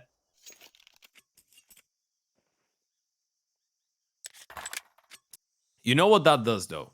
I feel like that keeps us mentally in check. It makes us focus a little bit more. And that's a good thing. One needs to challenge their mind each day, right? We got to test our brains. That's true. Yeah, that is true. Now, I don't know. It confuses me a lot, but when That's it does just a happen, synonym for challenging your mind. well, challenge here is get a bomb down, and Che has done it. Congratulations. Yeah, a bit scrappy there. Lucosi's still on a D. Maybe a couple nice shots. Well, not really meant to be. Gefallo's gonna put an end to it. It's a nice double from the Ober. The moment that he actually run out of ammo there on the MP9 for a second, I got a bit worried. What happens if he goes there? What happens if it goes down to a 2v2 and they have a gun? Well, a lot of ifs, buts, and maybes. We don't really get to figure stuff out. I've just noticed, by the way, were you aware of the fact that when the bomb is beeping, it gets kind of blurry around it? Did you just see that on the ground? I did not notice that, no. That was so awkward. I don't think I've seen that before. It looked like the edges of the scope of the AVP while you were moving now. Oh, they're like fisheye lens. Yeah. Yeah, I don't know if I'm a fan of that one though. I mean, you can change it, right? You can change it in your settings. I think so. I'm usually not the guy to actually go in depth with settings like that. I mean, I don't really change them. I just play with whatever. But yeah. Follow tries to maybe change up the approach in this round. Goes for a peek down the ramp. Of course, he's able to do that now with the AWP, but doesn't find any joy with it. And Fluxo are going to try a little bit of a mid walk here. They're going to try and get Lucosi and Che in towards red room. They line up for Gefallo, and well, it takes 2 bullets, but he gets both of them. Now the B plate tries to come in, but Sharks, they've got a great setup for this. Even being smoked out, they've got a 2-man advantage. They don't even have to rush this. They can just let them get the bomb down and retake. Wow. But Gefallo, he's not satisfied with that one. Headshot through the smoke. Doc Right. finds a kill as well. And PKL is being chopped up and chipped away at by these bullets. And there's just no way out of this alive. Has to try and take a fight. And loses the very first one he sees. That one was absolute dominance there from the Sharks. What a double kill from Gefallo to deny that mid walk. And this is actually, I would say that this is good preparation from the Sharks to be ready for a play like that, or just good awareness. But this is a play that Fluxo like throwing in every now and then, those mid walks, especially when they're uncontested towards middle. But Gefallo with a big double. This kill, obviously, I thought it was no way. It was even a quick scope. It wasn't even him holding an angle, holding a line. It was just random quick scopes through the smoke. And it was a headshot. And it was a headshot. Yeah. What can you do about it? I mean, the first 2 players from Fluxo going onto the bomb side get killed without seeing a player. Yeah, I mean... One of them died to that shot, by the way. That's one of those things that you're just like, you know, what can we really do? Even the mid walk, right? I mean, the op just peeks and he kills one of you, collats the second with a leg shot, and it's like, yeah, what am I meant to do there? Like, we actually just get unlucky on the timing, we line up. Yeah. Sharks gonna take those every day of the week, though. I mean, happy days. Especially being a map down in a semi-final. You will take any round for free that you can get. Yeah, the snowball effect on the CT side is your best friend right now, and you'd be hoping to get a clean one against the Pistols this time around as well. It's just one smoke though, not a single flash on the T side, so nothing to get DRG and Doc off of those angles.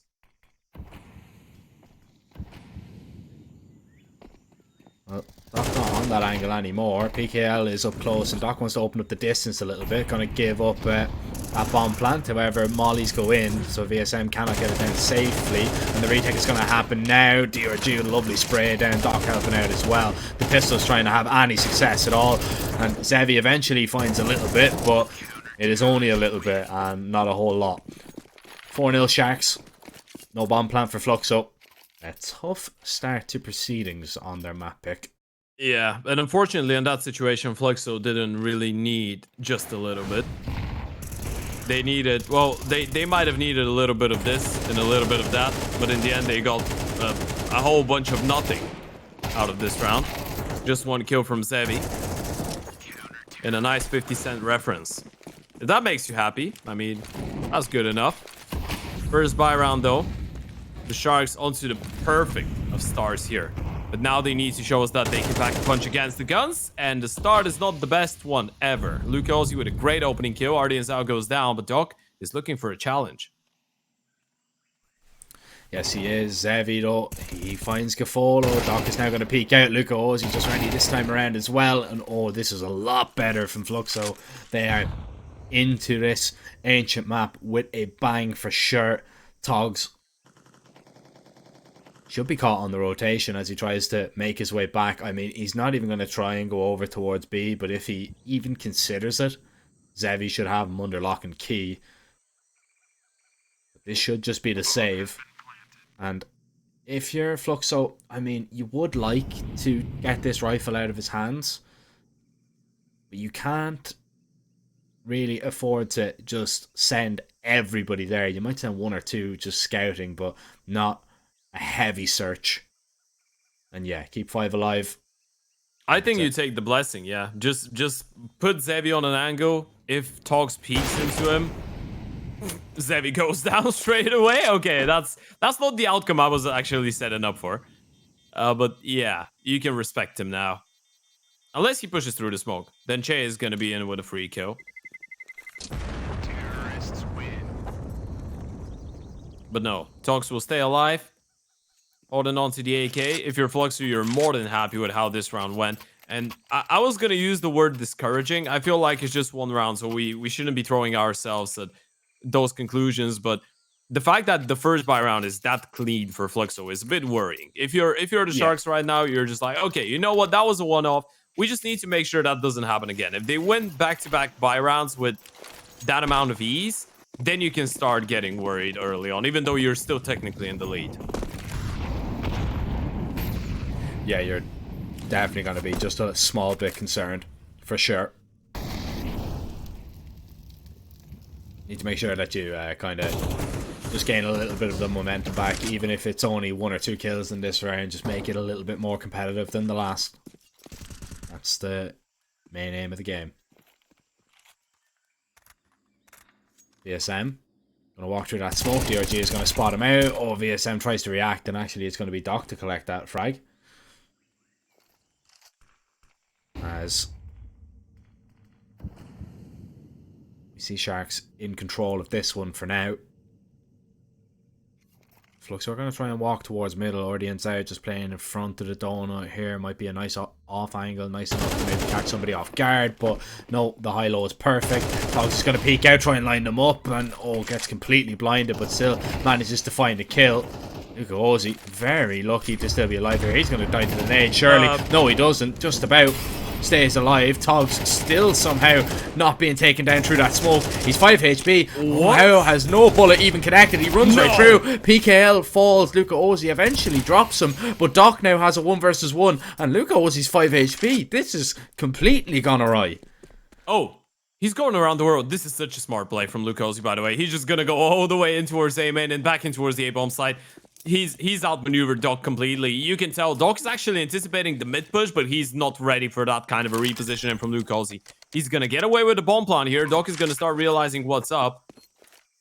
And it's all about Doc reading into the position from Luke Ozzy. He doesn't have a kit, he doesn't have a smoke, and that's gonna make things indefinitely more complicated right now. He does have a Molotov though, and Luke Ozzy being on 5 HP, if Doc mollies off main and just sticks it, oh, he's going to try and stick it. He's picked up a defuse kit, and he's not 1 HP. He's not going to pick into him. He's just played it perfectly. Ice cold, and Luca Ozzy knows it. Yeah. Yeah, he doesn't like that one. For sure. Does not Didn't like even use that the one. Molotov, by the way. Didn't need to. Pros never fake. Except when they do. Yeah, except when they do. And then all they do is fake. Like Shiro. Just keeps tapping, tapping, tapping, tapping. And hoping for the best. Usually works out for him. Yeah, that's what I was about to say. When we mention Shiro, it usually goes his way, but look at that once again. The fact that Togs gets 1 more kill out of this is absolutely mental. He was alive for way longer, much longer than he should have been. And the Sharks pick up a buy round. Back to middle we go once again. Hyper aggressive. on that approach. Ardian Zhao has to be careful, and he's gonna get one, but VSM with refract, and they know that DRG was up close as well. VSM unable to react this time around. Flash actually pops right in the face of DRG. Oh, he's under so much pressure here, waiting for the wide swing, but Zevi just delivers the bomb on a platter to him, and an AK with it. No. I think that's a save. It's a Fluxo save. 6-1. Sharks really... I thought it was the DC there for a second as well. Yeah. Yeah, but then he quick switched and we realized it's just a safe call right now. They're so low on HP. Actually, they are going to send it. Maybe his game tapped out for a second, but yeah, it will be a save. I mean, I think they're just in disbelief what has just happened once again. They just can't get anything going on this T side at all. Sharks are looking super strong, finding the fights, winning the fights, holding the sights, turning out the lights. I'll stop now. But, you know, it looks like an absolute lights out performance from Sharks in all seriousness. They've really stopped Fluxo. Any momentum that was kind of built up towards the end of that Inferno game is completely gone. They win one round really convincingly, and Sharks say, yeah, do it again, bet you can't. And they can't. They cannot replicate it right now. Yeah.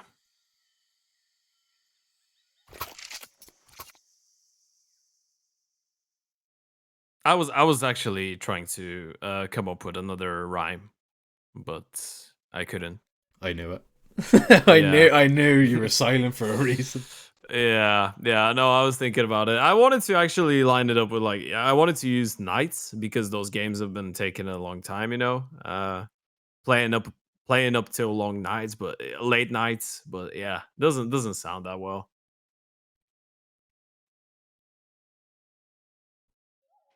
Well, I rate the attempt. And I still am trying to come up with something, by the way. I haven't given up. Just give me some more time.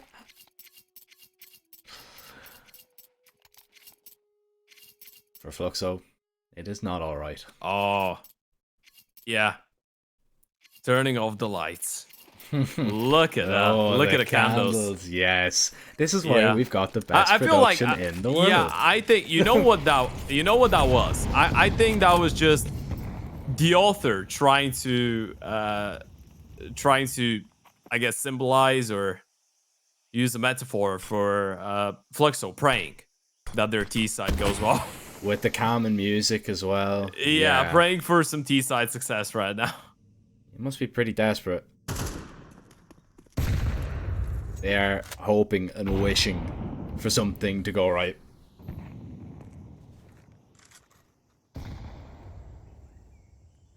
And I wonder, will it? Gafolo, ready and waiting. If Luca Ozzy even steps an inch out of line here towards middle, he will go down. Oh, actually, given a chance at it. Volo forced off that angle. Presence towards mid going to be taken. Audience out. Does a little bit of chip damage to PKL. There's two players around half HP for Fluxo, so it's not an ideal start. Once again, Audience out is going to play this angle. Spots out the shadow of PKL. Now he's going to try and walk and maybe catch a little bit of a timing. This is going to be difficult though. If they peek out towards mid once again, they will be able to find him. He's just so patient. Audience out didn't have his crosshair in the right place. Not expecting him to just be standing there. 25 seconds. Bomb's heading over towards A. And it's just Togs to lock it down. Yeah, AK in hand. Smoke is going to fade any moment now, and Tox is going to move in towards position. It's so hard to play a comfortable angle right now. So hard to find a comfortable position, and the flash is going to be perfect. He's dead, and that should be the safe goal for the CT straight away. Bomb's going to go down. There's only 5 seconds, but there's no one to actually deny that from happening. Fluxo, apparently their prayers have been heard because they've won a second round on the board here, and they didn't lose a single player while doing so, which means that VSM can actually go on the hunt here. And it's not going to be just VSM. It's a couple of them.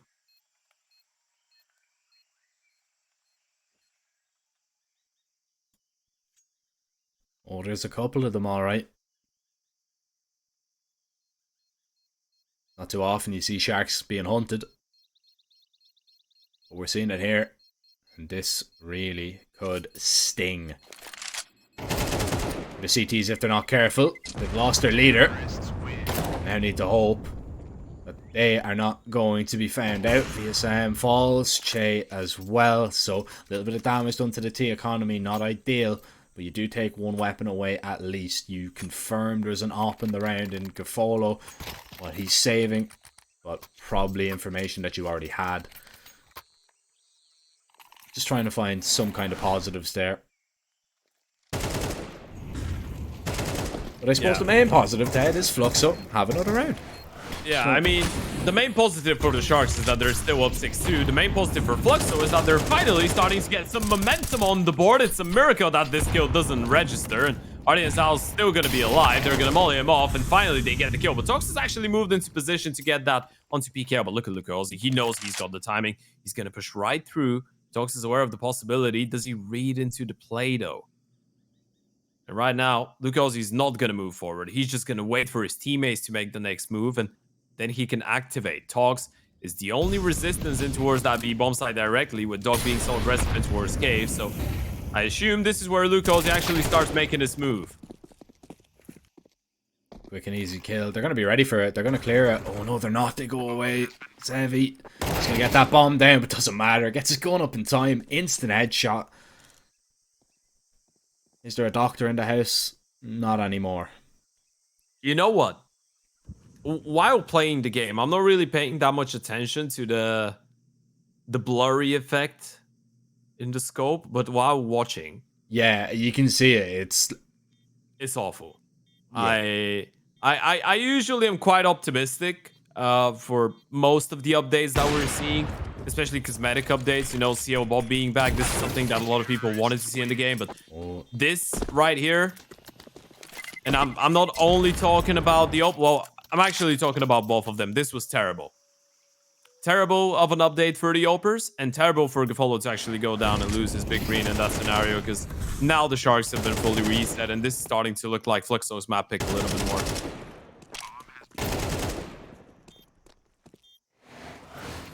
Yeah, it is. It's looking like Fluxo are getting comfortable.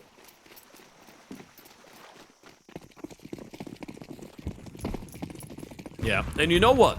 Enshin is one of the maps on which is really easy for you to look like you're running out of ideas on the T side, and it's really easy to actually run out of ideas if the Cities know what they're doing. So unless the Sharks get 8 rounds in this half, which for me is the bare minimum, I would actually favor Fluxo going into the second half if they get up to 5, let's say. And that should be 4 guaranteed right now. So yeah, the Sharks, even though they're still ahead, you got to be thinking about the long game. You got to be thinking in advance, and that T side, unless it's flawless, might actually need a bit more of a solid backup from that first half performance.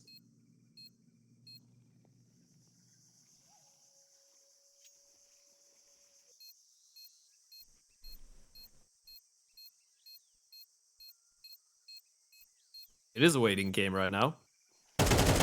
Game might go down, and Ozzy's gonna get smoked off, so not getting that AK out of their hands, probably.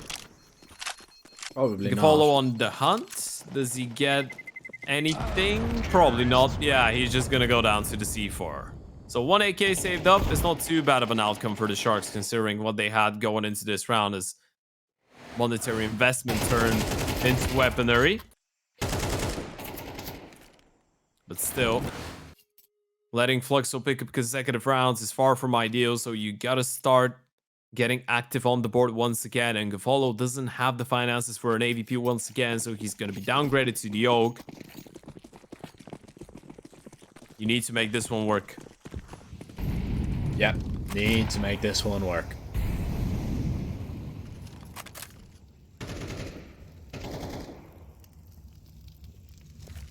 Will you is the question. Keep smoke towards middle as you want to regain that control, and it's a good HE.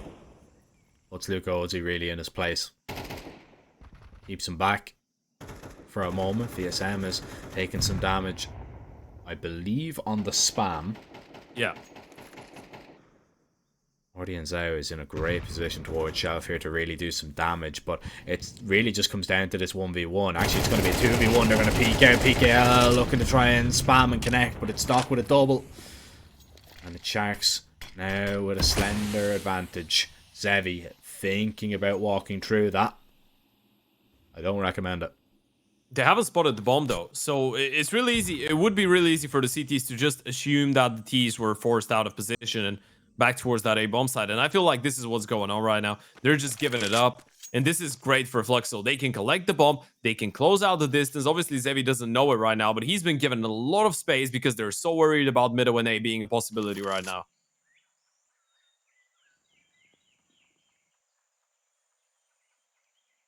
It's just going to come down to the gunfights, really. I mean, you've got one smoke, so it's long or short, whatever you want to do. Or do you want to contact in and take the fights? Which is probably the better of the options. I mean, Doc, it comes down to what angle he's holding. He hits the Gozzi's head. Oh, and sprays down the rest. Doc dealing damage. 15-5, the ace for Sharks. And they needed to make something work, and Doc said, don't you worry, let me bring this game back to life. Oh, wow, what a showing. That's Doc flashbacks from the first half of Inferno if I've ever seen one. Look at that. The double kill was actually impressive enough because it was a straight up spray transfer. He didn't stop shooting. The third kill was great. And then look at that. Absolute delight. Beautiful from Doc. All I'm gonna say, if he keeps on playing like that, people are gonna have close to no chance of beating the Twisted Minds at the Asian RMR. He's great.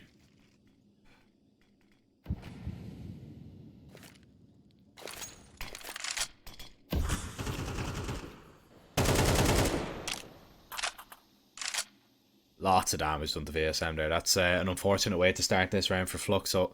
And, you know, we were speaking about Fluxo getting back into this game and saying how they look so good. He's thinking about it once again. 8-4. He wants to go for the spam. And he's got a lot of backup right now, so he can actually afford to risk it. Smoke to keep them at bay, and once again, Fluxo have received some early damage, haven't really gained a lot for it. There's the fake in towards middle though, but this is once again just to get a player or two comfortable in towards red. Get them up close and personal. It's actually going to be Luke Ozzy this time around. In towards Donut. And another B play on the cards. And guess who's alone? It's Doc once again. Needs to call for help. Yeah, needs to call for backup here. Luke Ozzy is hearing all these steps away though. This could be just the perfect fake. This could be the perfect sell if they want to try and double back, but they don't have enough time. That's the problem. Doc through the smoke connects on another head. That's 6 now in the last 2 rounds. Flash through. Doc looking for a little bit more, but all of a sudden, they go a little bit too quick and they try and get it over and done with. And now it is over and done with. There's no way Gafolo wins this. A 1 versus 4.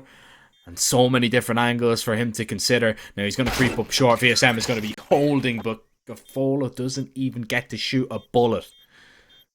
Fluxo, they have 5 at least. Not a bad recovery. All things considered, it could have been a whole lot worse. This is still extremely competitive for map 2 of the semi-final. That's another 3 versus 5 that they win, by the way, and it's all because of Chase double kill. Lucas, he was so patient, and he risks so much, by the way. He risks getting completely locked out of the round. His entire team could have just gotten completely annihilated. He essentially leaves them in a 3 versus 5, then they lose 1 through the smoke. It's a 2v5 for Che and his other teammate on the bomb side, and they need to make it work for Luke Ozzy to actually have some impact into the round, but Che with a big double. Fluxo get up to 5, so now on the CT side we'll be trying to close it out, but Doc just shot 1 bullet on random through the smoke and took the kill. Yeah, they're wrapping towards Ado. Here's the stack. Oh, Zevi needed the insta headshot there. Che, that's lovely from him. To get the ball rolling, though, for the CTs. VSM is holding for a peek. They don't know about him. Eventually, he's going to come out. There's one. How about a few more if he can get it? Che from long range with the Julies. And PKL, needed to find that, but he's not going to be able to beat Doc. Nobody can beat Doc at the moment. He's so dangerous, but eventually Che will. Smoke down. Gafolo's low. They're going to try and get on this bomb. They pick up the kit. Another smoke. A flash in deep as well. Gafola's going to try and dodge it. Trying to line it up. Tapping away. But he's off by the mark. And Che will shut him down. Fluxo. They will have 6. They take that CT pistol. They take a step closer to Sharks. Oh, and this is going to be a rocky road if Sharks are going to win this one. Something's happened to Che, by the way. He's turned on the engine the last couple rounds massively, right? First this round with the spray down in the last round of the first half, and now this. He was flying to get the kill on Tox and then just turns around and mows down 2 more people. Even wins it in the clutch as well. Look at that. That shot onto Doc was mental, by the way. Look at how clean that is. Instantly connecting. What a sequence. From the ex-Sharks player, he might be the one to eliminate them from the competition here. And now the Sharks decide to go for the force buy because of that bomb plan. And Fluxo actually have a worse buy. Luca Ozzy, quite similar to what happened with the AVP in the first half, gets 1.5, even though he was just on the rifle. Refrag is good though. I say good enough. That was the only M4 that Fluxo had going into this round. So now they need to make it work with the SMGs. But MP7 close range. As quick as you'd like it from VSM. Didn't even look like he was aiming at his head. That's how quick he was. Or, this is how broken CS2 is. You can choose for yourself. How quick he was. Yeah. The follow. Look at that. He's tries to be quick. MP7 Merchant. He's so dangerous with this weapon. Mine doesn't shoot like that for sure. Fluxo are shooting back now. They are dangerous in the server, and Sharks are feeling the heat. Feeling the pressure. Force bite. Not enough to stop Fluxo. They have gotten on level terms. Yeah, look at that. That was lightning. Lightning. And even after losing the M4 there, I just want to touch on that a little bit. Even after losing the M4 initially, they still win the fights with the SMGs up close. Really nicely done. Difficult to do. They make it look very easy. Follow. Yeah, that's the thing, right? They were in a position where the round could have went out of control easily, and they're in the same position now, but it's going to be another cleanup by Lucosi and co. This is convincing. 5 alive. Making another step in the right direction, building up that CT foundation, and now everyone's on rifles for Fluxo. Not a single SMG left, and a first buy round for the Sharks in the second half. It's one that they need to make something out of.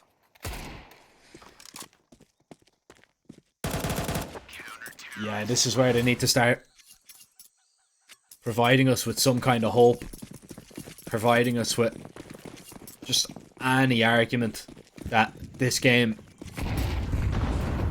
is still to be played for. But look at that aggression out towards mid, and Fluxo say good night to that idea. And Sharks will try and creep their way up B, but VSM is going to hold the line with the Galil. Easy first kill. Now he can just tuck and play and wait for the safety of his teammates, but he lines up the other 2 as well. Very nicely done.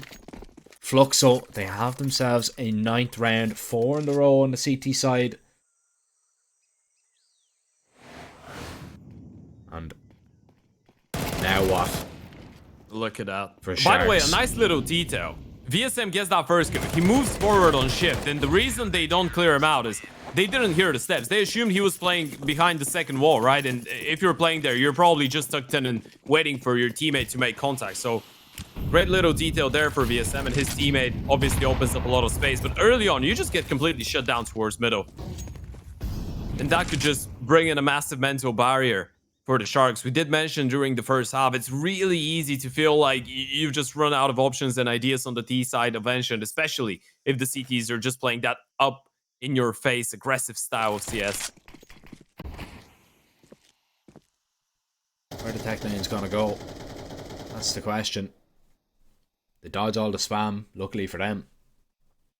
Yeah, That Gafolo could've- needs those flashes to be perfect, by the way. It's the Yeah. only 2 flashes that they have going into the round.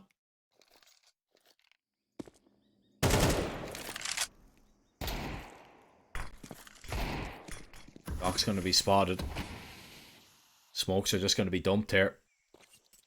Because he's going to move in a little bit closer. He's going to be very fast on a pinch here, Ted, if he's even needed at all.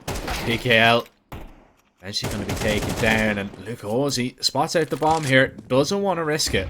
I like this from him. DRG thinking about hunting them down. Decides against it.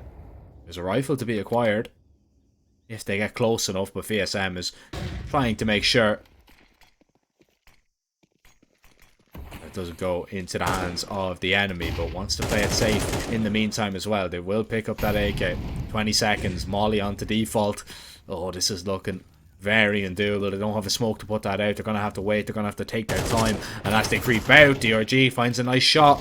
Zevi swings up close. The pistol's dead. DRG off the bomb and the round is done. Cogs can do nothing about this, even if he finds that kill. And the second as well, but he won't. Che will shut him down. Fluxo on fire exactly when they want to be. It's 5 in a row on the CT side, looking to make it 6. They're only 3 rounds away, Ted, from taking this series and setting up a final versus Imperial. Yeah, what a double kill that was from PKL, by the way. And because of that double kill, you can tell that Fluxo know when to go look at and when to be diligent, right? The fact that Luka Ozzy doesn't go into that fight, he realizes the B-bomb side wasn't in too much pressure. This was the fight that pretty much sealed the deal. If Gafolo somehow gets an instant 1D gone to Zevi, maybe there is a chance. But the moment that Zevi gets the first one, round is over. That's 10 on the board for Fluxo, yet to drop a CT round. Another buy coming up for Sharks, and I believe this is the first time we're actually going to see Gafolo on an AVP, so that might open a couple different options here. We could see him go over towards middle. We could see him go aggressive and try and open space up in towards cave, maybe get a boost on B, go for an A play. That opens up that part of the map as well, considering that Fluxo don't really have an opener yet. Of course, this is something that Sharks are unaware of, so you got to take it with a pinch of salt. And as we're going through that technical timeout, we can actually dig a little bit deeper into that. Gafolo hasn't really been having the best map of his life, and it's been Doc to individually make the difference. Well, so far in the second half, he hasn't really been getting a lot of chances as well. But one thing that me and you actually had the chance to talk about, I think it was actually in that previous game that we casted of the Sharks against Case, was the fact that Gafolo has started to take the initiative a little bit more when the team is struggling. He's still not that hyper-aggressive player that's going to play up in your face style of CS. He's not going to run in and open things up, and his percentage of attempted entries is quite low, especially on the T sides. CT side as well, by the way, for an oper. But in the last couple of games, it feels like whenever the team has struggled, he's been the one to take the initiative. He has shown that he has the, and I apologize for saying it, but straight up, he has the mental, he has the balls to actually send himself out there and try and change things up. And they need him right now. They just need somewhat of a change. They need a hero. They really need a hero in this round.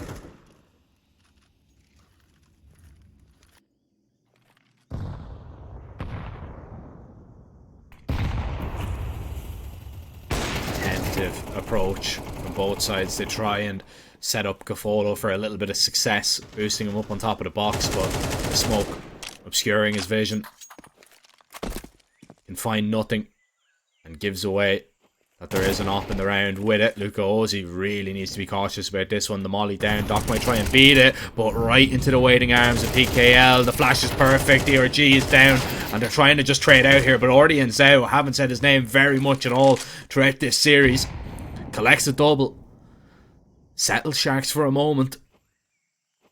And Fluxo, they're going to continue to keep pushing. Oh, it's another double peak. Yeah, they do. Luka Ozzy finally realizes that he's on a bit of a timer because of the elbow smoke fading, so he's going to pull back.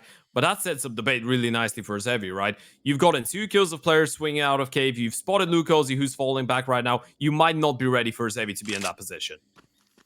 Probably not, right? You're probably not going to be ready for him in that position.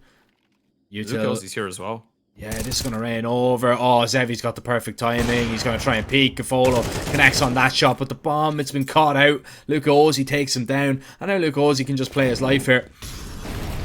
Molly comes in. He burns a little bit to fake it. He gets off. Oh, Gafolo has been played like an absolute fiddle.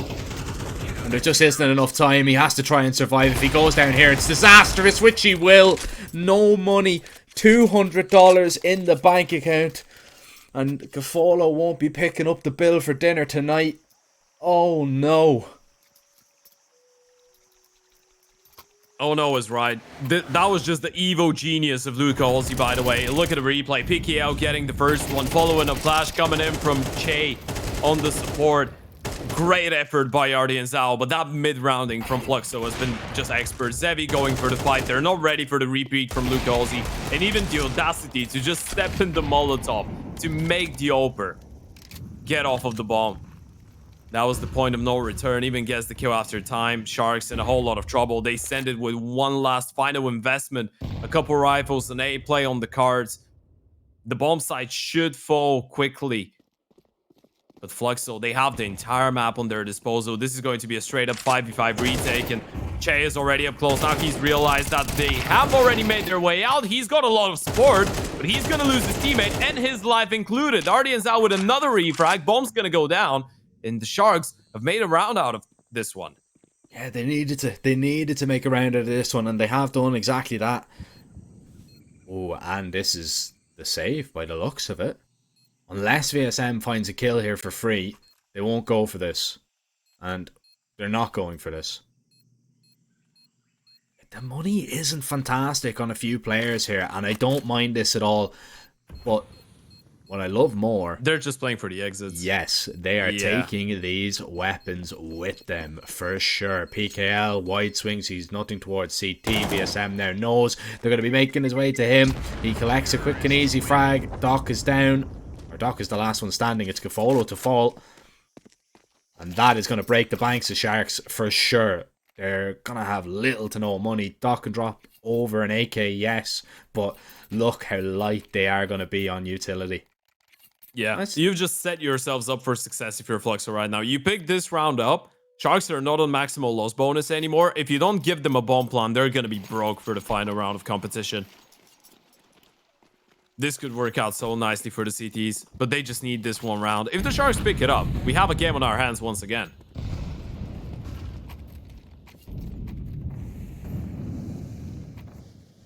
Yeah, then they're back in it, for sure. They're going to try and play out towards middle, smoke down. Let's see if the flash pops right in the face of Ardian's out, and he's out in the open.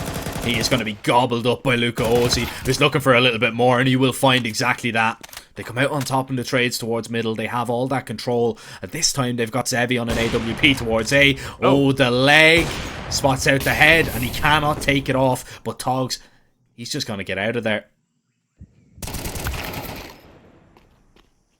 That's massive. Double peek towards middle. They catch PKO off guard, and that opens up the round. But the fact that they spot one towards A and two towards middle, look at where VSM is, and he can just hold on right now. He realizes that they're going towards him. This is genius from VSM. There's no way you clear out that angle when Gafolo's on 47 HP. He's going to be dead instantly. Question is, does he get the second? If he does, the round is over. Doc with a massive refrag, and he needed it. Now they can sprint in towards that B-bomb side. 40 seconds on the clock, though, when the rotation has arrived. Yoper is posted. Zevi once again tracks down a player. Doesn't frag him, but he's not going to miss on the follow-up. Fully Flash doesn't stop him from collecting this one, but Togs with a big headshot and a 1 versus 1 for the game and tournament life. Oh, he's going to walk towards Cave. Luca Olsi's going to be ready for this. One bullet is all he needs, and well, he's going to empty the clip just to make sure he doesn't get back up. Luca Olsi, a hat-trick of frags. He's 20 and 8. He has dominated, absolutely dominated this tournament so far. And did you really think that this series was going to be any different? 12 and 8. Fluxo, they've got 4 chances at a TED. Still yet to drop a map. And it's looking less likely by the round. Such a strong showing from Fluxo and Sharks. They just look bested. And I mean, Zevi, he landed a leg, he missed a shot, and then when he can't see a thing, he hits it. What's that about? Karma. Fate giving him what he was owned. Oh, walking on thin ice there, Zevi, with the moves. Still able to get away with it. Pots out the Yoper. Bomb plant allows Follow to have the big green. PKL's walking on thin ice as well, and Dog's actually going to punish. A lot of the time, this is still a risky maneuver because there could be a second CT in position, but there wasn't this time around, and Ardian Sao catches Luka Ozzy off guard towards middle. Pans down, blindsided, and this might be another safe call here for the CTs, unless they get that kill onto Dog really early and they actually send both players in towards Donut, but I don't think they're reading into an A play right now. They realize because of the smokes, but this is still a difficult round to win. Does Xavi Hard clear that angle? Yes, he does. And now you can actually try your best, especially if you get a kill through the smoke. Otherwise, it's still a safe call. Bomb tapped. Spam. No kill. Bomb isn't down though. Chase when spotted. Can't connect on the kill. Yeah, that's it. It's it.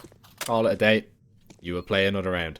You don't need to force this one over the line. And Fluxo haven't kind of played that way either. They haven't, you know, they played the percentages for the most part. They haven't really tried to, you know, just get it over and done with straight away. Which, I mean, if we're to look at the opposite side of the coin, I mean, you think back to Sharks, right, at the end of that first half, that round, that they just tried to swing and get all the kills over towards B, and they ended up losing every single fight. Sharks, that's kind of gone against them a little bit. Yeah.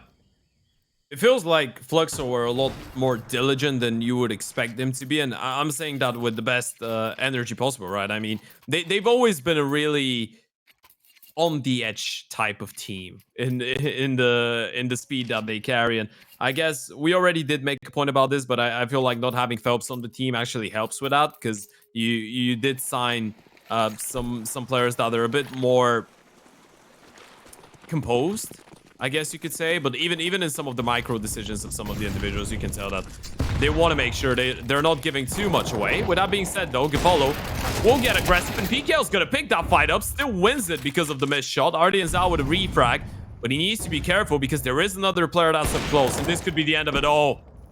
Oh, it's all falling apart. It's down to the leader, and well, what can he do? Absolutely nothing. He's been surrounded, he's been taken down, and he's been dominated by Fluxo.